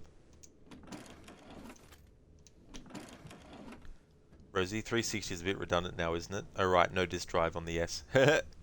Yeah, I mean, if I ever was to want to play a Xbox 360 game that's not... that I don't have elsewhere, maybe. Like Batman Arkham City. Batman Arkham Origins. In order for me to get the digital version for the Xbox, I need to actually buy the physical version of the Xbox 360 game and then download the digital version that way, and then I'll have it. Which is very stupid. Alright, so now it's time to go in the elevator. Actually, I'm surprised that usually those humans there that we bypassed, normally they start shooting at you straight away if you keep walking down the gantry, whatever it's called. But they didn't shoot then, and they didn't even notice me walking behind them, so... oh well.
I sent you a clear directive not to land on station. I told you we didn't hear your message. We understood you would be... Hey! Identify yourself. Ripley, from the Torrens. Relax, kid. What the hell is going on here, Marshall? Where's the security forces? You're looking at them. I've seen the creature. What is it? I don't know. Something brought here by Marlowe, the captain of the Anisadora. The ship that found the flight recorder. Is there anywhere safe left on this station? That creature's running around, and the Seeks and synthetics are less than friendly. Goddamn androids. Ripley? Taylor needs attention. Medical's a no-go. We can't take her there. We have a basic life support unit back at HQ. Then let's go. We need the transit to get to HQ, but it's down. Transit control is upstairs. Samuels says you're an engineer. Go make yourself useful, seeing as you screwed up the trap. Yeah, right. We'll talk about that later, Waits. You protect them while I'm gone. Understood? Ricardo, get a lock on our radio so we can stay in touch.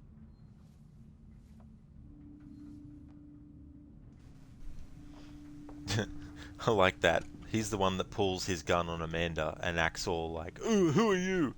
And then when she responds, he's like, "Relax, kid." It's like,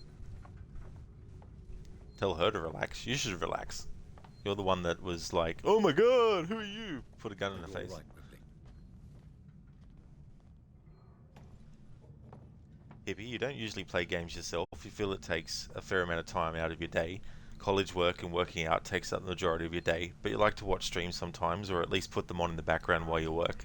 Your PC is not good enough for running the newer games, but you can watch them.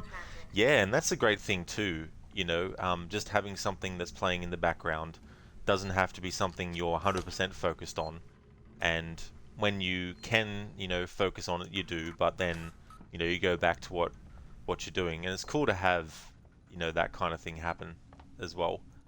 Did the alien take a bite out of it? No. No, that actually happened at the start of the game when we arrived at the Sevastopol station. You don't know what that life support is going to do. Yeah.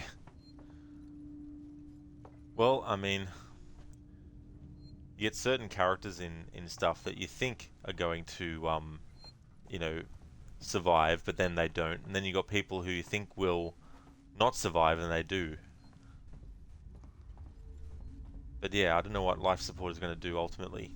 It's not going to save everyone from potentially getting killed from this alien creature.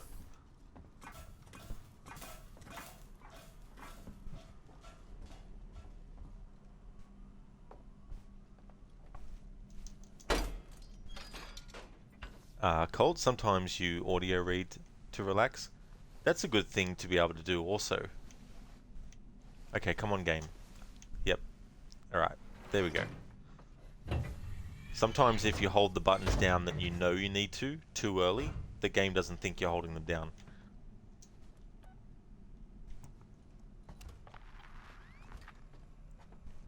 That's the beauty too of like audiobooks. I mean, I haven't really listened to any, but if you don't really have time to actually sit and read, you know, having the audio is good. Then again, you know, sometimes it's better to read in your head because you can read faster that way.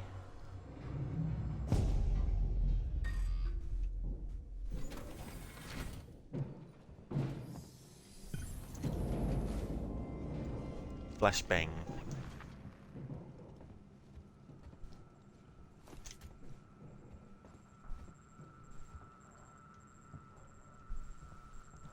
And because of that, so at times while you play solitaire, and because of that, solitaire is your only other game. You'd say you'd speedrun outside of I'm Alive. Oh yeah, yeah. That's the other category of speedrunning that, you know, to consider too, where it's games that are like that you wouldn't expect, but it's good to be able to speedrun a variety of different games.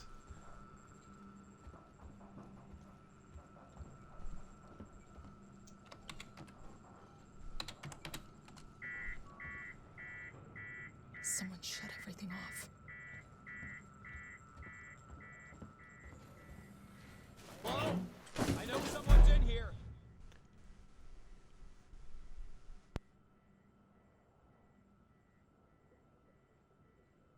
Calm down in there, you android fuck!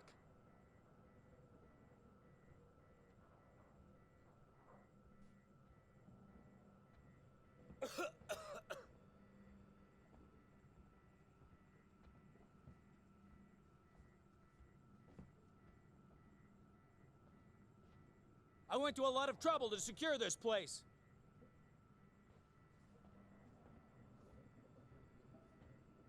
Just need to see the family again.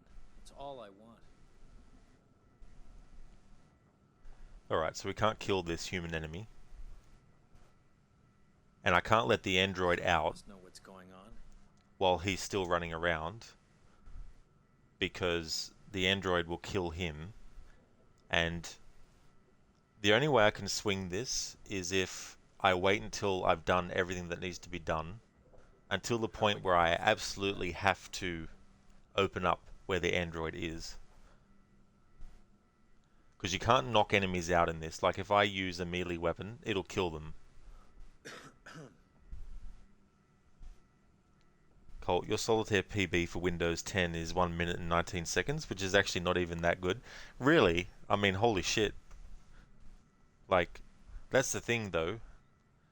Relatively speaking, sometimes what is like a big feat for some might not be for others, but still, I mean, that's still pretty quick in terms of like how much time can be spent. Remember the last time I slept. Less than 30 seconds? Holy fucking shit. That is a lot. You're not going anywhere. This place creeped me out even before it all went to shit.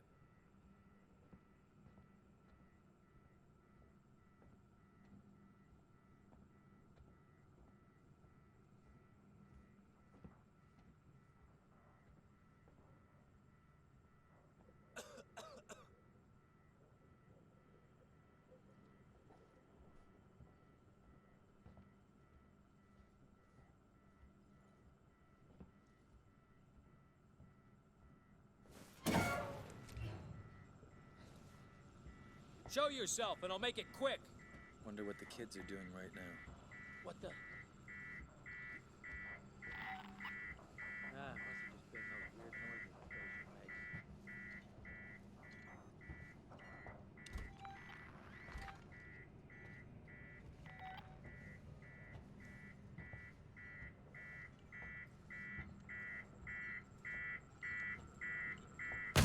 Over there!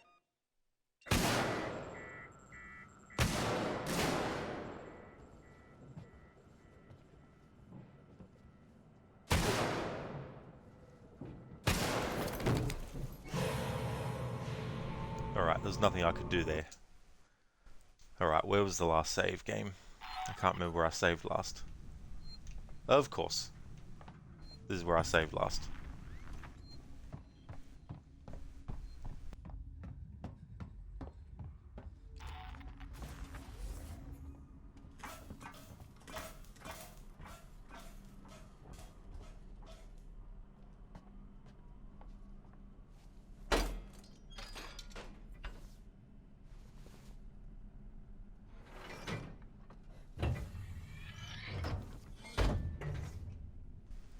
Colt, then there's the bugged versions, which have world records that are less than 3 seconds. Don't ask you how that works, you haven't looked into it.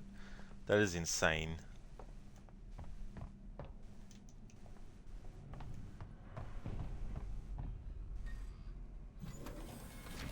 I wonder, I just thought of something, the stun baton. Does that actually kill human enemies?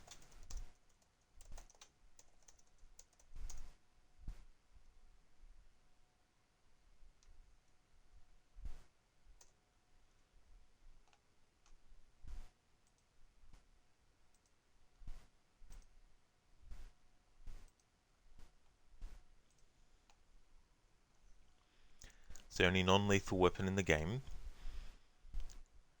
Is ideal for use on humans and regular working Joes. The stun baton does nothing against reactor working Joes, even if aimed at their exposed face.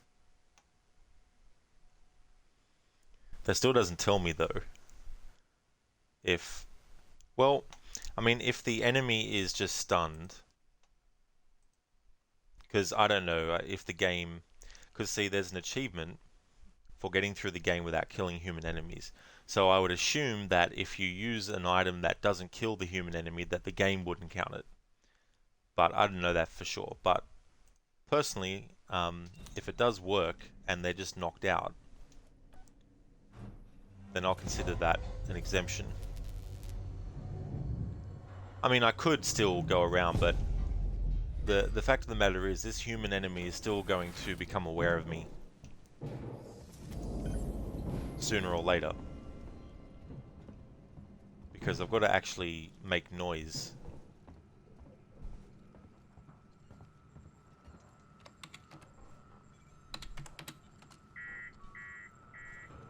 Someone shut everything off.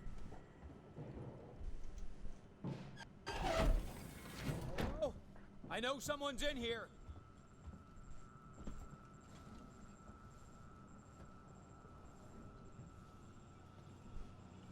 Calm down in there, you android fuck! What am I doing here?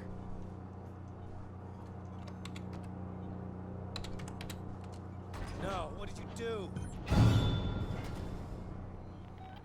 Alright, now that opens up for the android to come out. You shouldn't be here.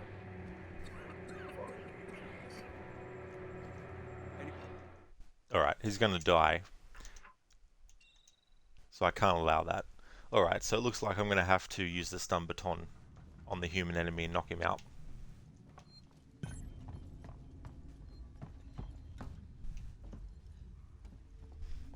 Because see, I don't know if the game counts that, like, I don't know if the game counts the fact that you've simply opened the android door, like the door to him, and the human's still alive, and then they die. Does that count against it for the game's purposes? Colt, the closest you've gotten to doing something like that is using an exploit in Ocarina of Time. There's this horse racing obstacle mini-course game. You manage to get a time in it of less than 1 second, and it doesn't display denominations of seconds, so it actually just says 0 seconds. Ah, yes. Yeah, that is such a great game.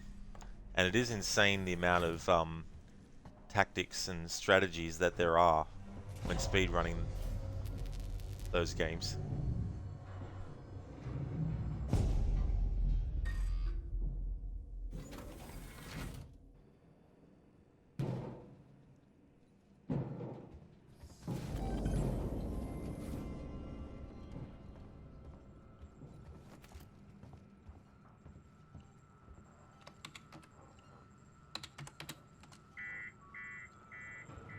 Someone shut everything off. Hello? I know someone's in here.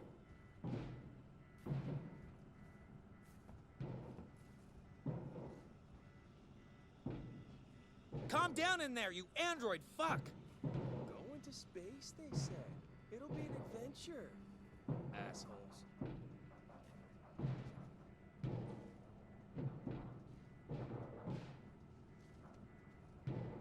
Man, I feel like death.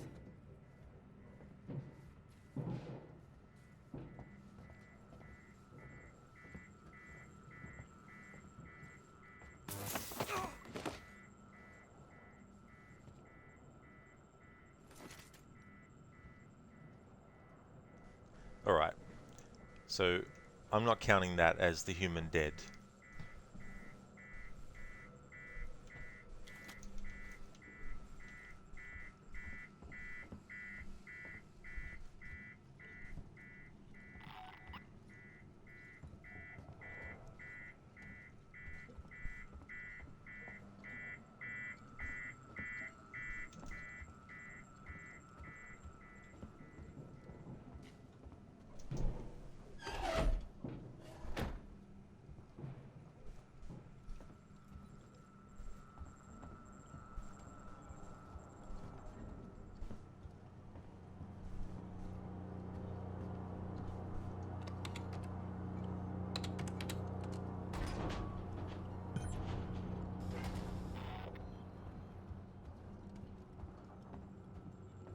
You shouldn't be here.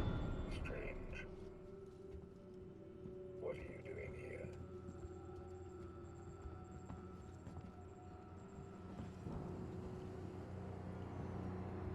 Don't run.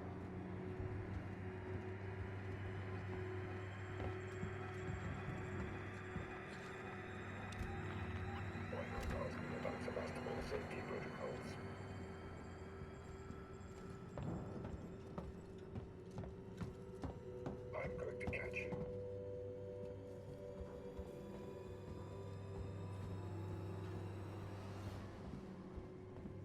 You're starting to test my patience. There's no need for this.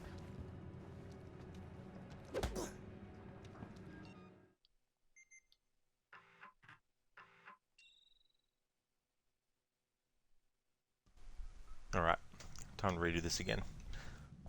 Didn't get into hiding quick enough. Wanted to wait in that same spot that I waited for the human enemy to bypass and then get him from behind. But it would also help if I actually had reloaded the stun baton as well. Colt, the exploit is a bug with being able to use Farore's wind teleport spell on Epona. You set a warp point to the area that loads after finishing the race, then started the race again, and immediately teleported to the warp point you set, triggering the race to end early.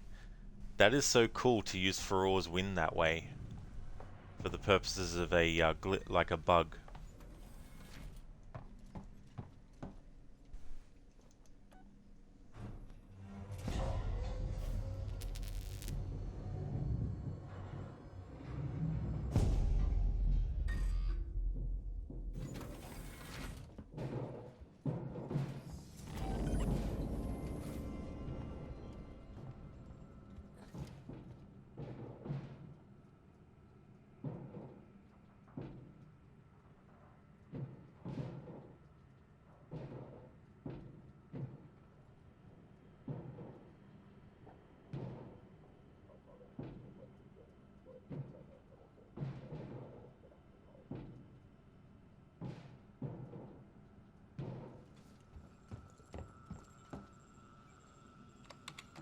Would it help if I actually interacted with this first? There we go, now this dude will come out. Someone shut everything off.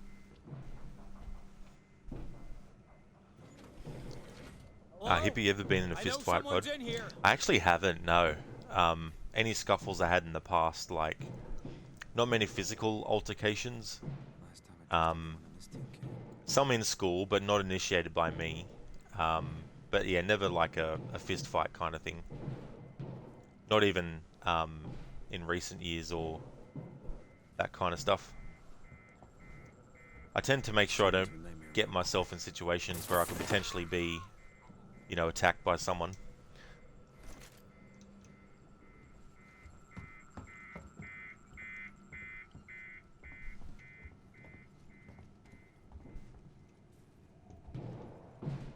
Alright, so the android's there.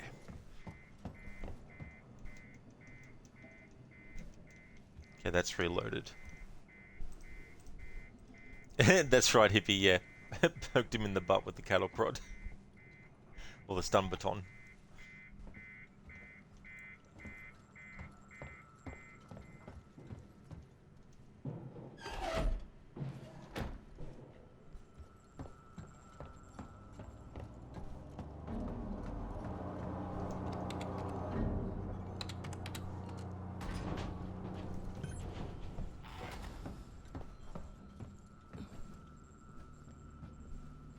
You shouldn't be here. You piece of fucking shit android. Here. You really shouldn't be. Part of your fucking shit android. There.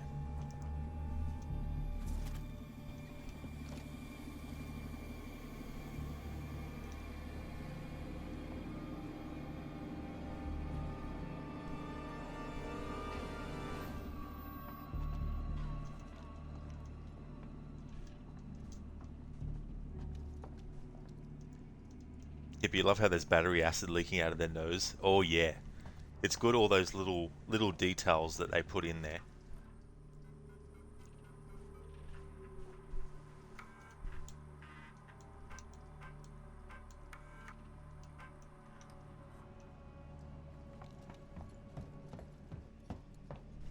Colt, you think you're a little loopy. When you were in high school, you once asked another student to spar as if you was in some fighting cartoon. You don't know what you were thinking. Yeah, there's definitely moments where you look back and you're like, what was I thinking? What was I thinking in that moment?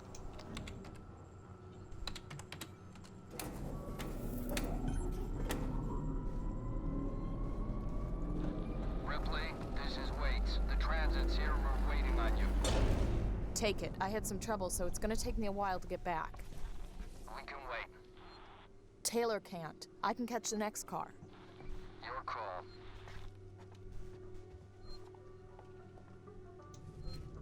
Now we have this. You can't use it as a weapon though. Cutting torch. Alright.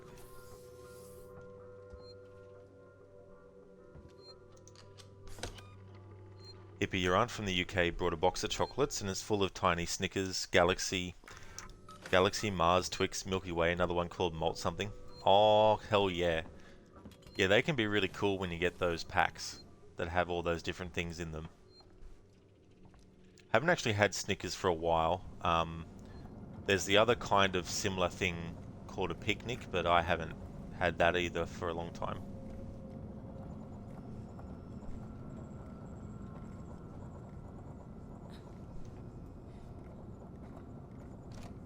So he's just sleeping. I used the stun baton on him.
Ripley, we heard voices as we left. Watch yourself.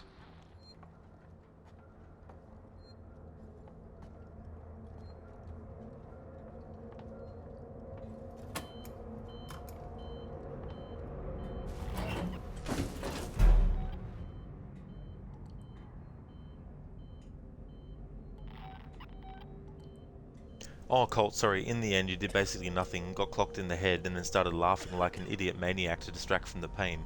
Not sure how insane you looked, but you think you look pretty insane. Damn. Got clocked in the head, holy shit. We finally seal ourselves into the habitation deck.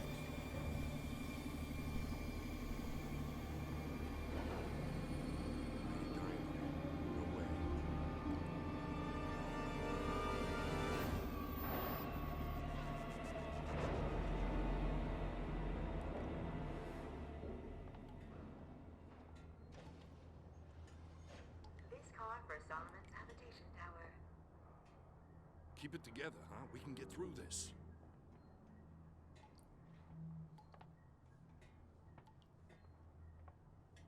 Let's go find Sinclair. No way we should be splitting.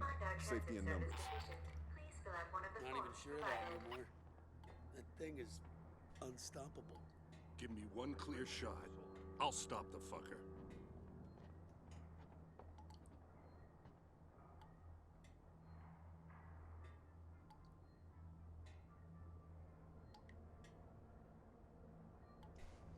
Colt, sometime after you and that guy became sort of friends, never speaking of that little incident. That's kind of cool though, that things ultimately ended that way. Also, you know. Because you do get some people in your life that, you know, you sort of, you don't become like friends with, but I guess the word would be acquaintance, I guess, but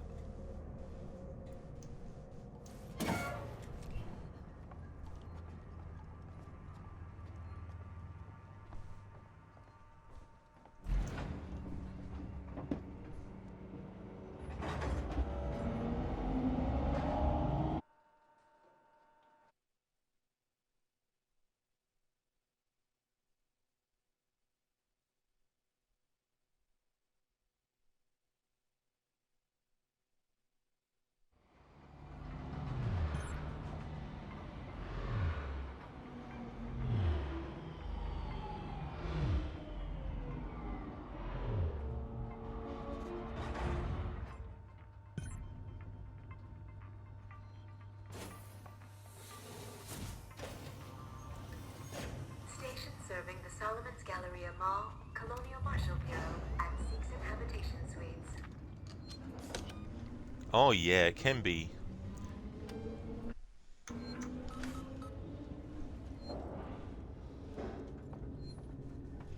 Sometimes too, it's a small world. Like, you won't have seen someone for years, and the last time you did, they basically were moving somewhere very far away, and then you yourself might move, and you know, you haven't spoken to them since, and then all of a sudden you'll see them and you'll be like, holy shit, wasn't expecting to see you here ever. Ripley, we're in the Marshal Bureau. Just turn right at the top of the stairs. You can't miss it. No welcome committee? Just get up here. Wait's out.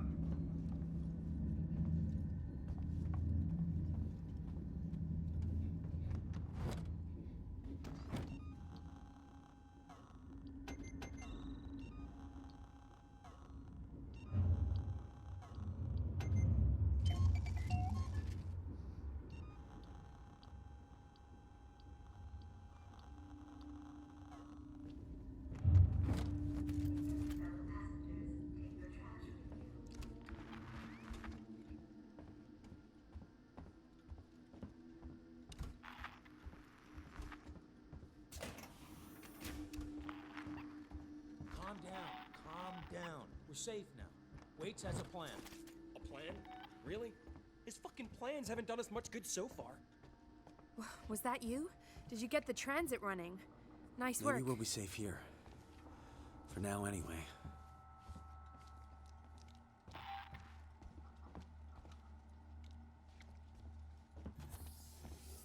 How's Taylor? Stable. Should be walking soon enough. Samuels is with her now. Okay. You managed to get transit up and running, so I guess we're even. Where's Ricardo? Prepping our next move. Look, I'm busy. I've got Marlowe in the cells, the lowlife who showed up with your flight recorder. Where's Marlowe's ship? The Anisadora. He put it in a parking orbit around the gas giant. Son of a bitch won't give us the command codes to let us bring it in on auto. Maybe you can get more out of the unhelpful bastard. Go talk to him.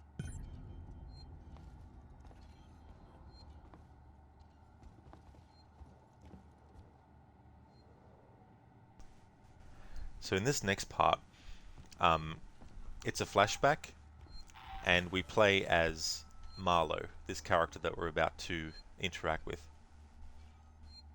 One of the great things about this game being set between Alien 1, I'll just call it that for the sake of ease, and Aliens, the sequel, is that they were able to sort of like give a little bit of a answer as to how the hell did an alien organism like that Amanda's mother also came into contact with, would also come into contact with Amanda.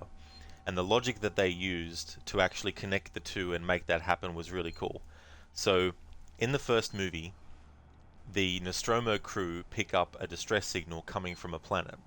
So they go down to that planet. Now the beacon that was giving off the signal, they just left it running. I don't know why they would, but they left it running. So once they went back to the Nostromo, the beacon was still there and was still transmitting. So Marlowe's crew, all these years later, pick up the same distress signal. and that's why they land on the same planet that has all the alien eggs.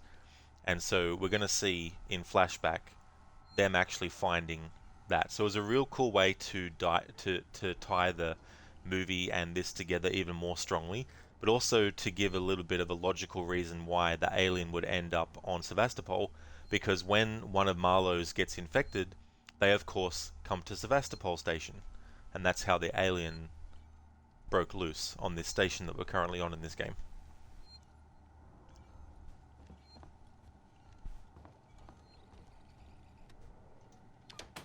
Marlowe?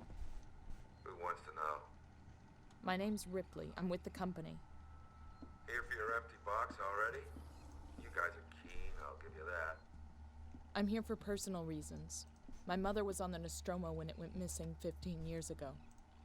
You serious? Shit. Well. Shit. We never found her ship, Ripley. Just the recorder. But you sure as hell found something else. What happened out there? I need a way out of here, Ripley. Maybe we can make a deal. Just start talking. I want to know everything. Plus it was so cool in this game to be able to go to the same planet that the Nostromo went to in Alien, and the same planet that is in Aliens, because in the Aliens movie 57 years have passed since the first one. You get me, Lewis? A little fuzzy, Marlowe, but you're coming through. Let's take it slow. I want to get to that beacon in one piece. If you're looking for a piece, Foster, I've got something for you right here. I'd need scanning equipment to find it, Heist. Okay, enough already. Focus on what we're here for. I don't want any mistakes. And in Aliens is the same planet where all hell breaks loose after they've colonized it since the events of the first movie.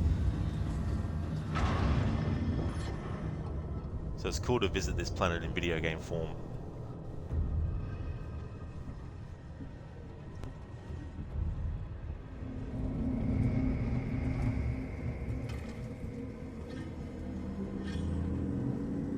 There you are. Foster, Meeks, keep your eyes open.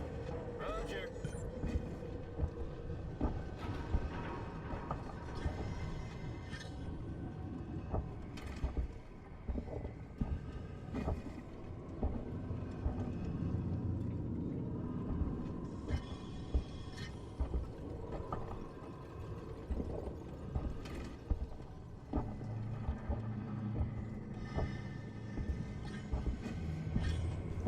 To be honest, them not turning the beacon off, I think probably would have been, given the urgency of what happened to Kane, they wouldn't have had time to just worry about something like that. So that would be a good way to explain why they didn't turn the beacon off in the first movie. Listen to that wind. Sub-zero temperature, low visibility.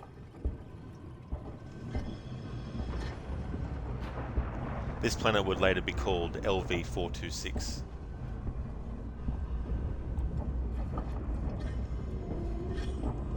Check out those rock formations. Bizarre. They've been weathered by the climate conditions. It's just the natural state. Ain't nothing natural about this place. Marlowe, the charges won't blow through them. I'll have a look around. See if I can find a weak spot. Wait here. Gonna need a lift. Heist, over here. Give me a leg up.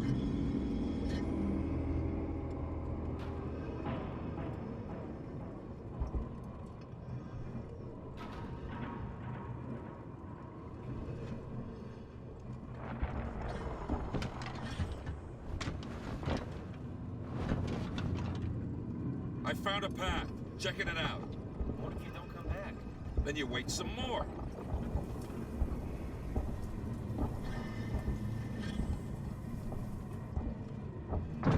Shit!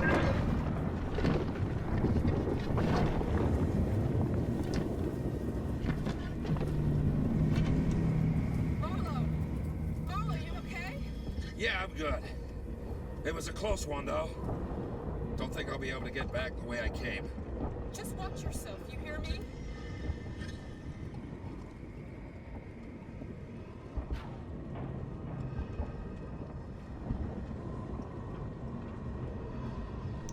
Hippie, if you landed on a planet and there was black fungus sticking to your suit, you'd run. Yeah, I don't blame you for sure. Yeah. There's also the trope, you know, of humans being idiots and doing things that they shouldn't. Like sticking your head inside an alien egg, you know, to check it out. I'd be like, oh yeah, I'll just wait from a distance, just in case something bad happens. Cold, oddly enough, the scene you're thinking of right now that this is reminding you of is from the game Gravity Rush 2. It starts out with characters. If you two want to forfeit your cup for a little bad weather, I'll be happy to take it. We keep going. We've got the tracker, it'll see us through. I hope we're getting hazard pay for this. Don't worry. If it's a distress signal, they wouldn't have lasted. Which means we get the salvage rights to anything we find. It starts out with characters' radiation-resistant suits that look kind of like space suits. Oh, did it really? Okay. Yeah, I haven't actually played that game, or the first one, to be honest, but that's cool that there's something that you're reminded of. And that's the thing, right? There's so many things that we can be reminded of that don't mean that it's not an original idea that we've come across. It's just that it's an element that is very, like, not generic, but very generalized, that can be done in so many different things. Signal's getting stronger over here. Salvage work. Your guess is as good as mine. Besides, I thought you lived for this stuff. What? You never think of the future. Momo, we see you. Stay put. I think I found something.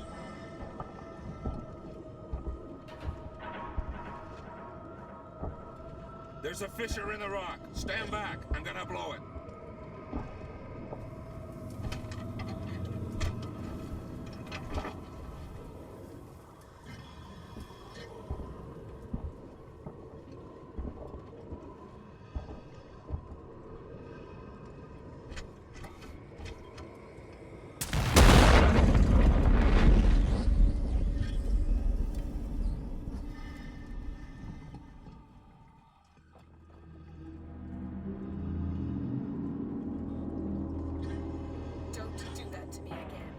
Let's get going. Follow me. Heist, over here. Give me a leg up.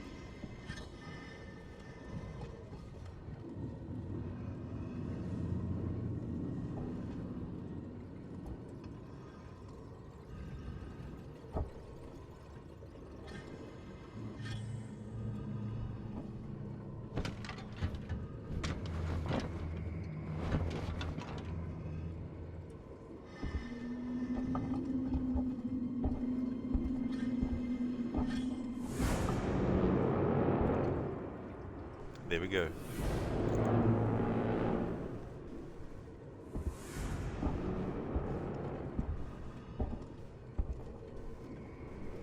They did such an amazing job of recreating this whole location.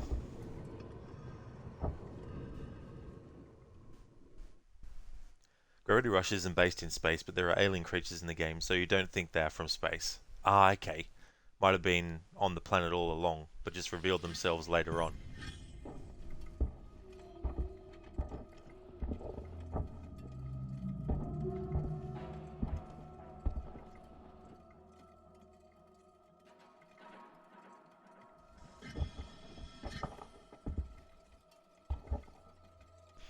Have I got plans for the 14th, Rod?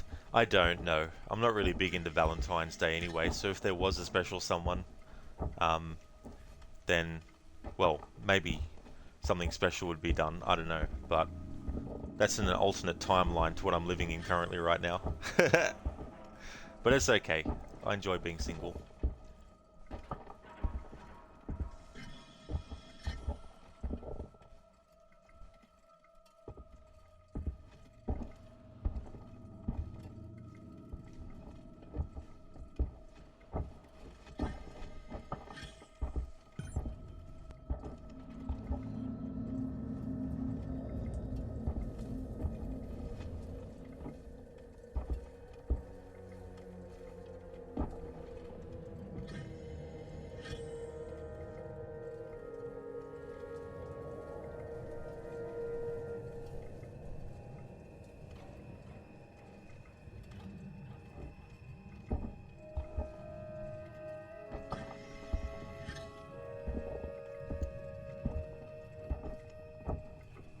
They actually did a sequel to this game, but it's a mobile game. And then they also did a comic book, which takes place after that mobile game. But aside from that, this is the only... I guess if you wanted to say this was the potential start of a series of games set in the Alien universe, that this is really the only major one in that sort of like series. But yeah, the mobile game takes place after this, and then you got the comic book.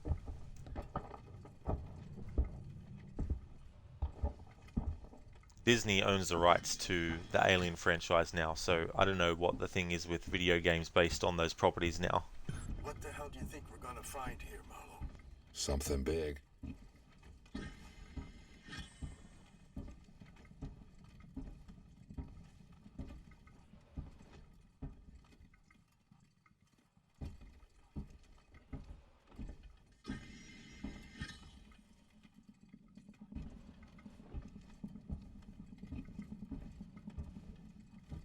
There's an opening up ahead.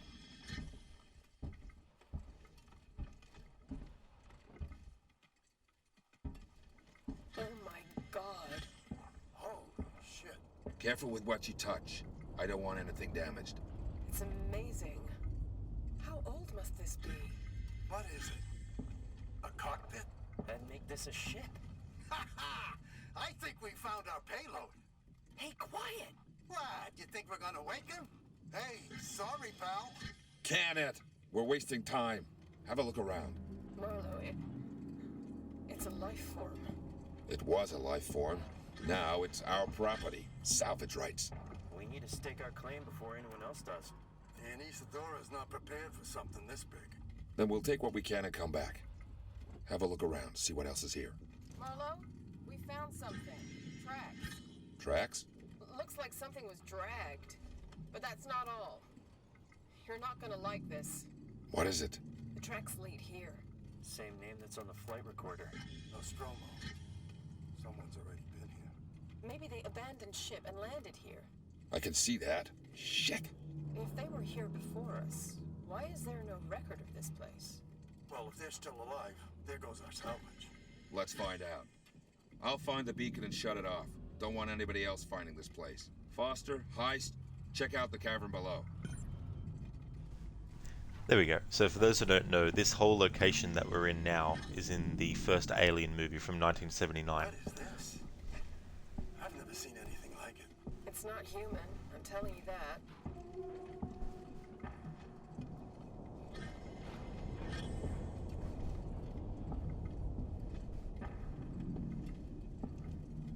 It's okay, Rod. One day you will come across your Sophia. You never know. Life can be full of surprises. I hope I said the year right for the Alien movie. But I think it was 1979 because it was 2 years after the first Star Wars movie ever made came out, A New Hope. And the reason why Alien got green lit by the studio head was because of the success of Star Wars in 1977. And they were looking for other scripts that they had that were set in outer space. And there was this other movie that they hadn't greenlit yet. And that's what ended up becoming the movie Alien.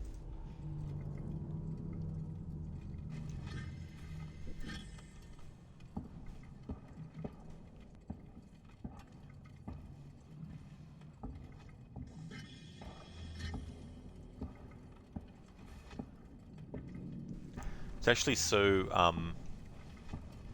there's so many things that happened as a result of that Star Wars movie too, like studios were starting to go out of using classical kind of like compositions for music in movies, like completely.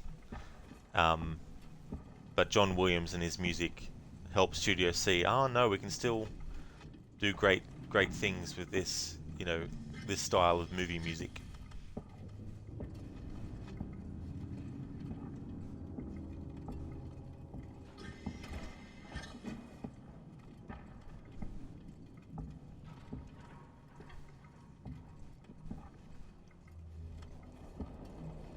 Plus, there's several people that worked on that movie that would go on to be highly regarded in their own rights in their various different industries.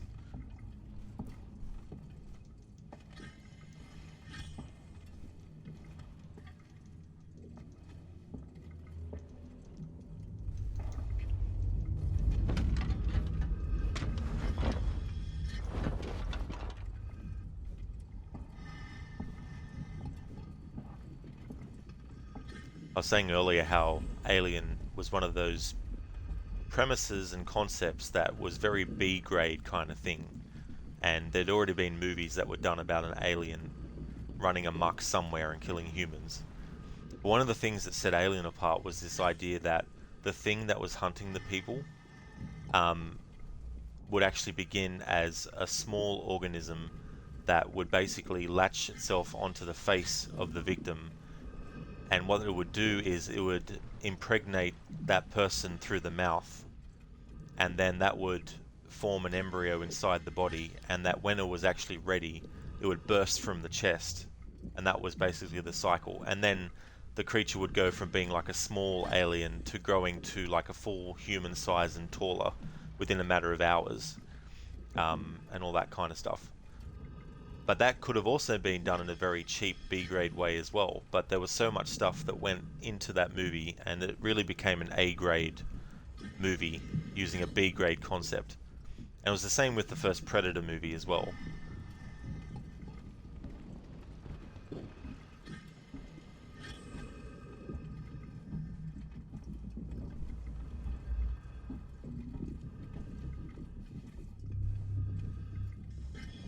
Meeks, I found the beacon. I'm gonna check it out. So I was saying before that this beacon was still active. So in Alien, when Kane gets attacked by the facehugger, their only concern would have been, let's get the fuck out of here. So they wouldn't have worried about turning this beacon off. So having this beacon still on means, of course, that the Anisadora and its crew could actually come across it still. And obviously that can help explain why it gets on the station, and the reason why Amanda goes to the station, of course, is because she's looking for information about her mother, and the Anisadora are the ones who find the flight recorder and they take it there.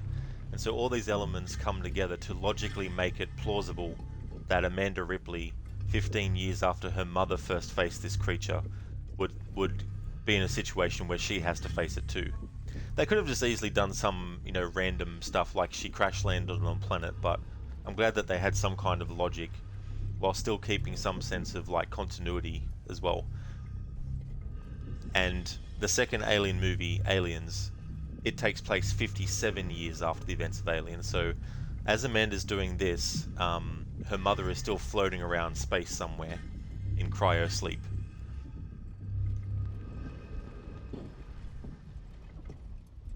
I do too, as well, Hippie, and they did such a great job at all that stuff too, related to the Alien movie. But they also did such a great job at making this, I think it's a really, really good first-person horror game.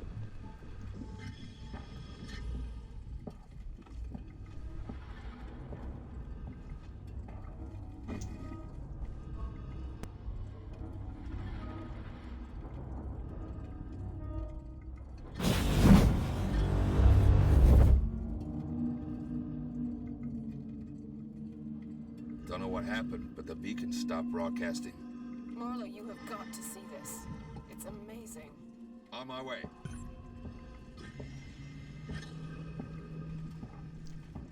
And also in Aliens, in the director's cut, because there's two versions, in the director's cut, when Amanda Ripley's mother Ellen, played by Sigourney Weaver in the movies, actually gets discovered and she wakes up, she finds out that her daughter Amanda is actually dead.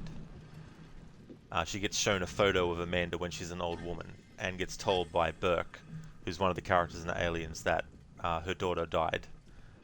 But I was doing some reading, and apparently there's a comic book or something that confirms that the company, Weyland-Yutani, is actually lying to Ellen Ripley. and that's not what happened to Amanda. So I don't know if that means that Amanda Ripley is still alive and therefore could potentially be brought back again in another game when she's much older. Because you've got to remember too, like, they could also come up with a story where she ends up being captured by Weyland Yutani and put in some kind of like prison cryo sleep thing, and of course she wouldn't age while in that cryo sleep. So you could potentially have done a second Alien game that was a big proper sequel to this, and have it that she was captured and she basically escapes, and that could be a kickoff for your story, and maybe even have her you know, almost being able to finally contact her mother, but of course the events of Alien 3 prevent any kind of reunion from happening, because, spoiler alert, she actually dies at the end of Alien 3, Ellen Ripley. She has an alien inside her, but it's not just any regular alien, it's actually an alien queen is inside her, so she sacrifices herself by jumping into the molten lava, because there's like a prison planet and there's like a factory part or whatever you want to call it. But of course they did a fourth Alien movie and they just made out that they got her DNA and cloned her to make a comeback. So there's actually 4 movies that have Ellen Ripley in them: Alien, Aliens, Alien 3 and Alien Resurrection. But I like to treat Alien Resurrection as a piece of shit that shouldn't have even been made, so it doesn't count to me as part of the actual series. So for me, Ellen Ripley died at the end of Alien 3.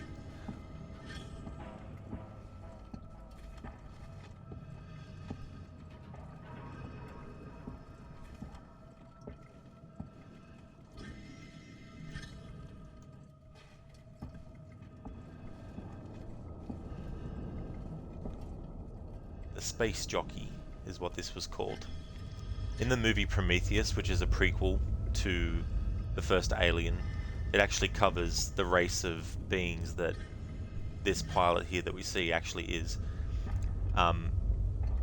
They made it out that what you actually see that looks like their head is just a helmet that they're wearing, and that this was only one of their many ships that they had, and this particular pilot was trying to escape, but he was too late, and well, no, sorry, I'm thinking something else. This pilot here crashed this whole aircraft here on the planet, and was transporting the alien eggs and all that type of stuff.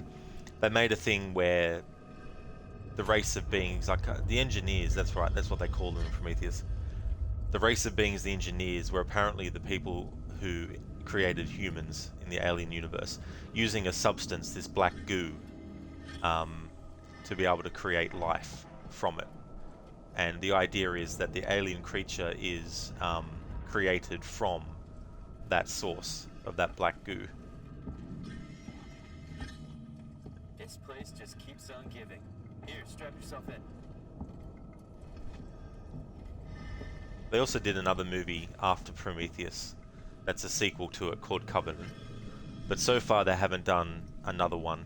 Ridley Scott, who directed the first Alien and Prometheus and Alien Covenant, had wanted to do another one that was supposed to be even closer to the events of the first Alien movie, but then Disney got the rights to 20th Century Fox, who owned the rights to Alien and Predator and Die Hard and Home Alone and so many other things. And so all they're doing now is a series, an Alien series, but they're going to set it on Earth, which to me is boring as fuck. But anyway, who knows if it'll be good or not.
reason why Weyland-Yutani wants the alien species under their control is to use them as weaponry.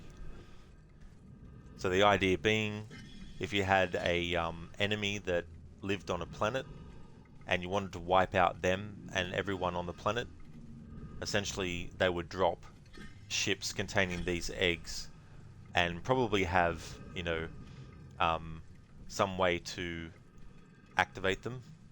Like, I wouldn't be surprised if they were wanting to try stuff like doing some kind of like cybernetic kind of things with it. Who knows? There's so many things that you could do.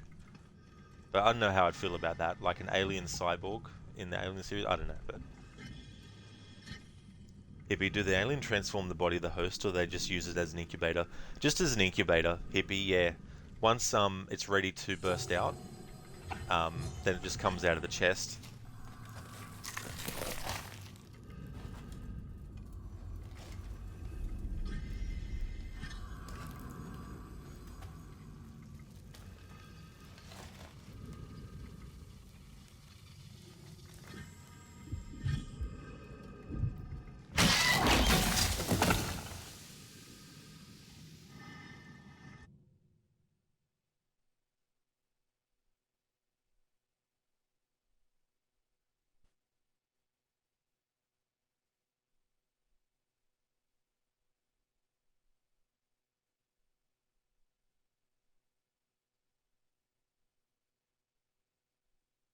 I want to know more. Everything. Where's your ship? If we can break the comms lockdown, what are the codes to bring it in on auto? If you want more, then you need to get me out of here. Not happening, Marlowe. Is that right? Well, you know where I am. Wait, my board in the tech spire just lit up like a Christmas tree. It's here. Plan B. Set it up. Whatever's happening, I want in. Okay, this way. Got something here you'll need.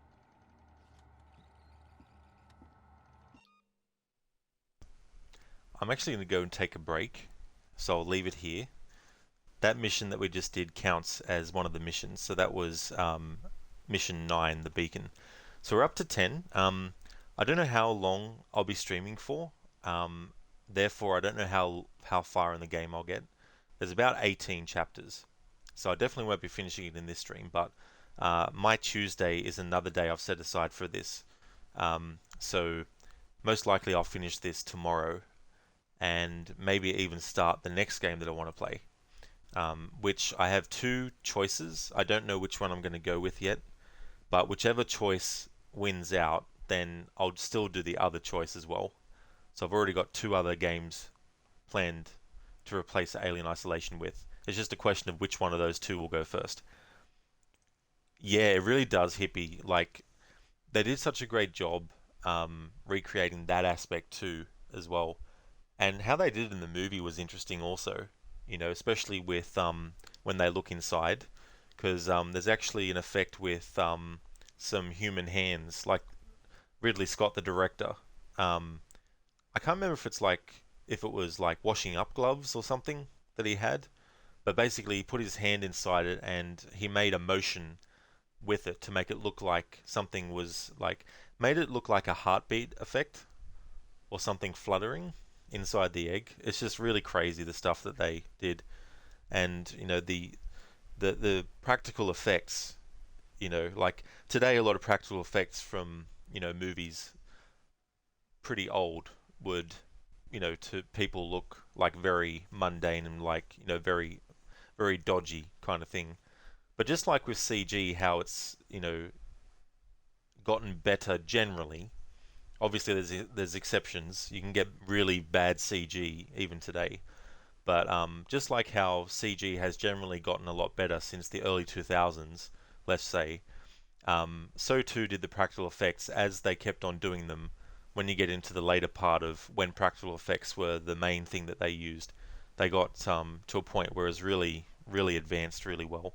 And I mean, you know, still they do use some practical effects these days, but a lot of stuff is just CG. A lot of it's because it's quicker and it's cheaper as well. Like, it's cheaper to do CG of 20 cars all in one area than it is to actually get literally 20 cars and park them all in an area, you know. So anyway, I'm going to take a break, and when I come back, we're going to continue on. Be back soon. Probably about 10 minutes, I say.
Alrighty then, back from my break.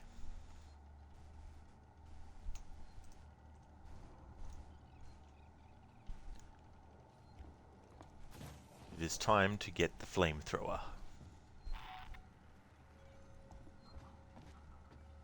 Let's hope this thing works. It's an animal. Animals are afraid of fire. I hope you're right.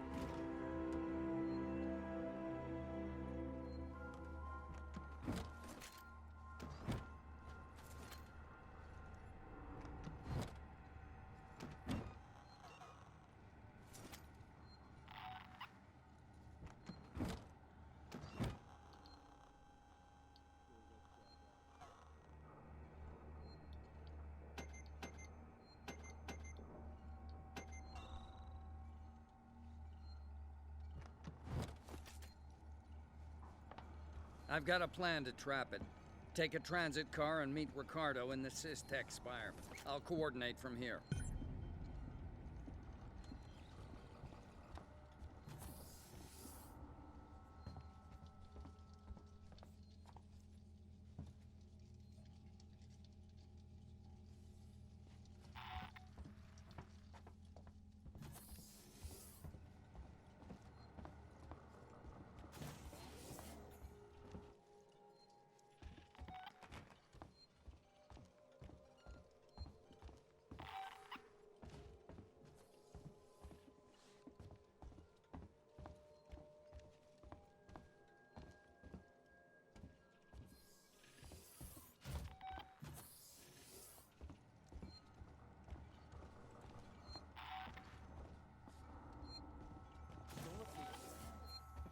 Guy had it coming.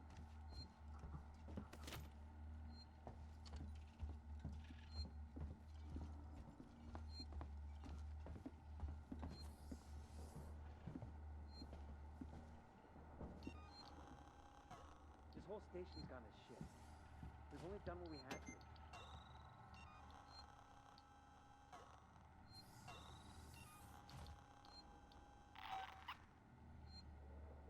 I knew the pay on this job was too good to be true.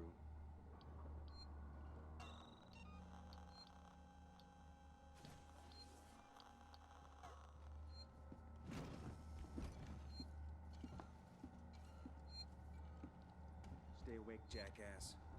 If we're gonna get through this, I need you alive.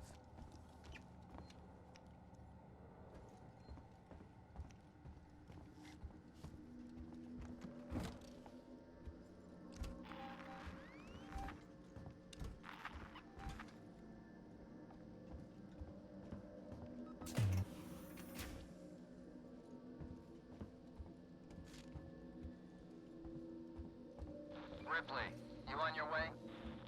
Yeah. Ricardo's moving in ahead of you. I've sent your guy Samuels to android processing. Once this thing's dead, I'm gonna get him to access Apollo and lift the lockdown. Samuel's okay doing that? Guy said he wanted to help and I have my hands full here. Besides, he's a synthetic. Should be easier for him to get in there. I guess. Look, Ripley, we're the only people standing between Sevastopol and outright disaster. Outright disaster has already happened, Waits. All we can do now is kill that fucker.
I'm in the Systex Spire. Ripley, heads up. I'm reading lots of malfunctioning systems in your area.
Alright, so we have some more human enemies. Now, if they spot me and start shooting and the alien kills them, then that means that I'm at fault. If I shoot them, I'm at fault. The only way that they can die without it being my fault is if they just are stupid and they shoot themselves, as in they're the ones who do the shooting without me being even detected, and they get killed. The only exception is any parts where I have to actually get rid of a human enemy, but what I'll do is I'll just knock them out. Like, there was a point that we had to get rid of a human enemy because they would have killed us anyway, because we had to make noise in order to get the android to come out, but me letting the human live and then the android killing him counted in my mind as me killing the human. So in that case, I just knocked him out with the stun baton.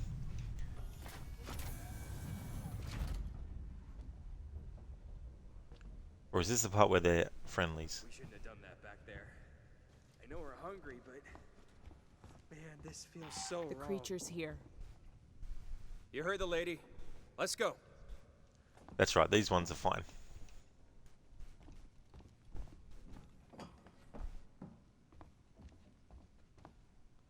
Well, this guy's not fine.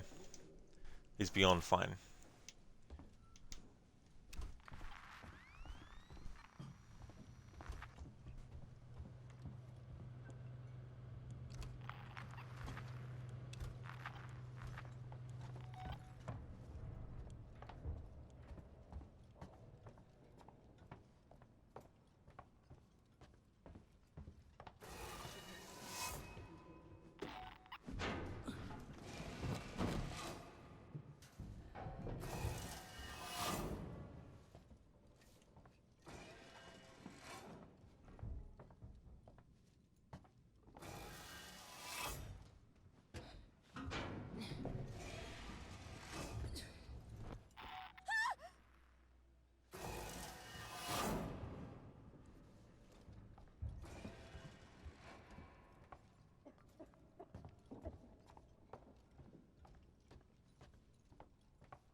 The creature's here. You need to leave. There's nowhere to go. The mall outside the Marshal Bureau is the safest place. Okay, thanks.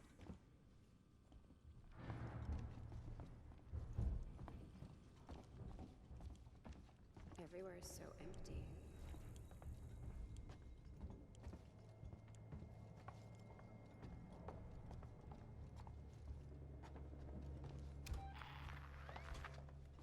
Wait, the creature. How are we gonna seal it in? The Spire was built to process high-value compounds dredged up from the gas giant. Piracy precautions are still in place. The tower can be shut off, vents, doors, everything. So, you build a cage around the creature, then Ricardo locks it down.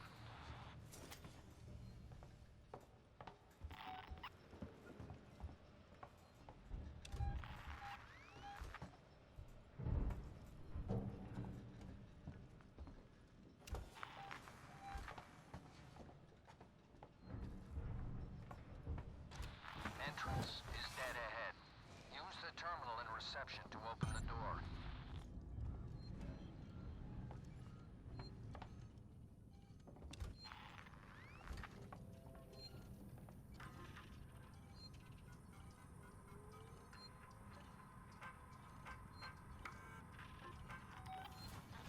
Ricardo's finalizing the lockdown. You need to close the security doors all around the stairwell. Then the supply storage, maintenance access, and server hub reception. Report in as you go.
Maintenance access shut off.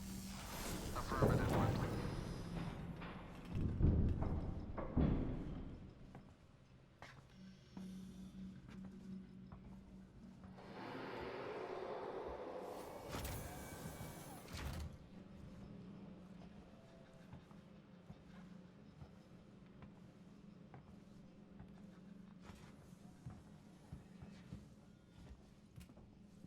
Tomorrow is to... yes.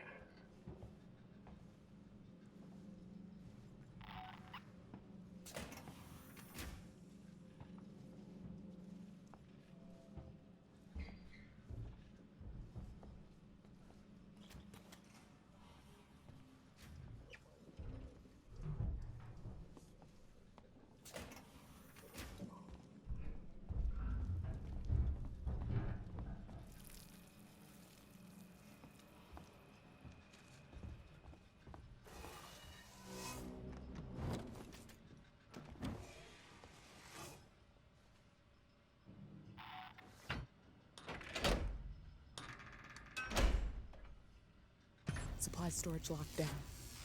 Okay.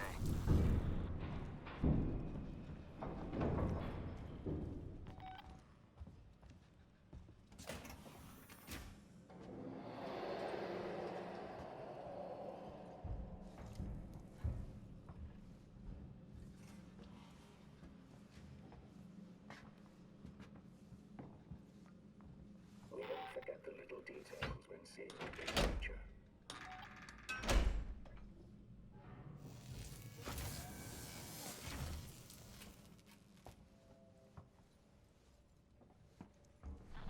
Wait, can you patch me through to Ripley? I've already connected you. Ripley, there's an override command that allows you to initiate the emergency lockdown. It's on the terminal behind the reception desk.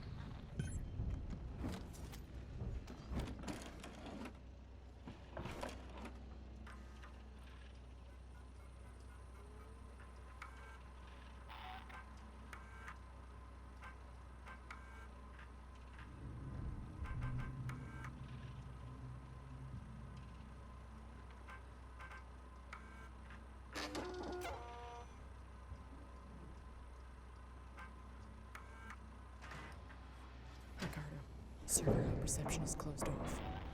Good job. Come through to the server farm, quietly.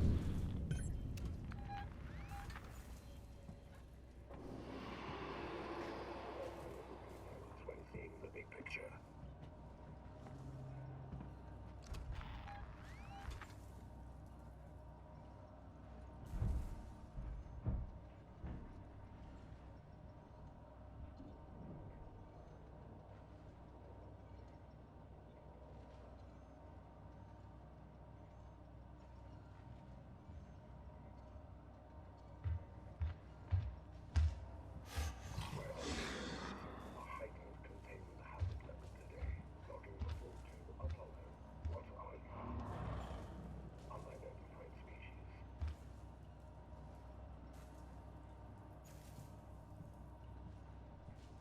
Hazard containment breach locked.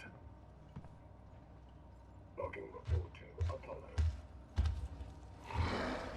I'm gonna die here. It's been a while since I saved.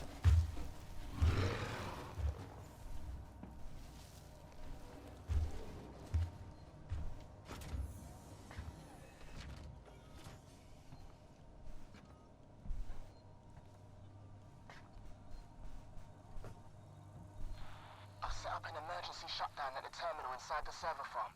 You need to trigger it from there, then get out. I'll keep your exit open till you're through, then shut the trap.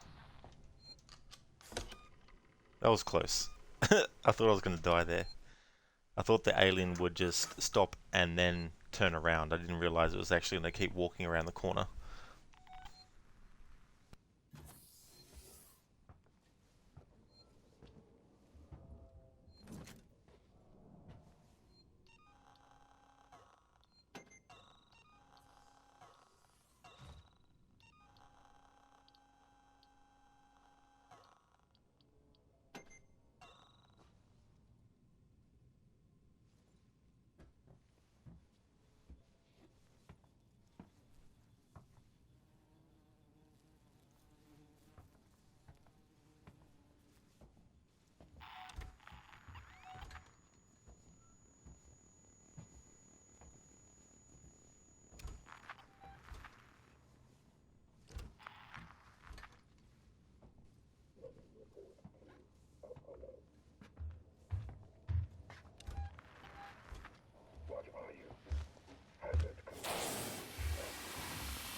I do not know how I managed to get through that part without being detected by the alien and killed.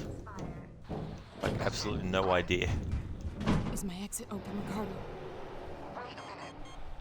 Ricardo, is my exit clear? Jesus, it's shut. It won't move. What are you doing, Ricardo? Fix it.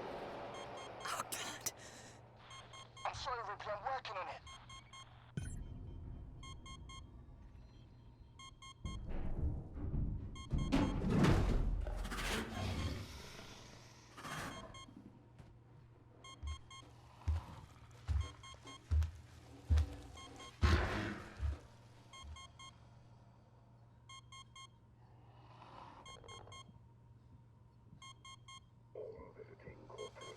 Ricardo, you got news for me?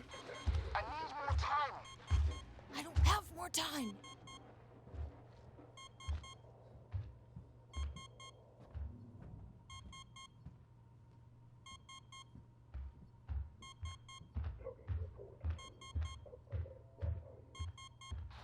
Okay, I got it. Get out, Ripley, now!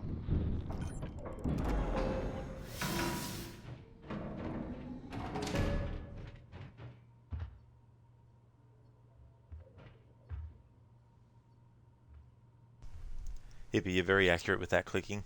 Oh, you got to be careful sometimes because you have to use the right control stick to actually select which icon to actually get through the code. There's been times where I've been accidentally not moving the right control stick in the proper direction and it's chosen something else and I've pressed the button to confirm it. You get 3 attempts before you have to like wait a little bit, I think.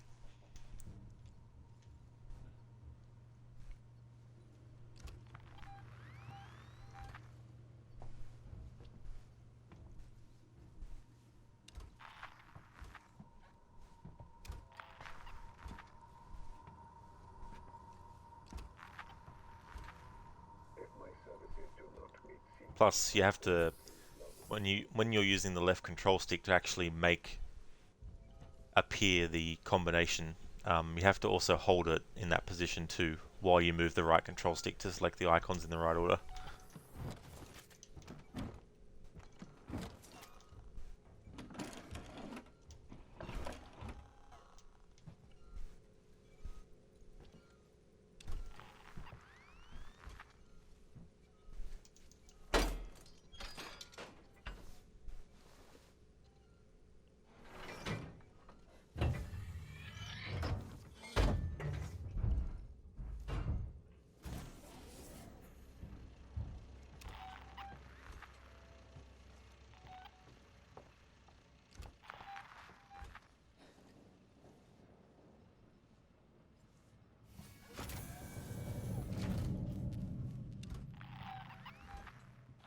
Ricardo, how did you open it back up?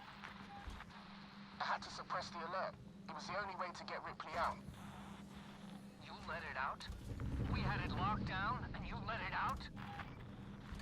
Ripley, it's still on your tail. Where should I go? Take the elevator to Gemini Labs. If it follows, we can still trap it there.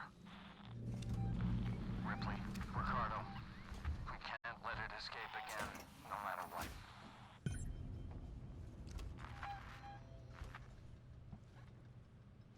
Great, we've got more human enemies.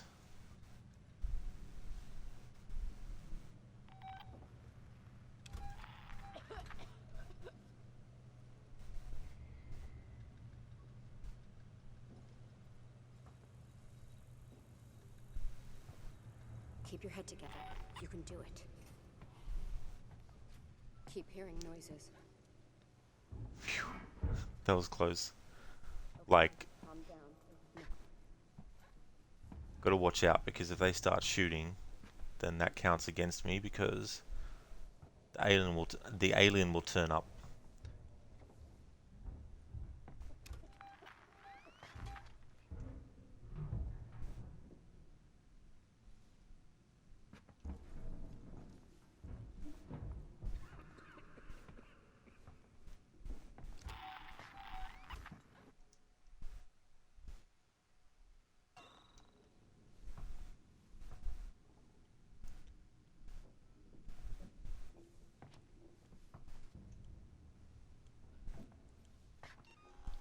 Might have to use the stun baton again.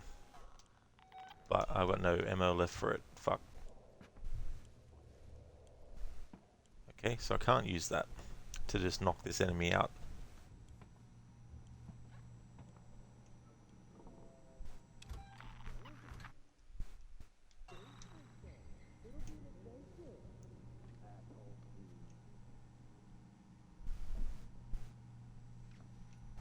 We got 2 guys there now. Great. Man, I feel like death. If the alien turns up on its own, though, and kills them, that's fine. But if I actually get detected and they start shooting and then it kills them, or if I was to shoot them myself,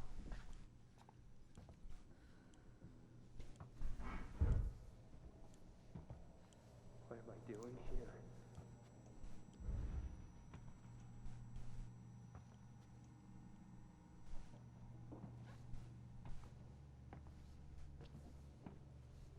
This turned into a nightmare real quick. Should never left the others. yes, got through that part without having to reload the save. Because it was before that part where we hid under the table while the alien was running around.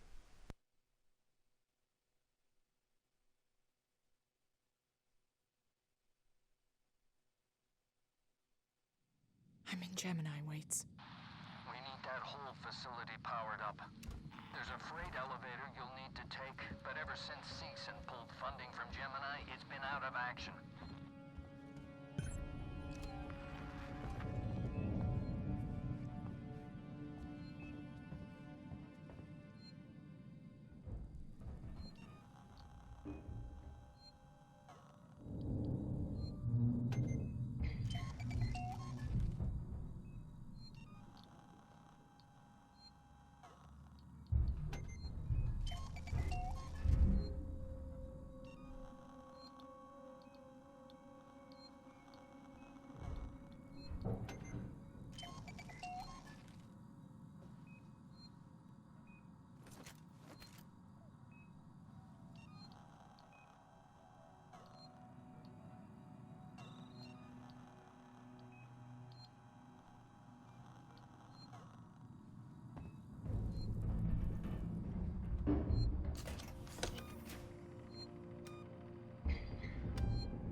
Find the control terminal they left for the synthetic caretaker. It's in a storeroom up ahead. And for God's sake, do it quietly.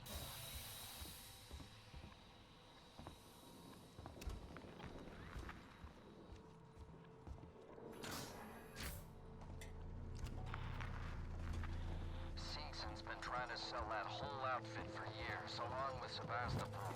No one ever bid, but it means security's still online. Okay, enough talk now, Waits.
Unidentified species. This facility is off limits to visitors, unless they are part of a Sebastopol sales tour. There are more pressing matters. Maintenance check request in Sector C12. Received and Why confirmed. not ask me A about service Sebastopol caretaker is safety on its way. protocols?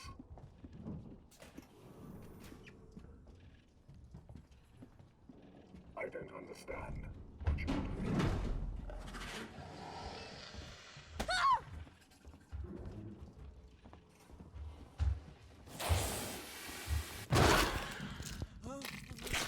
Fucking android piece of shit.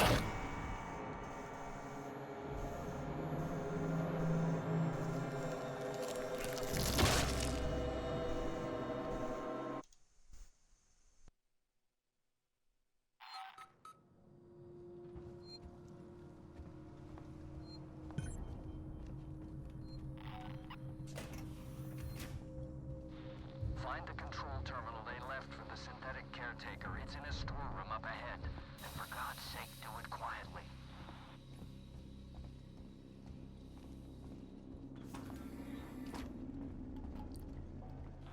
Seegson's been trying to sell that whole outfit for years, along with Sevastopol. No one ever bid, but it means security's still online. Okay, enough talk now, Waits.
Find the control terminal they left for the synthetic caretaker. It's in a storeroom up ahead. And for God's sake, do it quietly.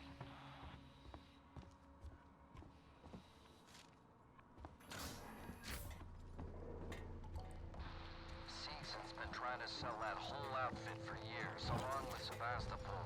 No one ever bid, but it means security's still online. Okay, enough talk now, Waits.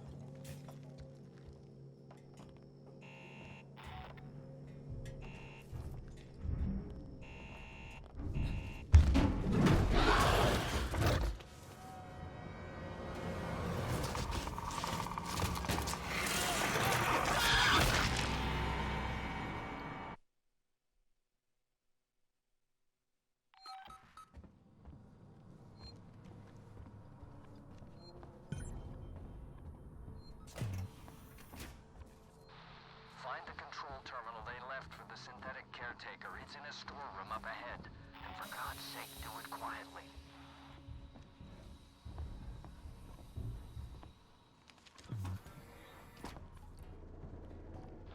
Seegson's been trying to sell that whole outfit for years, along with Sevastopol.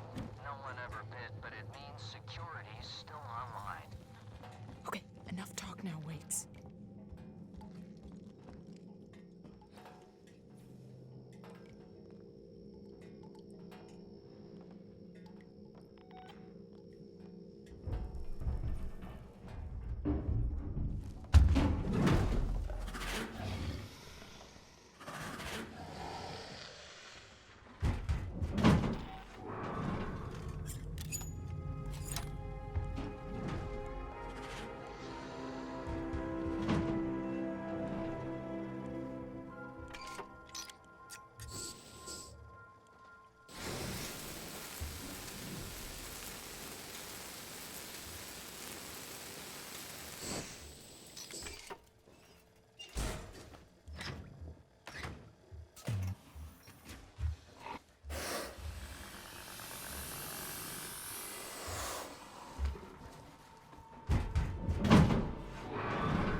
Sector C12. Received and confirmed. A service caretaker is on its way.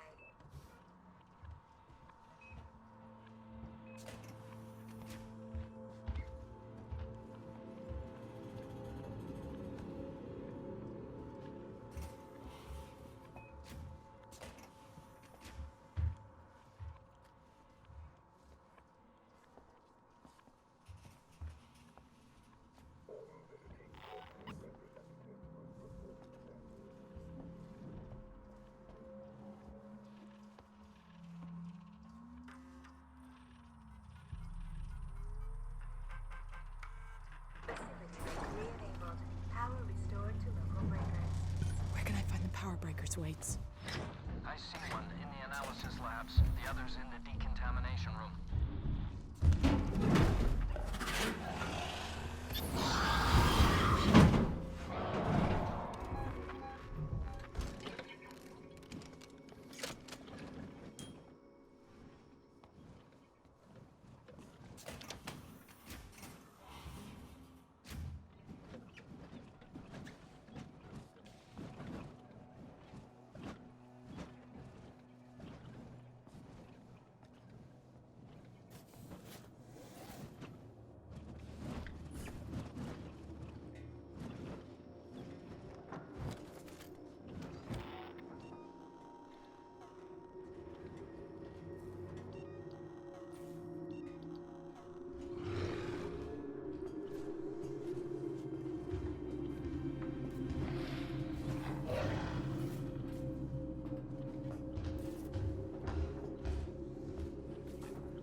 Analysis labs next, Ripley.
Good thing I trusted my instinct and saved. I was actually going to keep on going and not save.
My services do not meet Seegson standards. Please log a complaint.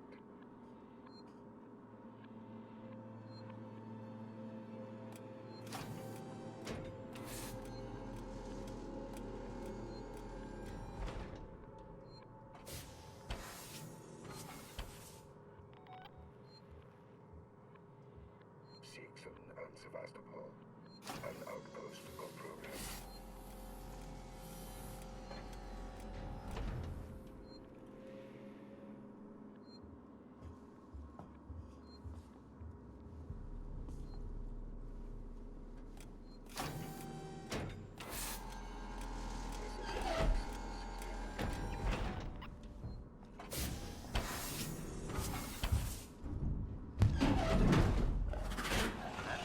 Elevators online, Ripley. Got it.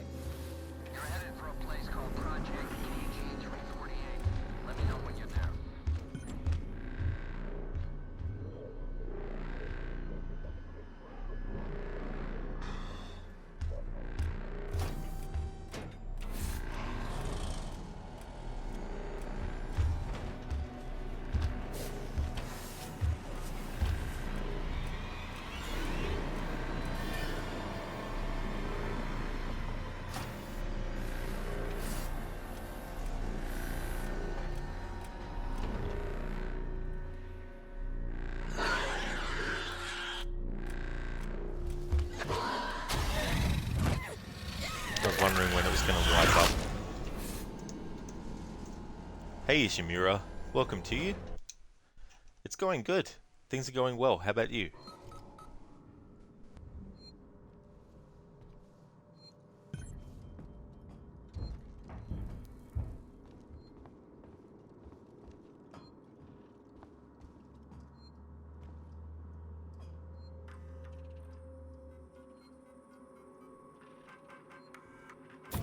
Check request in Sector C12. Received after the service elevator is on its way.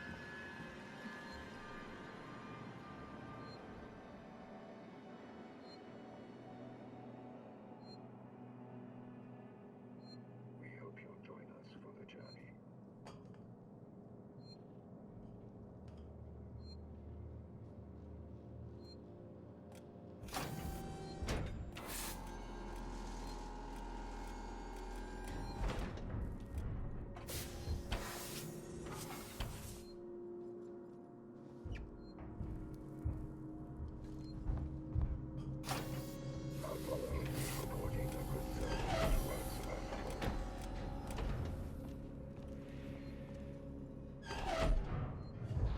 That's it.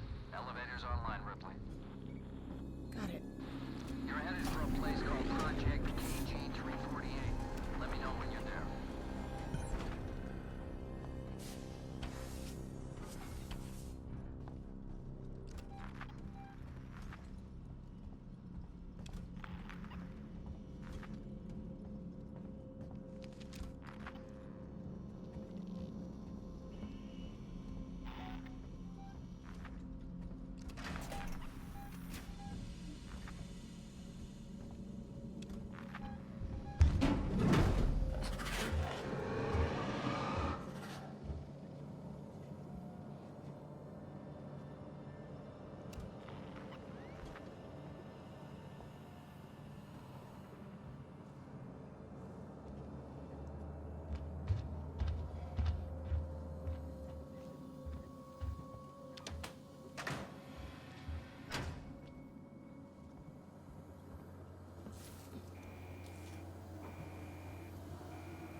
Hey Shimura, you're alright, just in bed now. Pretty tired, might crash soon.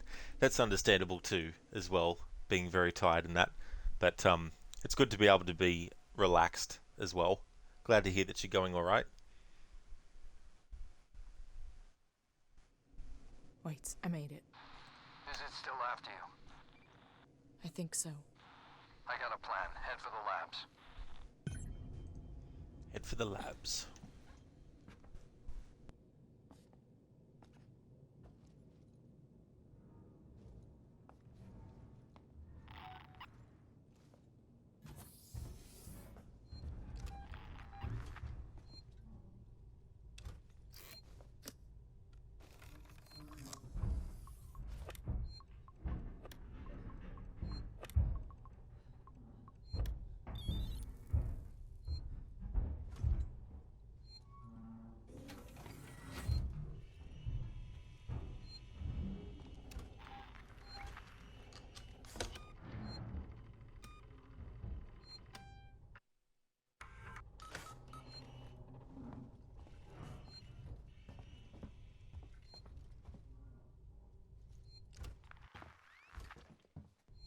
Hey there, Black Bullet.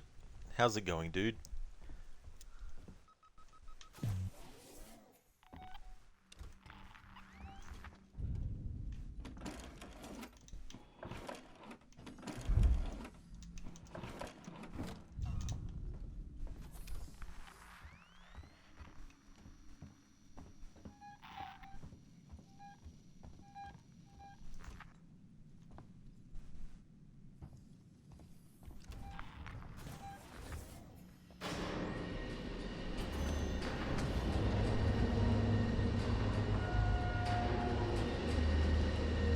Oh, excellent, Black Bullet. That's awesome.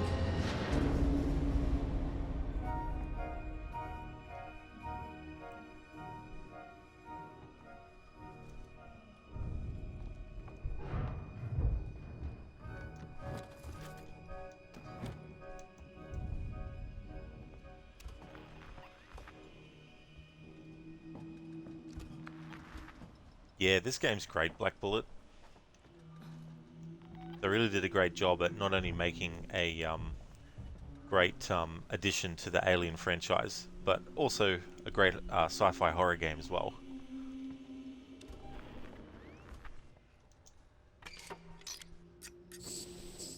And that's good, that Dead Space is going good.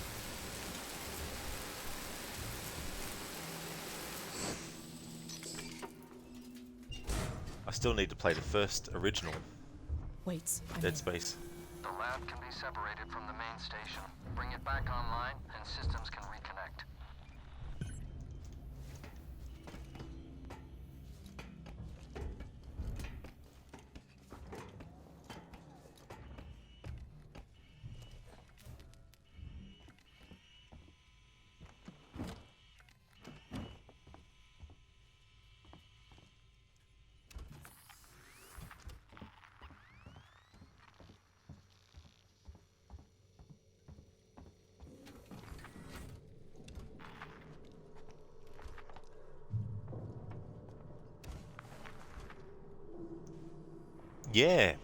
Yeah. Before I play the remake though, definitely want to play the original first. Because so far, all the remakes I've played of games, I'd already played the original first. So I want to keep that going.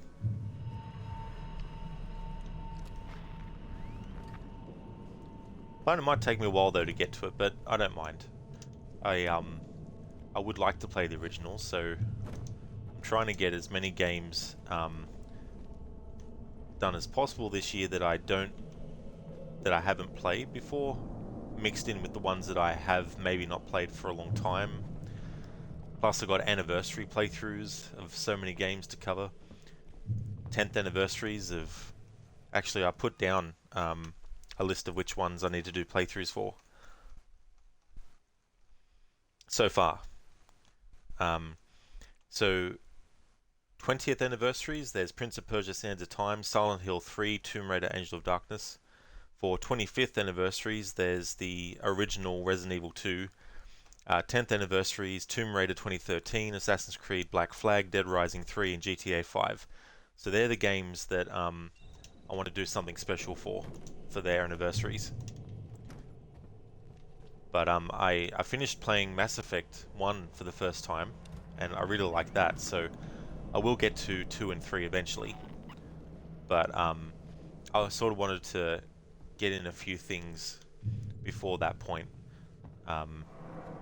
Plus there's the Resident Evil 4 remake coming out next month, so I want to actually do a marathon of all the remakes before it comes out. But yeah, the way that I play through games anyway, I definitely will fit a lot in.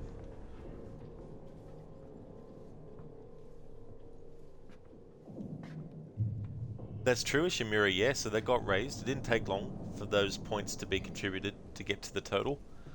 So that was good. So when I get to that game, I'll be getting all the feathers as well. I've been getting all the flags in AC1, and that was another community challenge that I had set up. So that was met. So next Saturday, I'll be able to finish the whole playthrough of Assassin's Creed 1 because I'm getting down to the last couple of sections where there's flags, and then the rest is just story.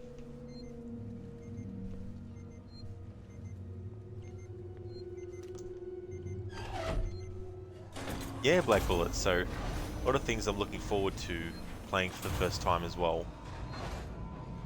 That's it. I can see a power spike. Now, reconnect the lab systems to Sebastopol from the console in the central lab. We're counting on you, Ripley. Hazardous material leak detected. So coming up soon is a really, really cool but intense sequence.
I'm sorry, Ripley. Facility jettison procedures underway. Stand clear of the doors. No! No! Don't fucking do this to me!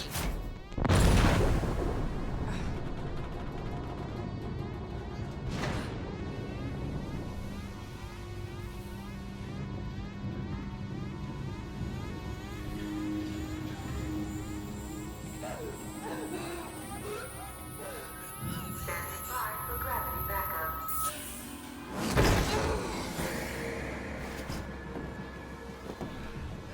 Please proceed to the nearest airlock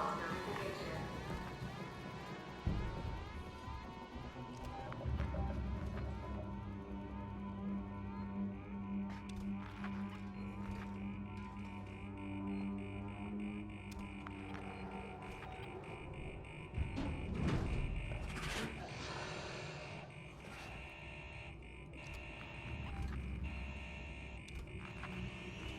Please proceed to the nearest airlock and await emergency response notification.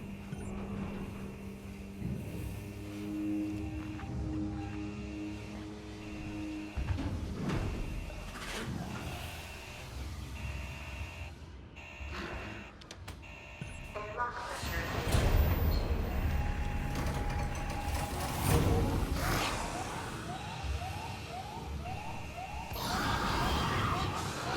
Airlock pressurization 25% complete.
Fuck indeed, Black Bullet. Such a great sequence. Plus the fact you have to wait as well.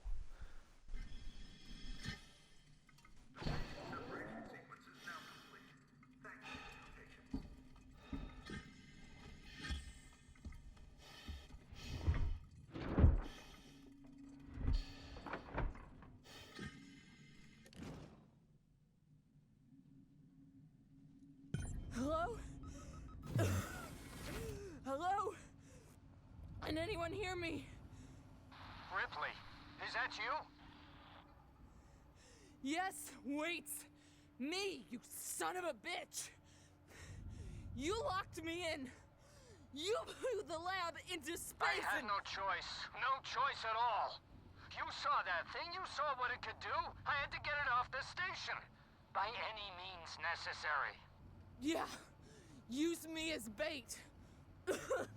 Leave me to die. And it goddamn worked, Ripley. It goddamn worked. I got that thing. Jettisoned it into the gas giant. The station's safe. There's that. And there's the fact that you're a heartless bastard. I'm heading back to the Bureau. We can discuss your methods there. Ripley out. Of breath as well. Especially after that sequence. So we've reached the end of the game. Thank you everyone for watching. Just kidding. If only it was that simple, Waits.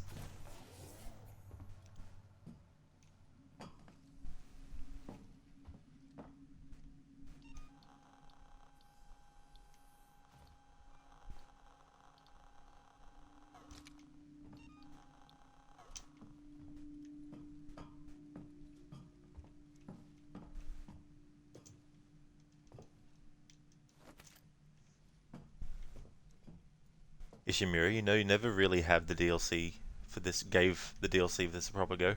Yeah, I haven't actually played it for a while. I did the challenge DLC 1 year, but I wasn't really a big fan of it. But the other two DLC though, where you actually experience events from the movie, the first Alien movie, they're really good.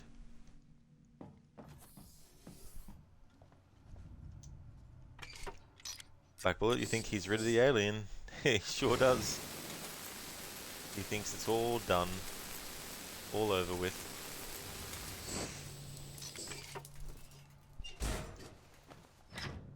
But yeah, this game had more surprises coming. I remember the first time playing through this game and, you know, while the possibility of what gets revealed was not lost on me, I just wasn't actually expecting it because the story was just so well done with focusing your attention on things at the time that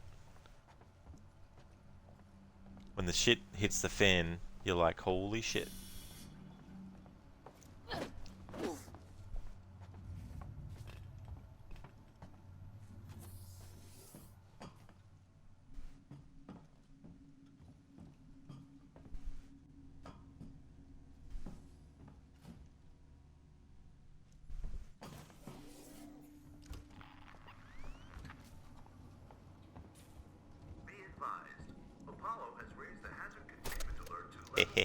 Shotgun time.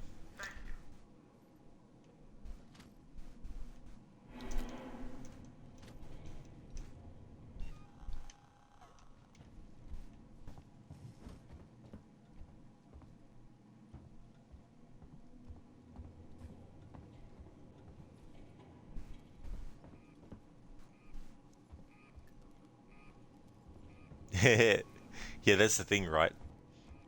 That's the thing about getting shotguns in horror stuff.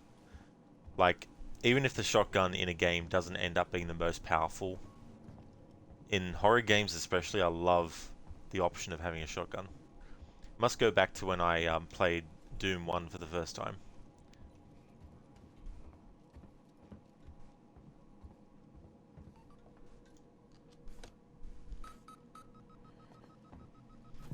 Ishimura, shotgun is handy for close encounters. Exactly. So many great parts from the Alien movies.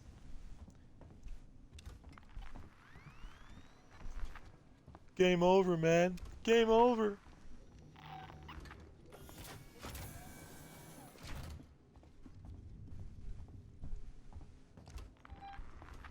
We're in some real pretty shit now, man.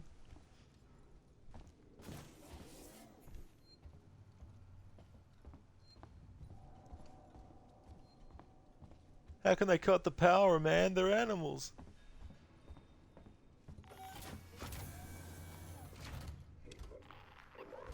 Together. Strange. Is anybody there? What Nope. are you doing here? Nothing. None of your business.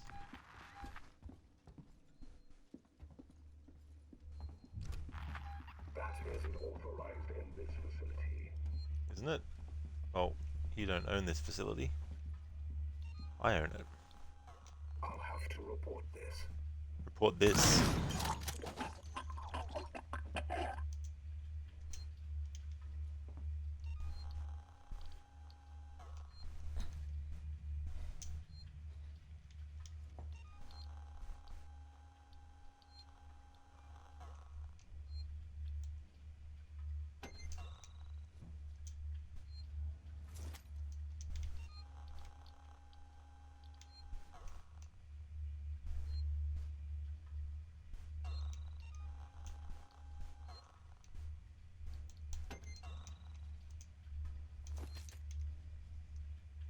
Ishimura, nuke the site from orbit. It's the only way to be sure. They mostly come out at night. Mostly. Yeah.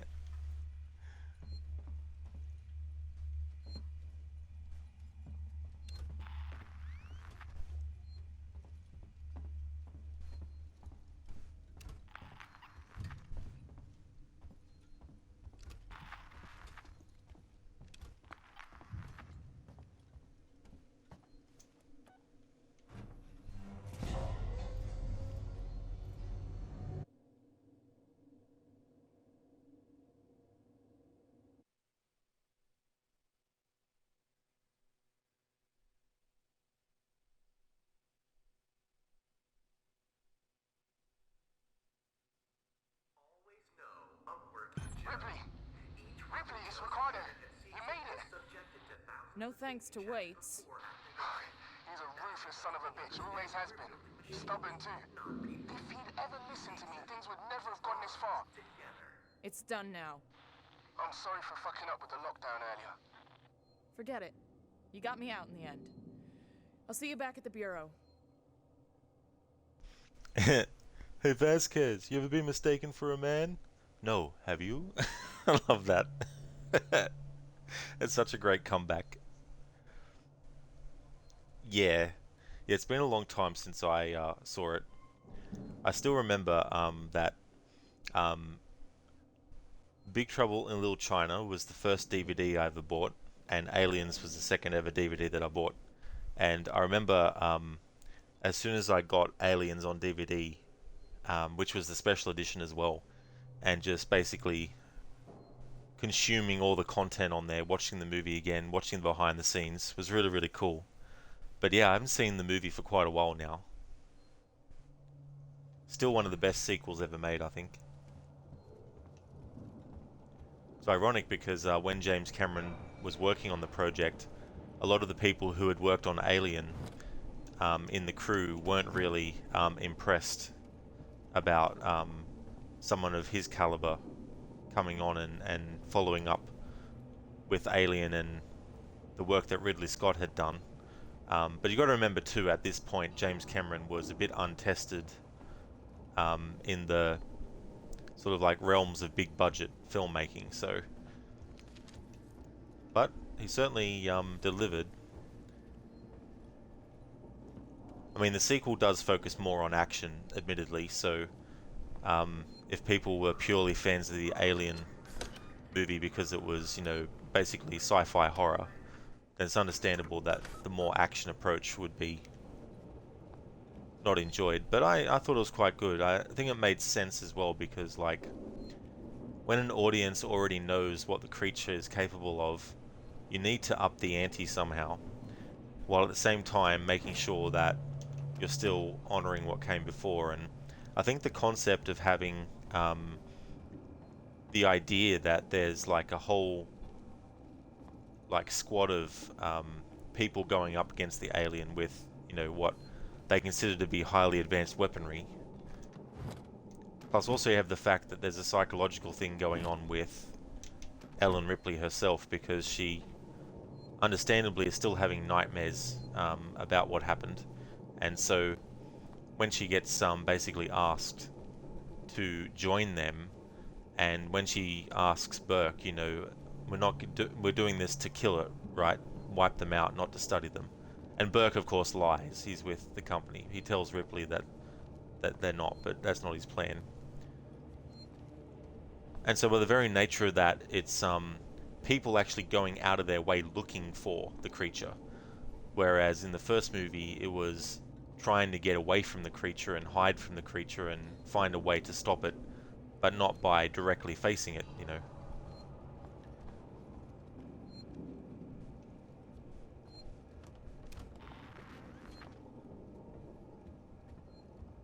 And it's interesting too, actually, about that whole thing with Ellen Ripley's character is because, you know, it's been 57 years for her.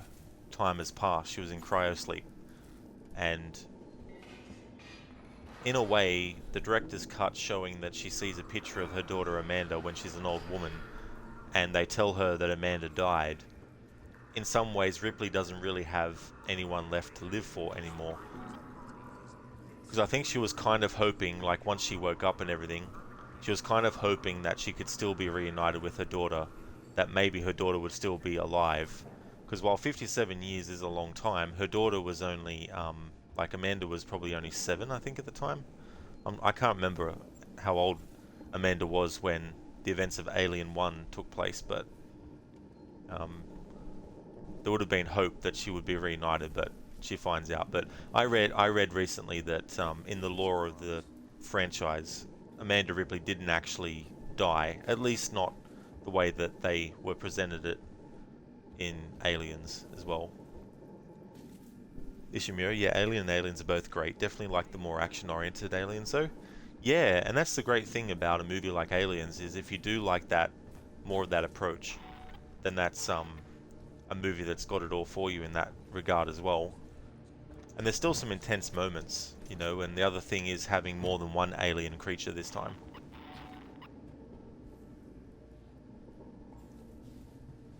Okay, so I can't kill these enemies.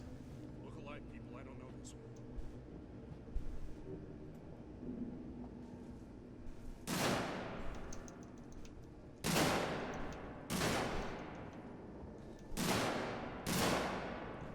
Come on, get him!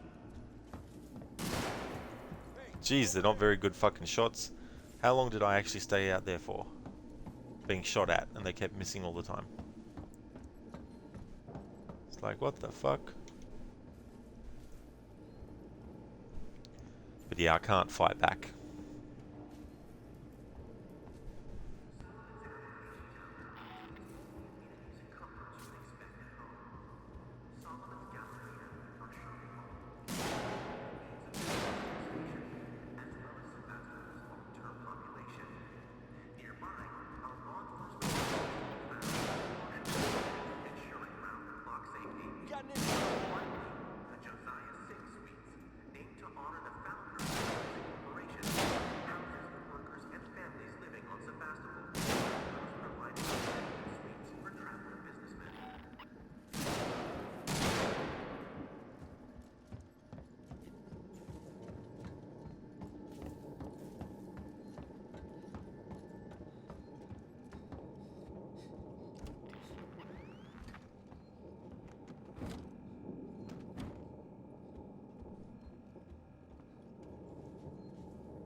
calling it.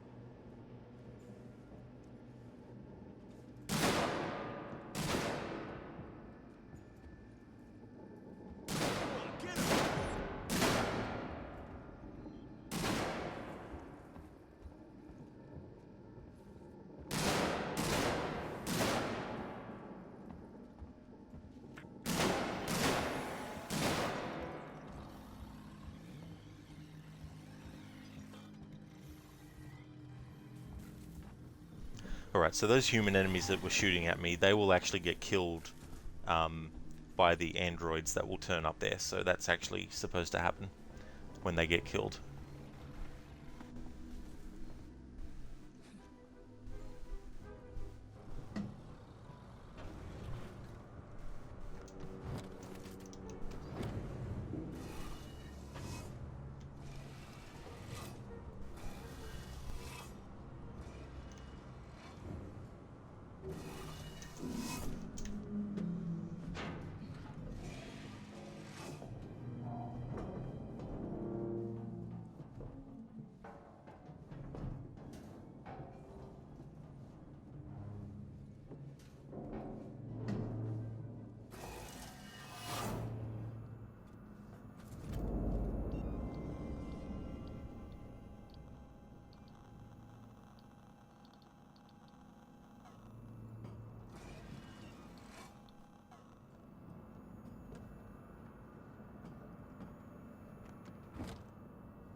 About to rain on the parade. Something's up with the androids. Something's been up with the damn androids since I got here. No, this is new. They've left their posts. I just saw some of them in a public area. That's not normal. Great. Watch your back.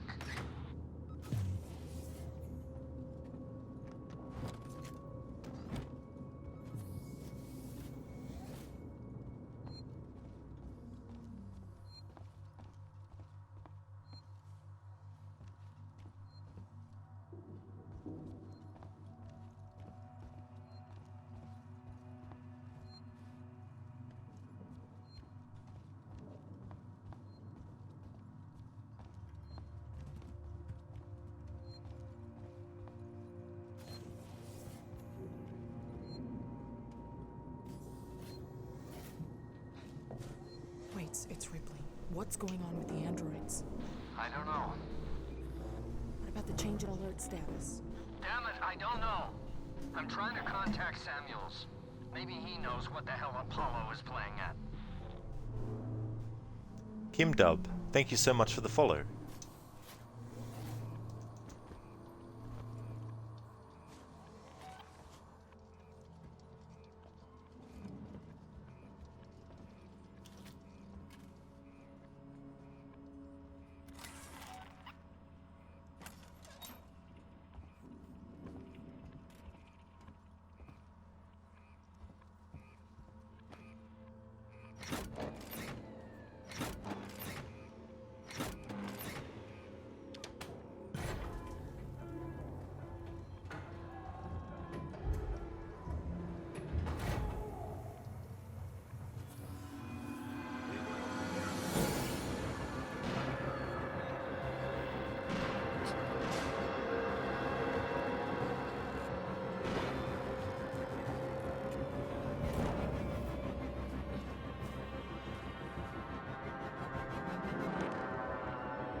that little joke that the androids do, that's actually a reference to, in Alien, the android Ash.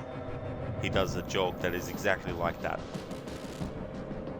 So they put a lot of really cool references to the Alien movie in other ways than just the architecture of how things look.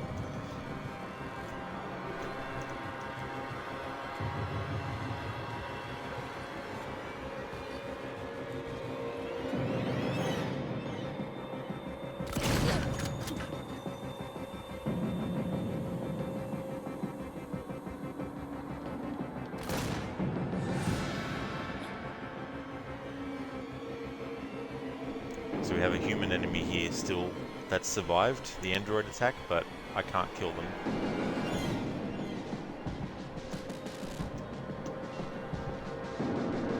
He's not dead, he's still moving. Hey Vinman, how's it going?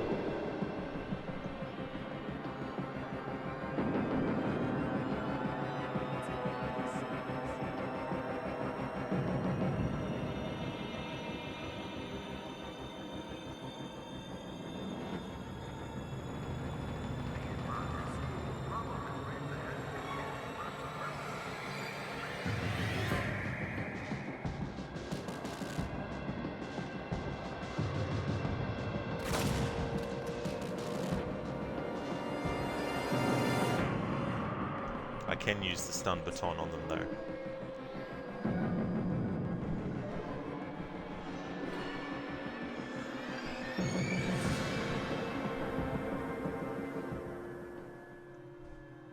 We know you're here. Right in the dick. There we go.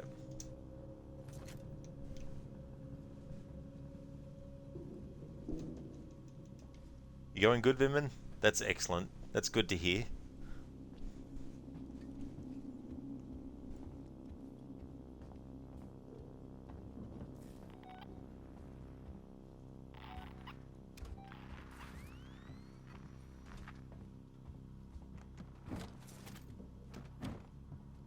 Oh, I'm going really good, Vinman. I had a great weekend.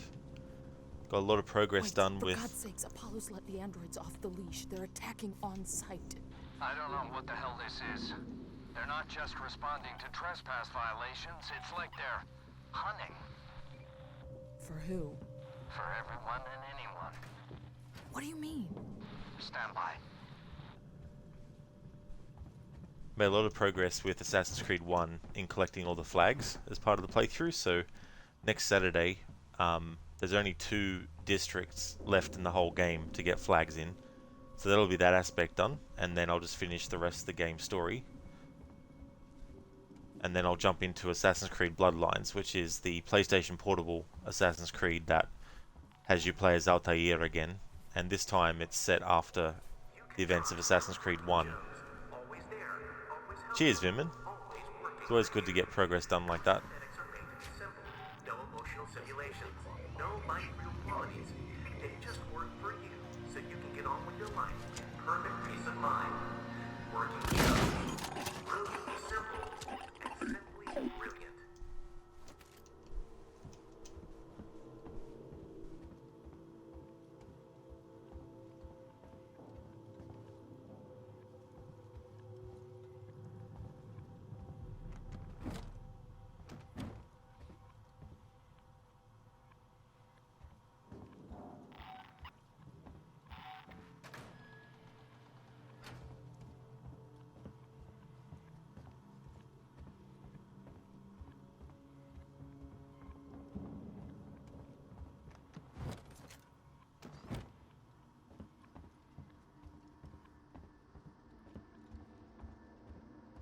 Wait, I've got some security shutters in my way. Can you open them? Wait. You bastards, you murdering bastards, leave him alone! Stand down! You bastards!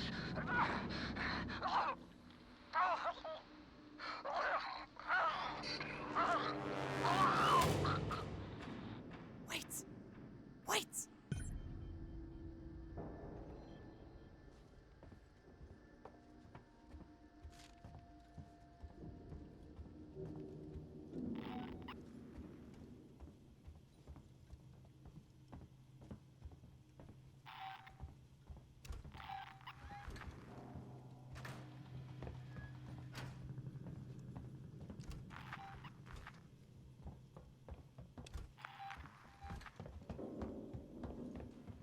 Solomon's Habitation Tower contains all the amenities and comforts you would expect at home. Solomon's Galleria, our shopping mall, caters to all the needs of visitors to the station, as well as Sebastopol's long-term population. Nearby, our law enforcement officers can be found in the Marshal Bureau, ensuring round-the-clock safety. Finally, the Josiah City, named to honor the founder of the Sikhs Incorporation, houses the workers and families living on Sebastopol, as well as providing executive suites for traveling businessmen. It's cool that the stun baton actually just knocks them out and doesn't kill them.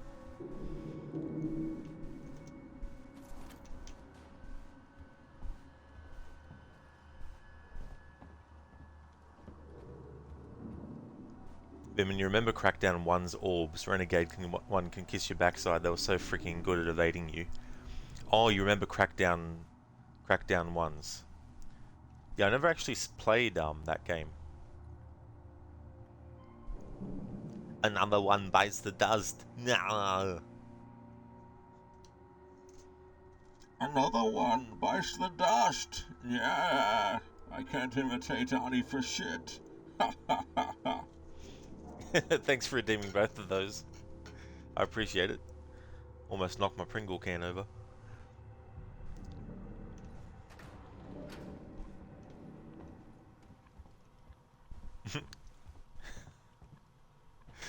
Oh dear. It wasn't lame. It's quite funny. Especially Bane doing that kind of thing, which I can't even do, ironically, that well. I guess it's because I never really practiced it. Because whenever I've practiced doing Arnie's impression, I try to, you know, sound the way that he actually sounds naturally when he's talking. Like in interviews, when you watch him, he doesn't go, "And then I went to the store." You know, he doesn't talk like that. It's only parody versions of his impression that do that. He does make that noise, though. Of course, it is based on something from him, really. But it's only when he plays a role in a movie where his character's going through pain and vocalizes it. He doesn't actually do that when he's talking normally. Wonder if he stubbed his toe, he'd go, even in an interview. I don't know.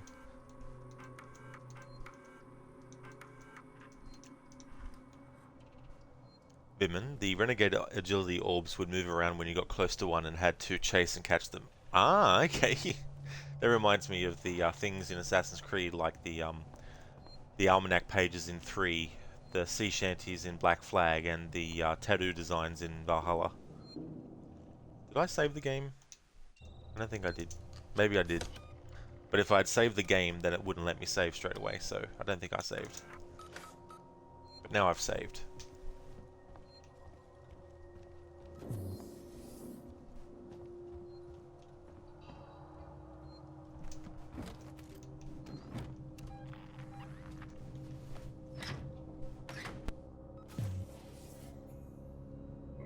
Follow me, please.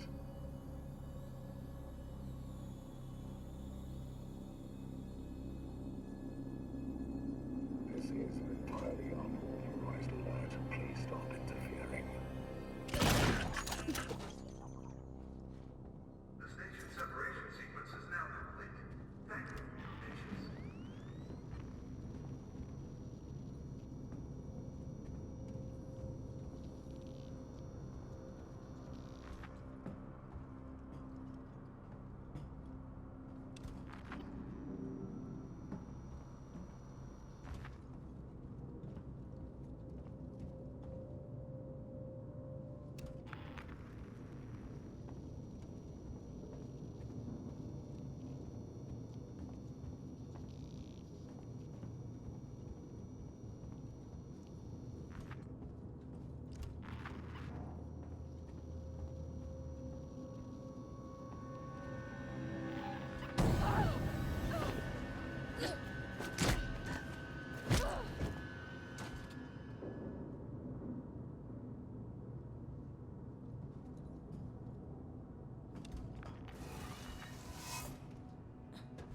Vinman, good luck on this playthrough. You're going to head back to bed before you yawn your jaw off. That's understandable, Vinman. Thanks for stopping in for a little bit and chatting. I hope you have a great sleep. And thanks for the good luck as well.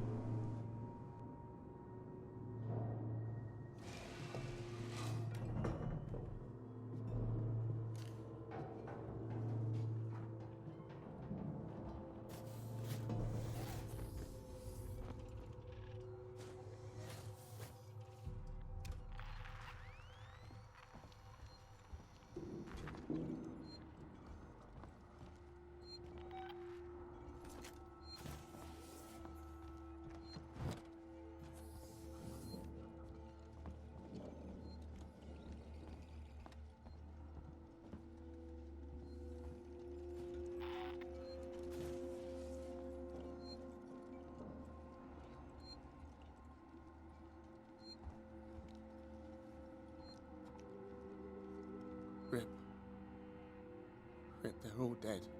The androids slaughtered them. Why? Why the fuck? I don't know, but I think Samuels does. Samuels? Why? Wait sent him to access Apollo. I need to find him. Have you seen Taylor and Marlowe? No. They're not here. I think they may have got clear. Ricardo, if I go after Samuels, can you run this place? I need eyes and ears. I'm not fucking staying here. Ricardo, I need you to do this. Can you man the station and keep me covered? Ricardo! Yeah, sure. Of course. Sit tight. Lock the fucking doors and don't let anyone in. Look after me. I'll come back for you.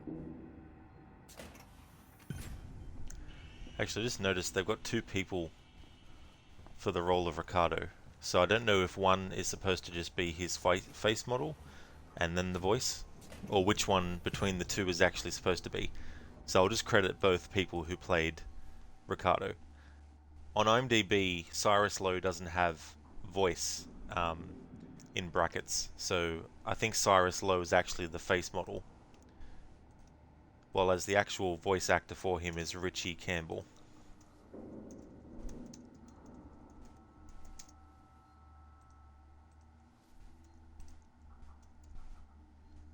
Like, it's Ricardo, Bravo, fucking 6 going fucking dark, mate. Roger, 10 Ben 1-9er. No.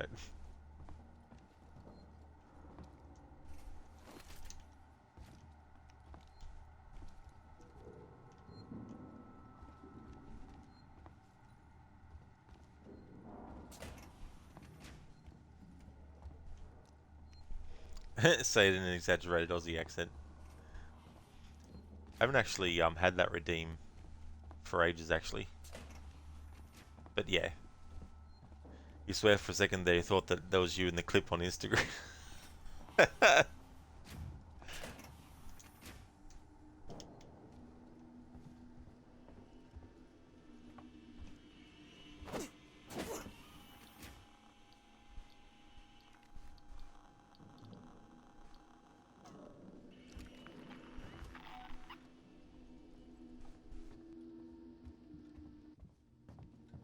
Something amiss.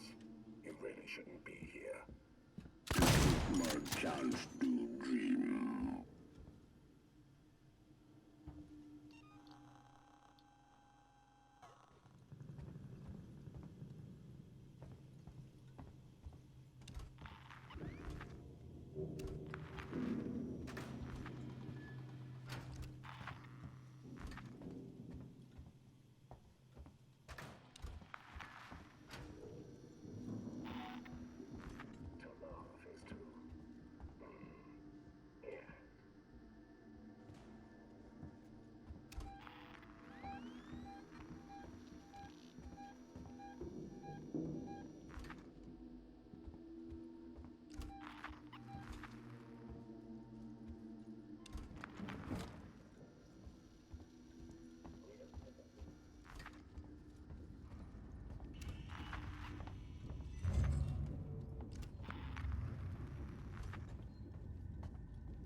Black Bullet. Oh, Lightus, you'll confirm if you read that line again and exaggerate Aussie accent if it was you or not. Yeah, it definitely wasn't me. I haven't been approached to do any voice work on anything. Black Bullet, well, Rod enjoyed this so far, but you must play some Dead Space Remake, then bed. Night, mate. That is definitely no worries at all, Black Bullet. And thank you so very much for the 25 bits. Thank you for that. I really appreciate that too. That's awesome, dude. Glad that you've had a great one. I hope that you have a really good sleep once you do some more of playing the Dead Space remake.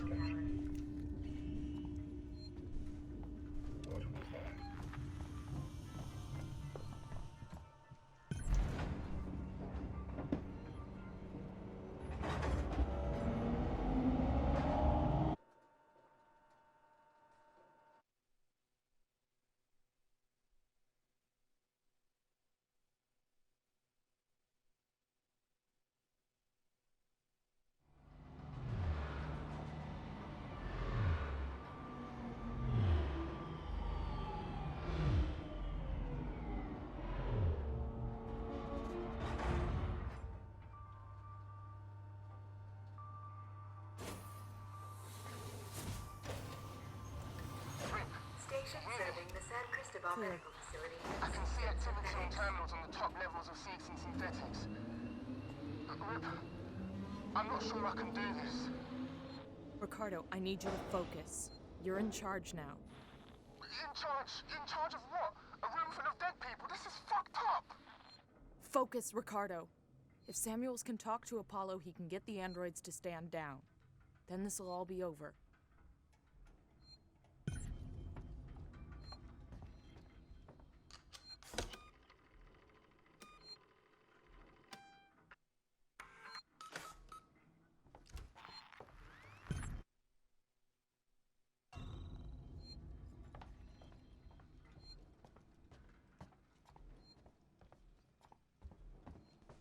The good thing about this part of the game is that you can actually run around a bit more. Because if you're not too worried about the androids detecting you, you can just run around for a bit. Because the alien isn't going to be in the game for a little bit more yet.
Smart Alec Comedy.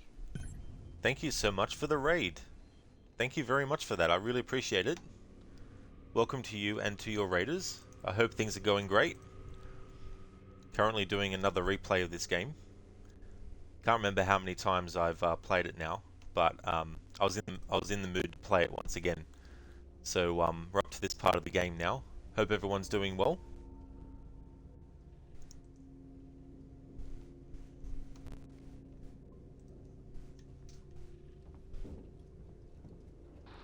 Ripley, there's a security alert firing off in the labs nearby. Elevators are out. Looks like the seeds and synthetics aren't taking kindly to a Weyland-Yutani model snooping around. So how do I get up? You have to climb. There's a service vent through to the elevator shaft around there somewhere. Here we have another great reference to Alien. For those who don't know, in the first Alien movie, when Ash is revealed to the crew to be an android, because he's working for Weyland-Yutani, which it's not called that yet, but that's basically who the company is. Essentially, Ash tries to kill Sigourney Weaver's character Ellen Ripley by choking her with a rolled up magazine like that. So that's another reference to the first Alien movie and also Ash, the android. The other one I mentioned was when the androids do their little jogging thing on the spot, which is from Alien as well.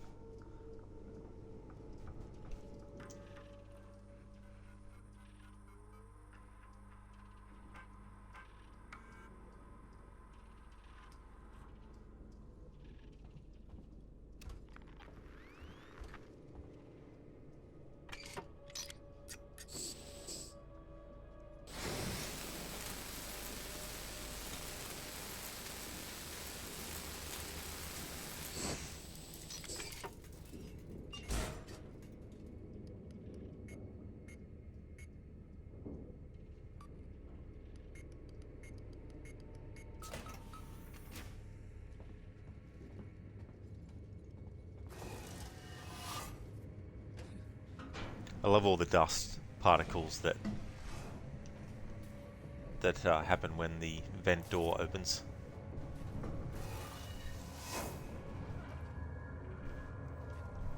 It's time for some parkour.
Ricardo, I'm here. Looks like the place synthetics go to die.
Input level Omega. Why not ask me about Sebastopol? What are you doing here?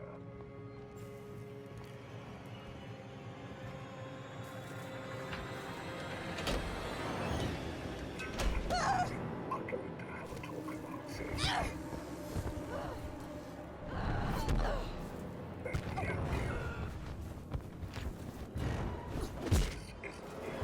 The door appears blocked. I can't get near it.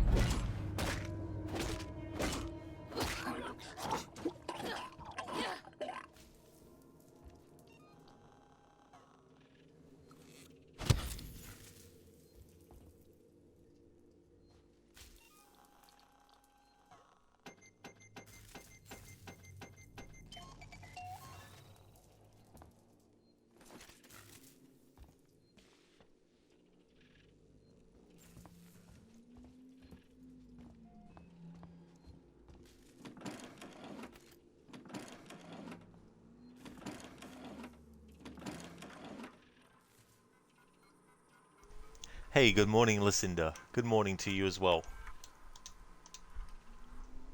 Yeah, it's going really good. There's only been one difficult part in not killing any human enemies, and that was early on. I had to get past them without killing them and without alerting them, and then them shooting and then having the alien kill them as well. So there's only one where that happened, where it was like very difficult to get through. But the funny thing was, when I hid from the 3 enemies who were in a group at the start of the situation, they never saw me. Like, I wasn't even hiding behind like a object. I was just basically hiding on the inside of the archway where a door was, and there wasn't really much room to move anyway, but they walked straight past. And so that allowed me to go past them, and then the 4th character that was there completely didn't see me at all because they had their back to me. So yeah, that's the only difficult part I've had. I can use the stun baton. That can actually just stun the human enemies and knock them out.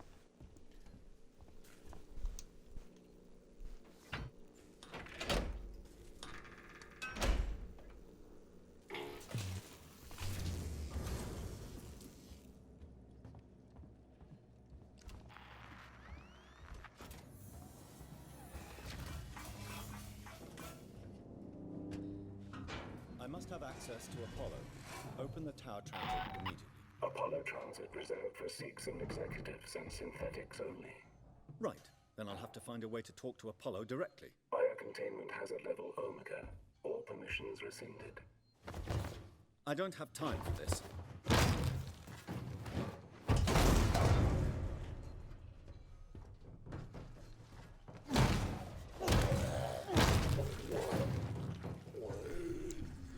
I love when Samuels does that. He's like, get your fucking hand off me.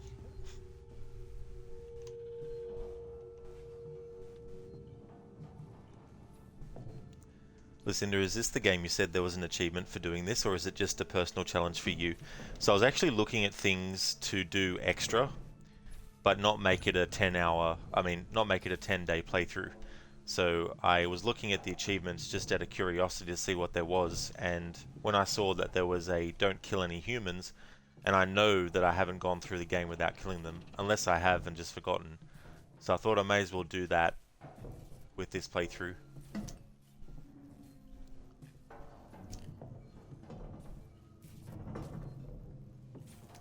Very rarely these days do I actually play a game with the goal in mind of getting an achievement specifically. I used to be really gung-ho about it all, but when I got the Xbox One, I just didn't really have that same excitement. So I didn't actually look at what the achievements are. Like when I get a new game, I don't care what the achievements are. But when I'm playing the game and I get an achievement, I get more of a surprise from it. So the reaction feels like it's a bit more than just, you know, what it was.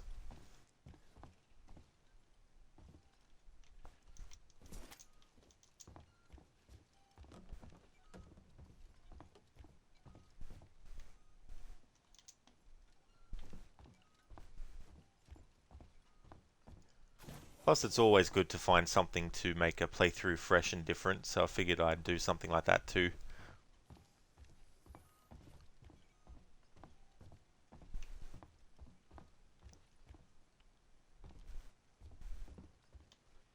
But making decent progress. I won't be finishing it in this stream, but in tomorrow's stream I'll be able to finish it.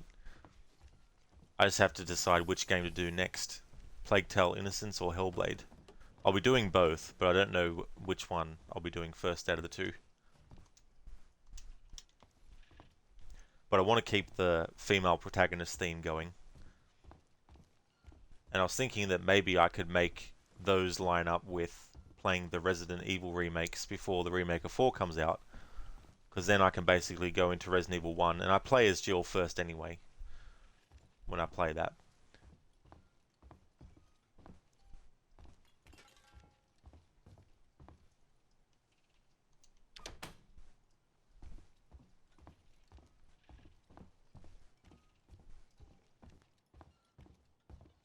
You do not have an appointment.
Fucking cunts. Don't remember them being that fucking hard to kill.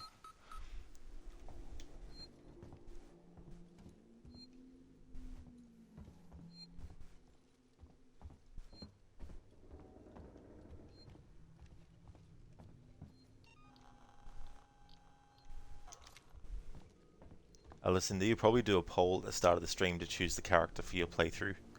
Yeah, that's a good way to do it.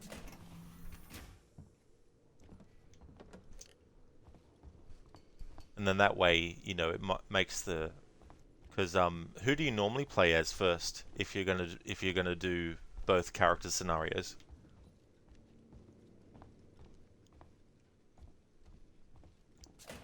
Why not ask me about Sevastopol safety protocols? Yeah, they do love to say that over and over again. Yeah, I think maybe because I was doing multiples, but I was frustrated with the fact that those androids weren't dying. But I mistakenly thought that that fire is enough to kill them.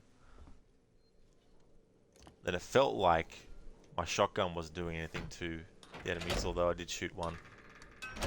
But we're gonna do things differently the next fucking time. Hazard level, Omega. We hope you'll join us for the come with me. Yeah, how about you fucking enjoy this? Stick this up your fucking bloody androtic ass. Here. Fucking prick. You like that fucking shit? Motherfucker.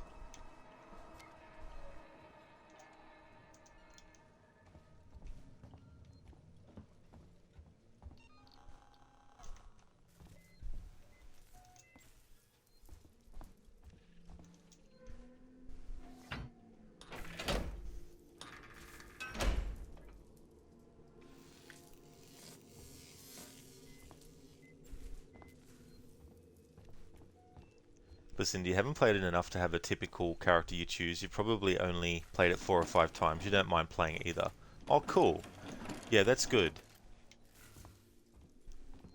But yeah, doing a poll is a good way to do it. At least then it's a bit unpredictable for you. Like you won't know which of the two that you have first up. Most people want to see Jill, though. You feel, yeah. There's definitely a lot of people who like to drool over video game characters like Jill.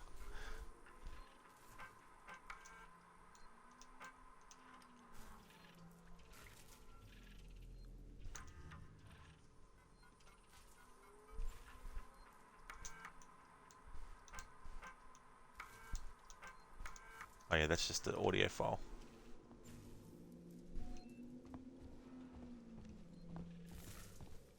The door up here is blown. I can't get near it. Harbinger, you're obsessed with Control, doing all achievements left. 6 out of 7 are in the DLC you haven't started yet. Thanks, Rod. Yeah. Well, I'm glad that you're obsessed with it, though. That means that it's worked its magic on you. That's for sure. Listen, you never really understood having an attraction to video game character or animated human bodies, etc. Yeah, Lucinda, it's one of those things like... I mean, I don't know how serious some people are when they say things like, you know, oh, Jill in, like, Resident Evil 3 has a nice butt and all that kind of stuff. I don't know how serious they're actually being, but yeah, I'm the same way, you know. Like, I'm not a prude or anything, like, don't get me wrong, but video game characters don't do it for me. You know. Like, it'd be like, who would you prefer, a real person or a video game character? It'd be like, well, a real person would probably be most people's answers, I guess. But still. Like, it's like artwork, right? Like, there's nothing wrong, I feel, with finding, you know, something beautiful that's not actually real, as in, like, a real person. Like, I understand from that side of things, like, as an aesthetic. But yeah, to actually be highly attracted to video game characters and all that, I just don't understand it.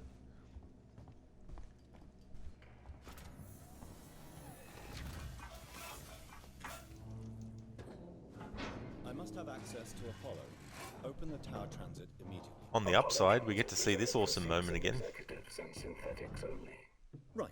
Then I'll have to find a way to talk to Apollo directly. Via containment hazard level Omega. All permissions rescinded. I don't have time for this.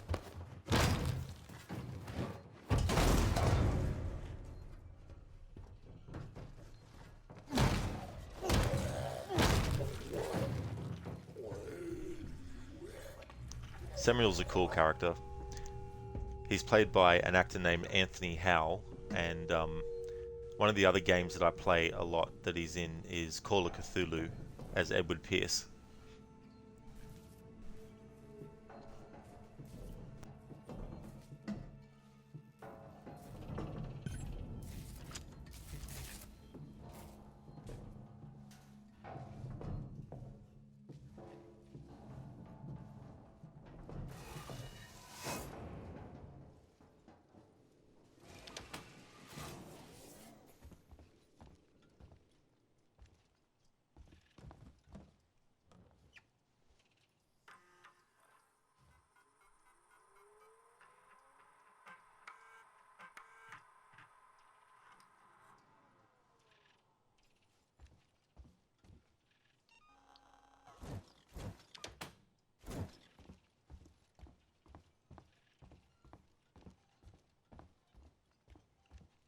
You need an appointment.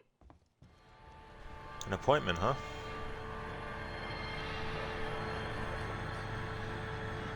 Oh, there's going to be an accident here, but I can tell you now, it's going to be not going to be the cause of running.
There we go.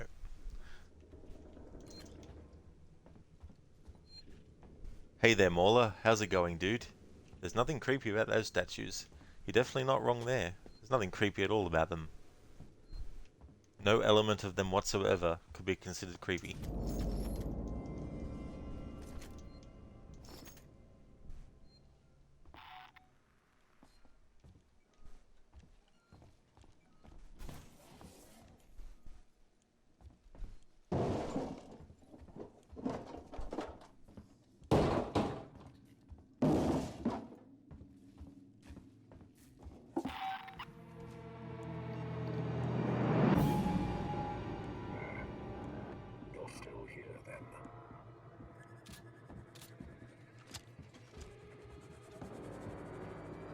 Starting to test.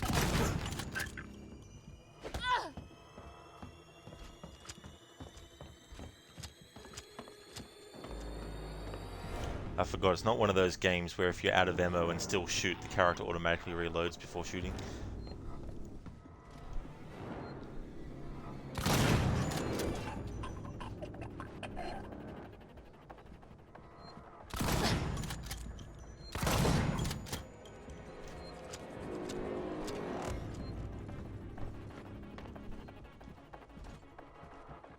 This is a safety breach.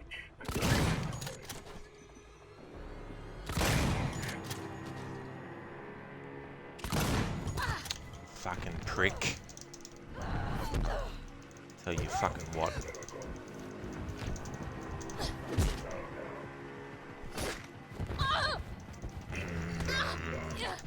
You fucking motherfucker! Cunt. Maybe one of these things had a key card.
Weyland-Yutani synthetic registered.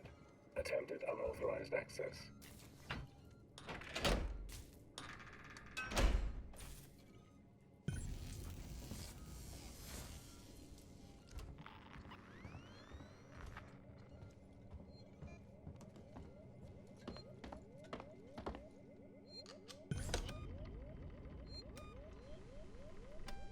Mauler, yeah, doing great. It's Monday indeed. The rest of the stream, you good? But tiring, you had definitely fun. Oh, that's awesome, Mauler. That's cool. It's good that you had a great time. Think of your fellow passengers. Take your trash with you.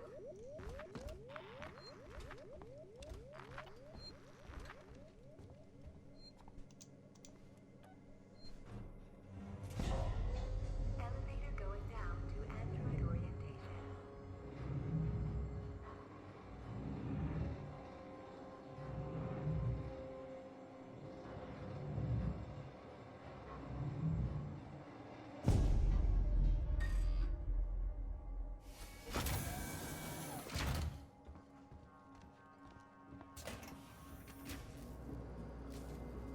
Malfunctioning. Great. What was that, Ripley? Nothing. Just more shit on the station fucking up. The usual.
Molly, you were wrecked. You went from 12 to about 3:30. You were wrecked, took the makeup off and crashed out on the couch until 6:30. Quite an experience then, Mauler. Sounds like you had a good time though. And Miriam kicks the door open. Where the Xeno at? This place is too quiet. The Xeno is waiting and hiding. How's it going, Miriam? At this point, the characters think that the alien is gone.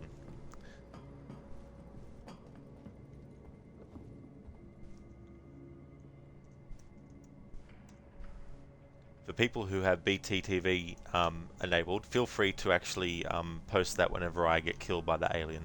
Not that the alien's here now, but there'll be another stream anyway. I want to finish this current chapter and then end the stream, but there'll be another stream tomorrow.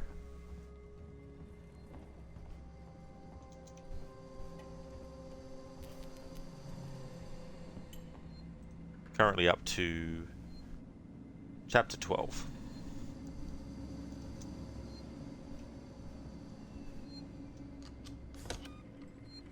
Miriam, it's going amazing. How about you, nice people? Oh, that's excellent, Miriam. That's good to hear. And I'm going really well. Had a good weekend. And it's summer here at the moment, but it's nice and cool now. Probably because I've got two fans running at the same time, but it's also a bit it's not as hot temperature-wise either.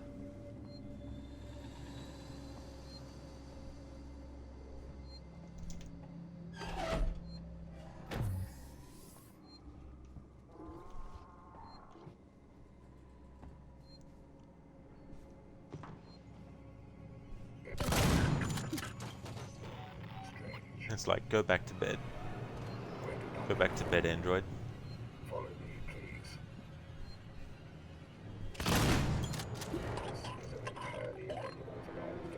Please stop interfering.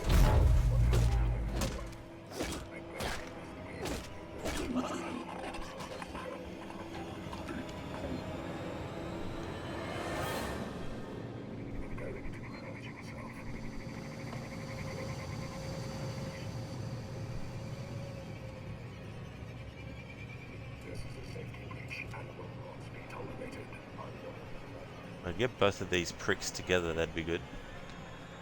But nope. Fine then. Fucking sick of these androids, I tell you what.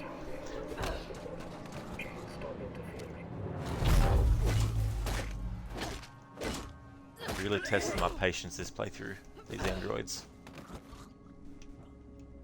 I should have gone with apples instead of androids.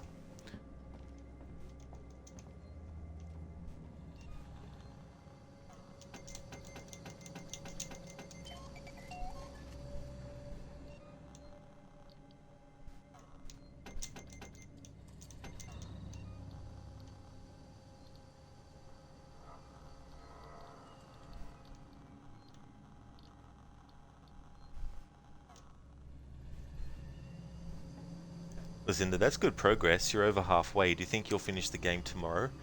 Yeah, absolutely. I do 2 streams every Tuesday, split, so maybe I'll even finish it in that first stream, and then I can start the next game.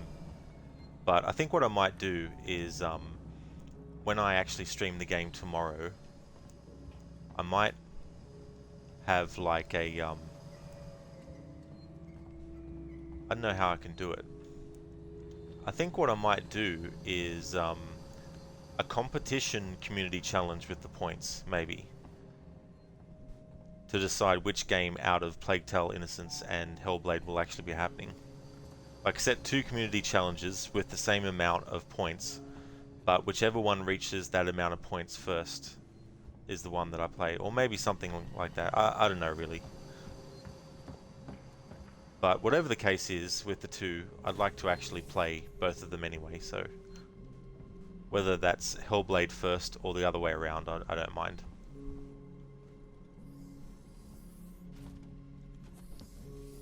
Miriam, well, rip. Imagine taking a power nap and some chick shows up and starts blasting. Rod equals bully. Yeah, could you imagine? The androids are just in peace. Not doing anything.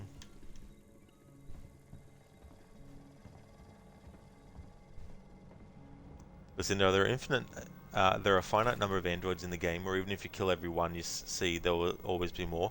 I think there is a finite amount of them, but some of them aren't actually hostile. So, if I mean, but you can still kill them if you want, the ones who aren't hostile. Earlier in the stream, I accidentally smashed one over the back of the head who was actually helping me.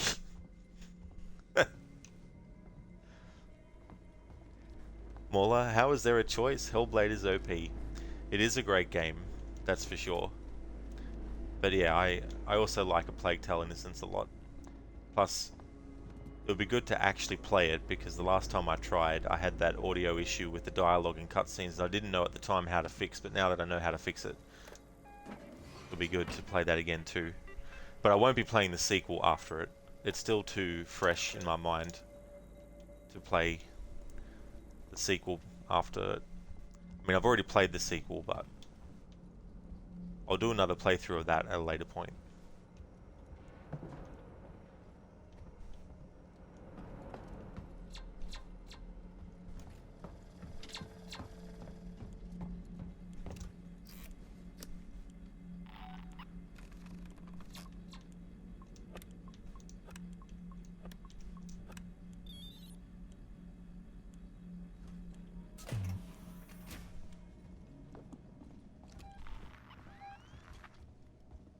Ripley, good to see you alive. Apollo's security perimeter has been built so that only Seeks and synthetics can interact with it. Listen to me. I'm going to have to do something rather drastic if I hope to connect with Apollo.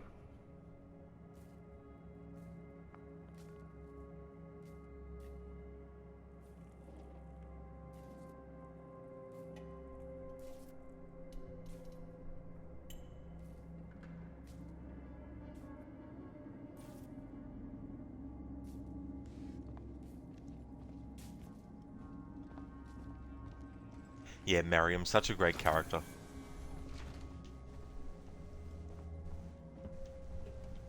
He's the bishop kind of android.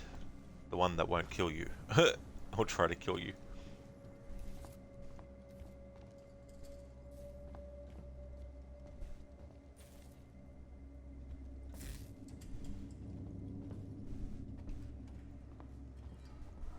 I'm going to use the reformat chamber. It's the only option.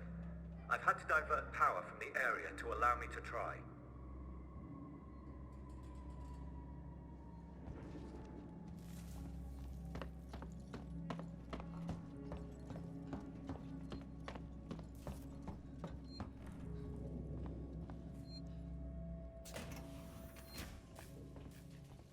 Samuels, that's too dangerous. Yes, far too dangerous. Wish me luck. Samuels, don't!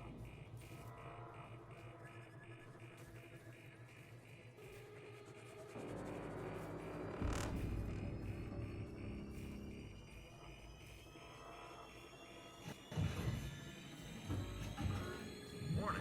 Apollo connection initiating. Apollo, infection has been purged. The creature is no longer on board. Station is safe. Request that all hazard containment operations are suspended. Alert. Unauthorized connection. Ripley, Apollo's rejecting me. We might be in trouble. Samuels? 1, 2, no. Apollo is trying to stop me from interfacing. Oh no! Amanda! You need to manually disconnect the systems. Please! Jesus, Samuels, I'll try! Wait! You need to do it in the correct order, or the cascade will be fatal for me. I'm accessing Seegson schematics. Remove the red cable first.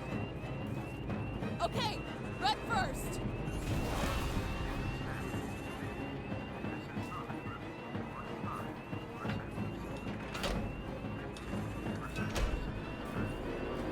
Red done! Next, look for a blue cable. Can you see it?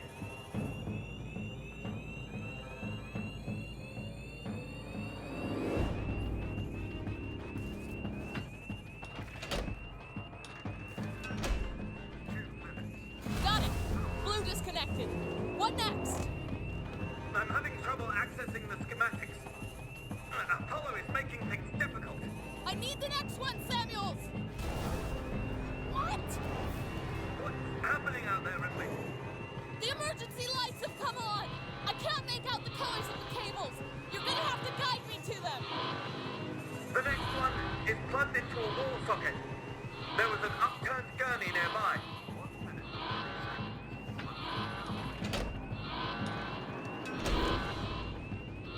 Found it! Just 2 more, Ripley. Look for an open floor panel. There should be a deactivated android next to it.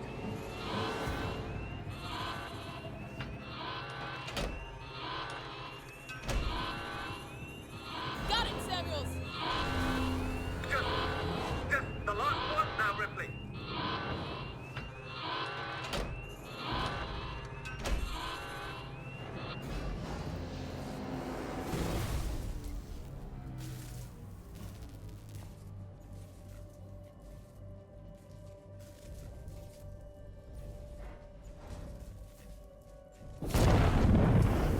Samuels. You're dying. You talk like I've had an actual life. I thank you for that. Samuels. The Apollo transit is open. Once you get into the core, it will talk to you. You did that for me? I wanted Amanda Ripley to have closure.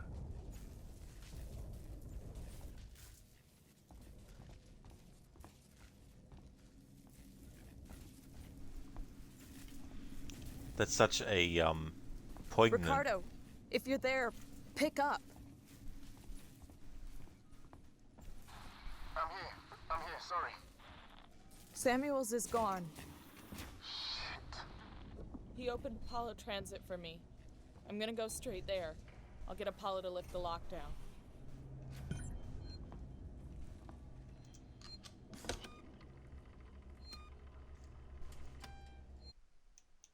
There's quite a moment where he's like, you know, you've talked like I've lived an actual life. You know, thank you.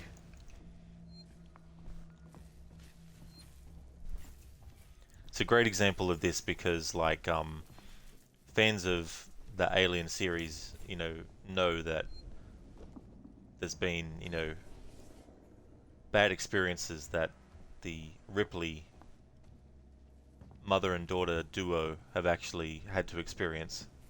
Well, not. Well, yeah, that's right. Obviously, Rod, the androids that you've been fighting, but it's good that both of them were able to actually experience something positive.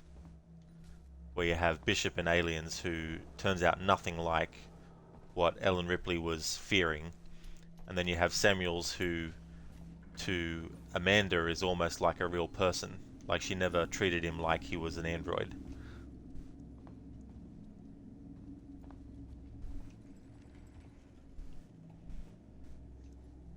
Yeah, Miriam and Lucinda. Yeah, it's quite a sad moment. This was not necessary. He could have stayed alive. Lucinda, I'm not crying, you're crying. Miriam, you're definitely crying. That's the beauty of a well-told story with well-told characters too, is that, you know, we know they're not real people, but we get so invested in them as a character that when something like that happens to them, can't help but actually, you know, feel something.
I just found something here. An interview tape. You need to hear it. Play it, Ricardo. You're Marlowe, right? Yeah. I'm Taylor. Sector Exec Wayland Yutani. Oh, the big guns now, huh? Not some girl with abandonment issues? Leave Ripley out of this. She's just looking for closure. I'm looking after Wayland Yutani interests. And I'm looking to get out of this fucking cell. Good you. Maybe. This is being recorded. You understand? I saw. Red lights on. I want data. The location of the planetoid where you found the derelict. All data you have on the origin of that organism. I can give you that. And a way off the station. You just have to let me out. I can probably agree to those terms. What the fuck? Taylor! Taylor, get me out of this cell right now! Get me out! Ripley? I heard it.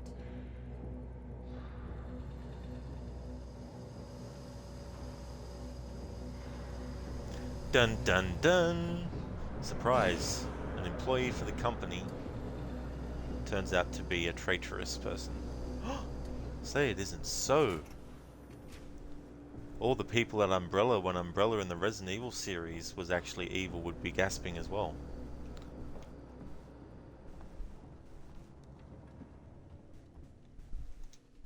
Yet Lucinda is like, what? How dare that happen?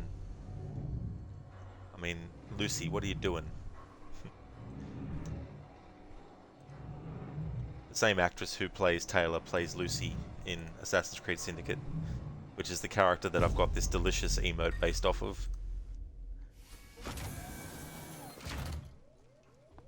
Apollo private transit available. Board for Apollo Core.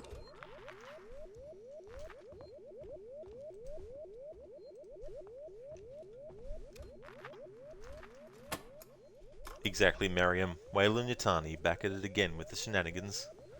They sure do love their shenanigans, so they do.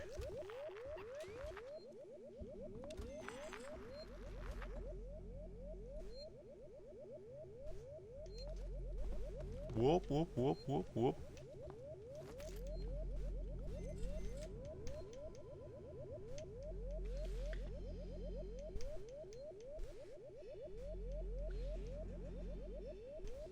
Your safety is important to us. Please report all transit malfunctions immediately. Miriam starts beatboxing.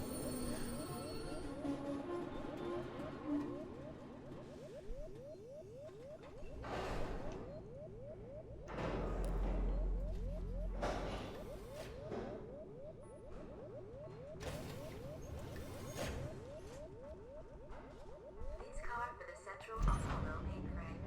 Sebastopol Science and Medical The Apollo Core.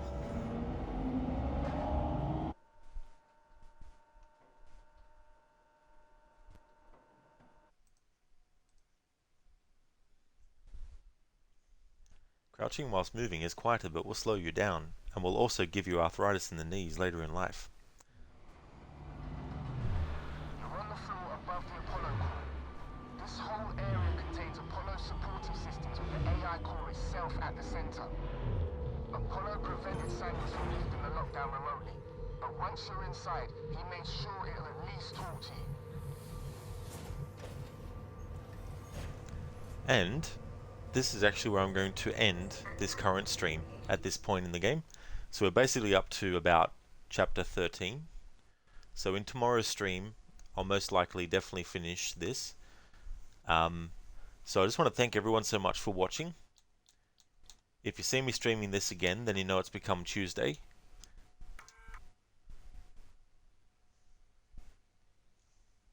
We're going to go and we're going to raid a channel called Off the Shelf Reviews. They're actually playing the Dead Space remake. That's okay, Lucinda. Mariam, thanks for the stream, even if you caught 10% of it. Well, thank you so much for popping in, Mariam. I really do appreciate it. Thank you so much. And that's no worries at all for the stream as well, Lucinda. Harbinger, less than 9 hours this time. Yeah. Ah, well. There'll be more tomorrow. But yeah, that's a good chunk of the game done though. We only have 6 chapters left, including the one that I'm currently on. So that'll work out well. Before we raid out though, I just want to give some shout outs.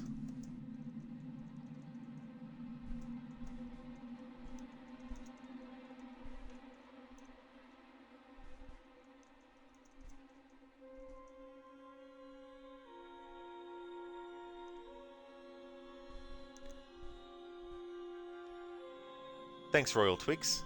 Thank you for being here too. Mauler, good job, Rod. Thank you so much. Appreciate it. Lotus, what happened? We changed to Mass Effect. No, I finished Mass Effect 1. Finished that, and then this game replaced that, and then either Hellblade or Plague Tale Innocence will replace that, and then whichever one out of those two goes first, the second one that I said will replace that. Lucinda, thank you for the shout out as always. That's definitely absolutely no worries at all, Lucinda. So I want to highly recommend people check out Lucinda, who's playing Fallout 4. Has also been doing some Cult of the Lamb stuff as well. Will soon be doing her Resident Evil marathon to incorporate the Resident Evil 4 remake into that. Is also a big fan of stealth games also, like the Dishonored series. And is also a fan of other horror games like Evil Within, for example. So highly recommend. Same with Mauler, who's been doing some Goose Goose Duck. He's also does the game Grounded as well. Most recently he finished Assassin's Creed Black Flag, doing the main game and the DLC. And he'll be doing Hogwarts Legacy when that comes out. Dr. Ronnie has been doing some Assassin's Creed 4 Black Flag. Also some Marvel Spider-Man as well. Getting some DLC done. He's actually a doctor and scientist in real life as well, and he's working in the fields of regenerative medicine to work on cures for things like Parkinson's and MS. And both Mauler and Dr. Ronnie had been doing some streams to raise money to find a cure for MS, and they reached the donation goal of 1,000. And so as a result of that, they both did a collaboration stream where they both dressed up in cosplay. Now, Mauler, did you also dress up as the same character that Ronnie did, or did you each have a different character? Because he said that he was someone from the Nightmare Before Christmas movie. So they raised money for a great cause, and you should be able to find their most recent broadcast as well in both of their channels. So I highly recommend both of those streamers as well. And also highly recommend checking out Zamaxi, who's playing The Last of Us Part 1. He's actually doing a playthrough where he's playing a bit of the game, and then when the HBO series gets to a certain point, he then plays the game up to that point, kind of thing. So yeah, he's also a fan of the Final Fantasy series. He's also doing Assassin's Creed. He most recently finished his playthrough of Assassin's Creed Unity, and he's going to be playing Last of Us Part 1 in between the end of that Assassin's Creed, and the next one he'll be doing is Assassin's Creed Syndicate.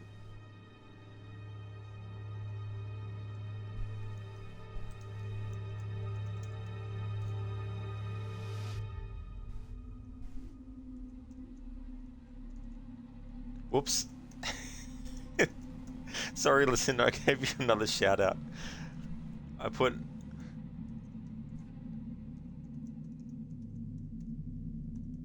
There we go.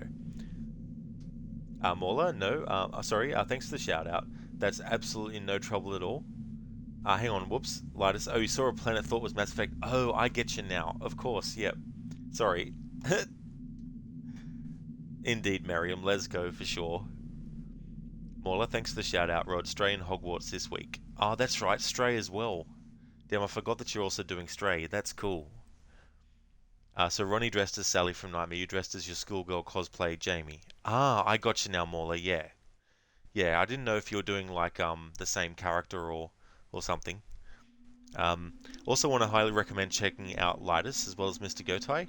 Lidus is doing a lot of retro stuff. He's a big fan of fighting games like Mortal Kombat, Street Fighter and Tekken, as well as Streets of Rage. He also loves a bit of Resident Evil as well.